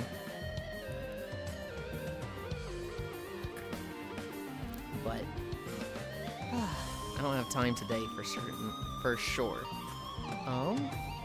They ever just end up not where they actually are in the play space? For me, they do. For me, like, so just now, my tracker was on my back, right? The maintenance of living spaces. It was actually, like, in the play space, it was, like, down here. It was showing itself down here, and I was like, I was waving around, you know, being like, hey, you gonna fix yourself? You're gonna do this? And it's just waving around down there. I'm like, snap back. Just pop up here. It should not be down there. Fix our trackers. What is our distance? 7.3?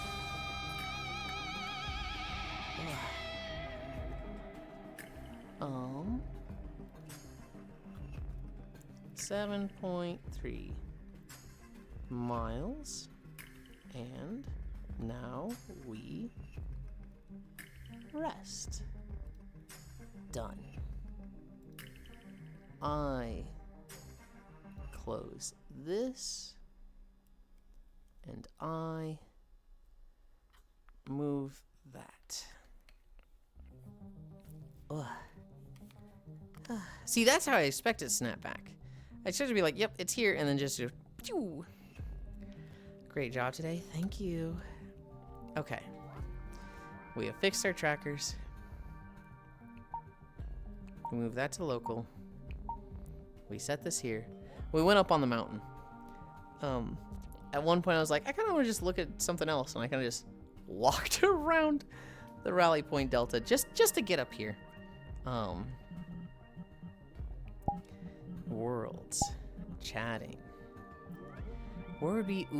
Ooh, I know where to go. New instance. Nope, not invite plus. It's gotta be friends.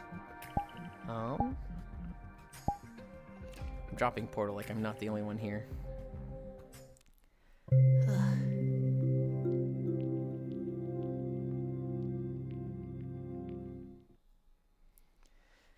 Great job today. Thank you.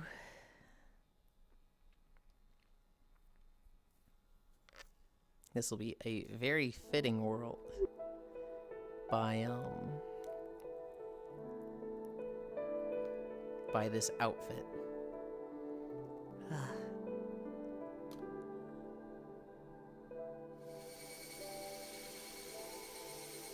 Although it's got the annoying cicadas. But it's a very pretty. I don't think there was any options. I don't think I could, like, turn off just the cicadas.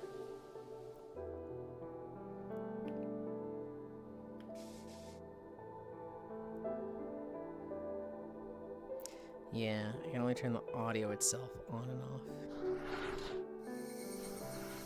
That's okay. That's okay.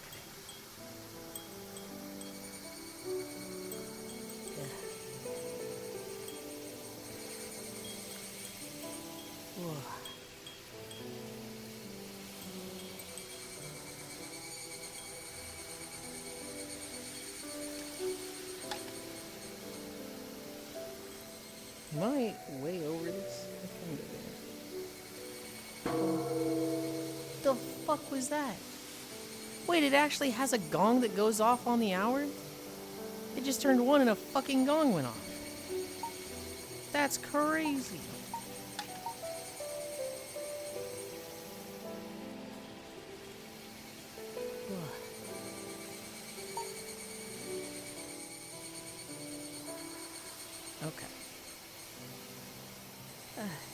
That's fun. I like those worlds. It caught me by surprise. I was like, what the fuck is that? I've never heard that here before.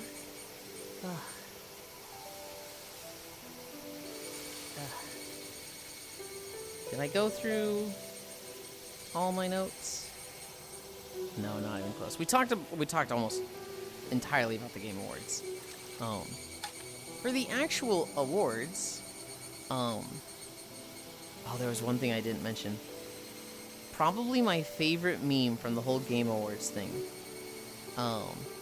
Somebody posted, how does Jeff sleep at night when multiple times throughout the Game Awards he says, I'm excited for this next franchise that hasn't gotten a game in so many decades, and like Half-Life 3 fans starts going, oh, and then it's like Mega Man or something. He did it like 2 or 3 times. The actual notes I have. I saw 2 stories. One sad, one kind of good. I'll do the bad story first. A doctor in India is in a lot of trouble with the medical community as a whole. I was happy about a new Mega Man, but it's weird to announce it now. Yeah, poor Half-Life gamers. This doctor in India just lied about having a PhD. He just didn't. Like, he just didn't have one. And so, some woman needs, like, kidney stones removed. And he's like, yep, I can do that. She goes in. She goes under for surgery. He's literally, like, looking up YouTube videos for how to remove kidney stones. He cuts through a bunch of her, like, nerves and, like, other organs. I think he cut into the intestines. She died. She did not survive this process. Ooh, buddy. Yeah, what the fuck? Yeah, so the dude is, like, arrested. He's in jail right now, and it's like, you literally killed a woman, dude. What the fuck? It's... I feel like we go through this once a year. Somebody just gets in their head, why would I go to school for 20 years to get a PhD? I can just print one of those. I can just take a picture of some doctor's PhD and then make my own. It'll be that easy. And then they, like, you know, obviously get fucking caught doing this, and it's like, bro, what were you thinking, man? It's usually not so bad that they get somebody killed. That one's like, oh, dude, that fucking sucks, but, you know, I feel like I see this every fucking year. The good story. This woman, she was born in 1980, I think. I might have these dates a little wrong. 1983, though, her parents are going through a divorce. And her mom is moving towns, and I think she has mostly custody with the dad. The mom just one day, like, grabs the 3-year-old daughter and leaves. Just moves town, just like, what's he gonna do? Follow me? I'm not gonna tell him where I'm going. And I'm taking my baby with me. So she just, the guy's at work, she grabs the kid, or grabs her from wherever she was. I guess she had access to, like, a daycare or something. And just moves. Just moves across the country without saying anything. And so, changes her name, starts calling her daughter a different name. My mother did that. That's fucked up. They move. Obviously, the dad, you know, doesn't stop looking, right? He's like, you know, my daughter's missing. I suspect my ex-wife. They couldn't find the ex-wife or the daughter. After, like, 10 years, they dropped the case or something. They're just like, look, dude, she's gone. In 2016, they reopen it. They reopen the case and be like, hey, this woman, you know, was never found. You know, let's see if we can find her.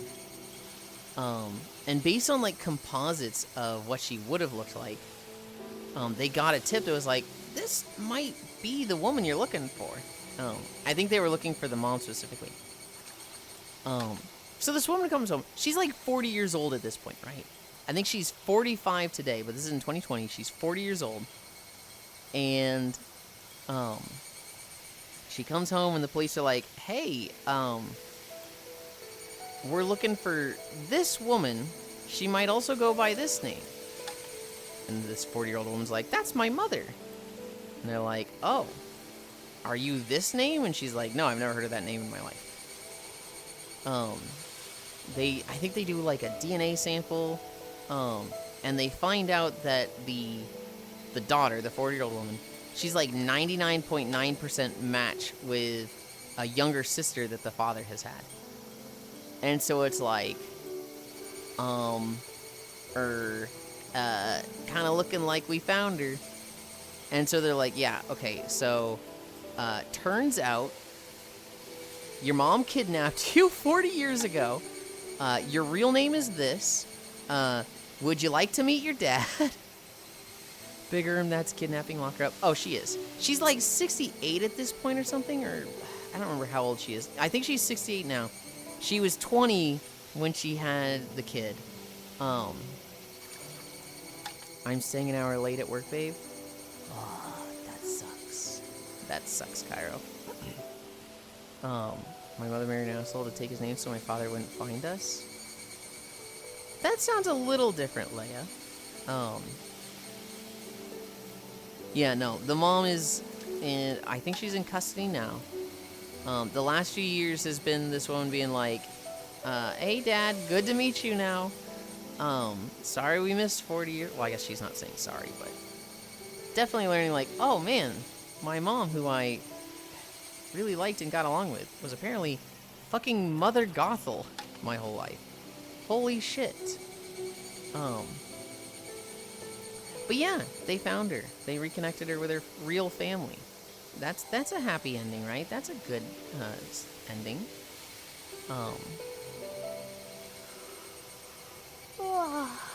That was pretty much all the stories. Tonight, happy-ish. Yeah, I mean, it does kind of suck to be like, hey, everything you thought you knew for the last year, or for the last 40 years, your entire life, all fake. It's all fake. Even your name, not real. Imagine that happening to you, and you couldn't stand your biological family,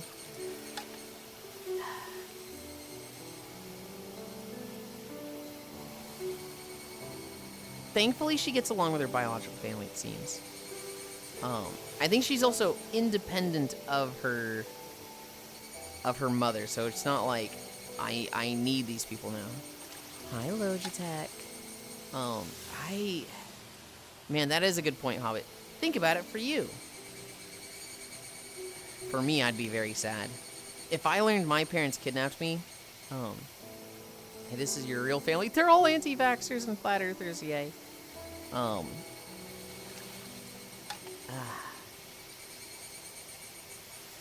If that happened to me, and I'm a real family and they're all anti-vaxxers and flat earthers, I'm like, you guys suck. I don't really want to reconnect with you. And, I'd bounce. I'd not stay in touch. I don't really value, like, blood relationships over, who you choose, who you want to spend time with. And so, if my family sucks, I've told most of my family this many times, if you weren't worth keeping around, I wouldn't keep you around. I stayed up too late last night playing Paladin in D4.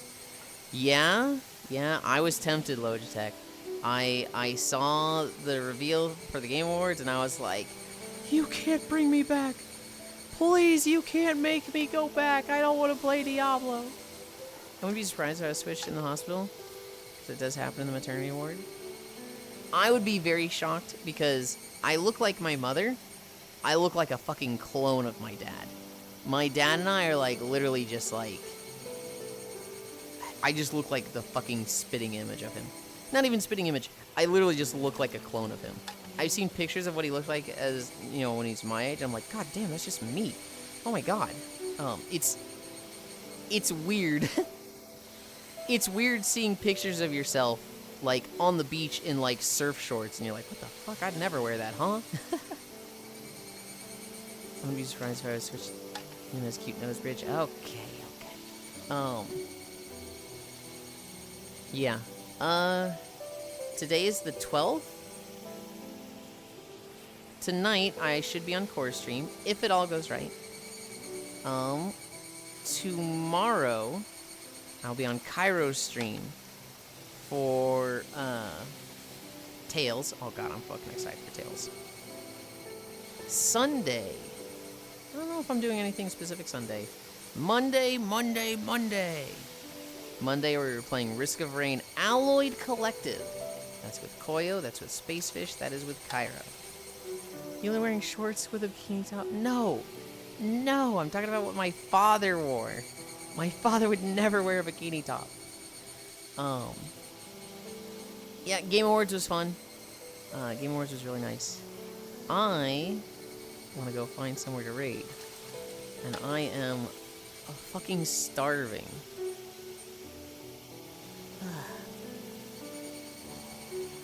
So where do we go?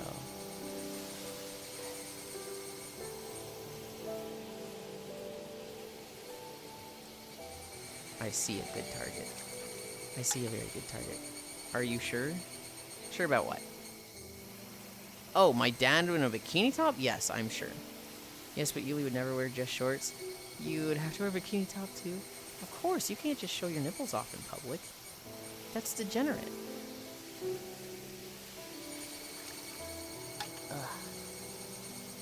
Logitech, can you do the socials? Thank you.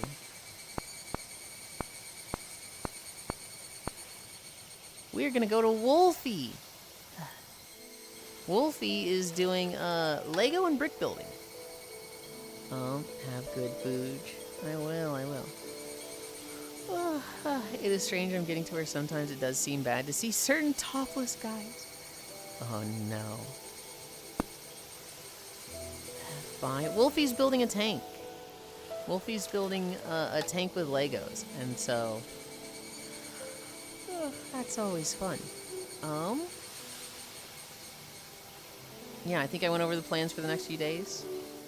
I don't need a shower before I nap. I do need one after, but I'm gonna eat and I'm gonna lay down.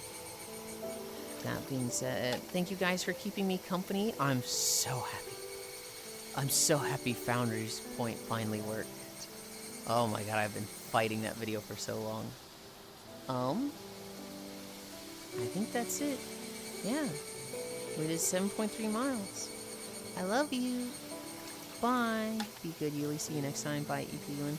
Am I gonna steal Yulind's bikini top? No, I need that. Yeah. Ugh.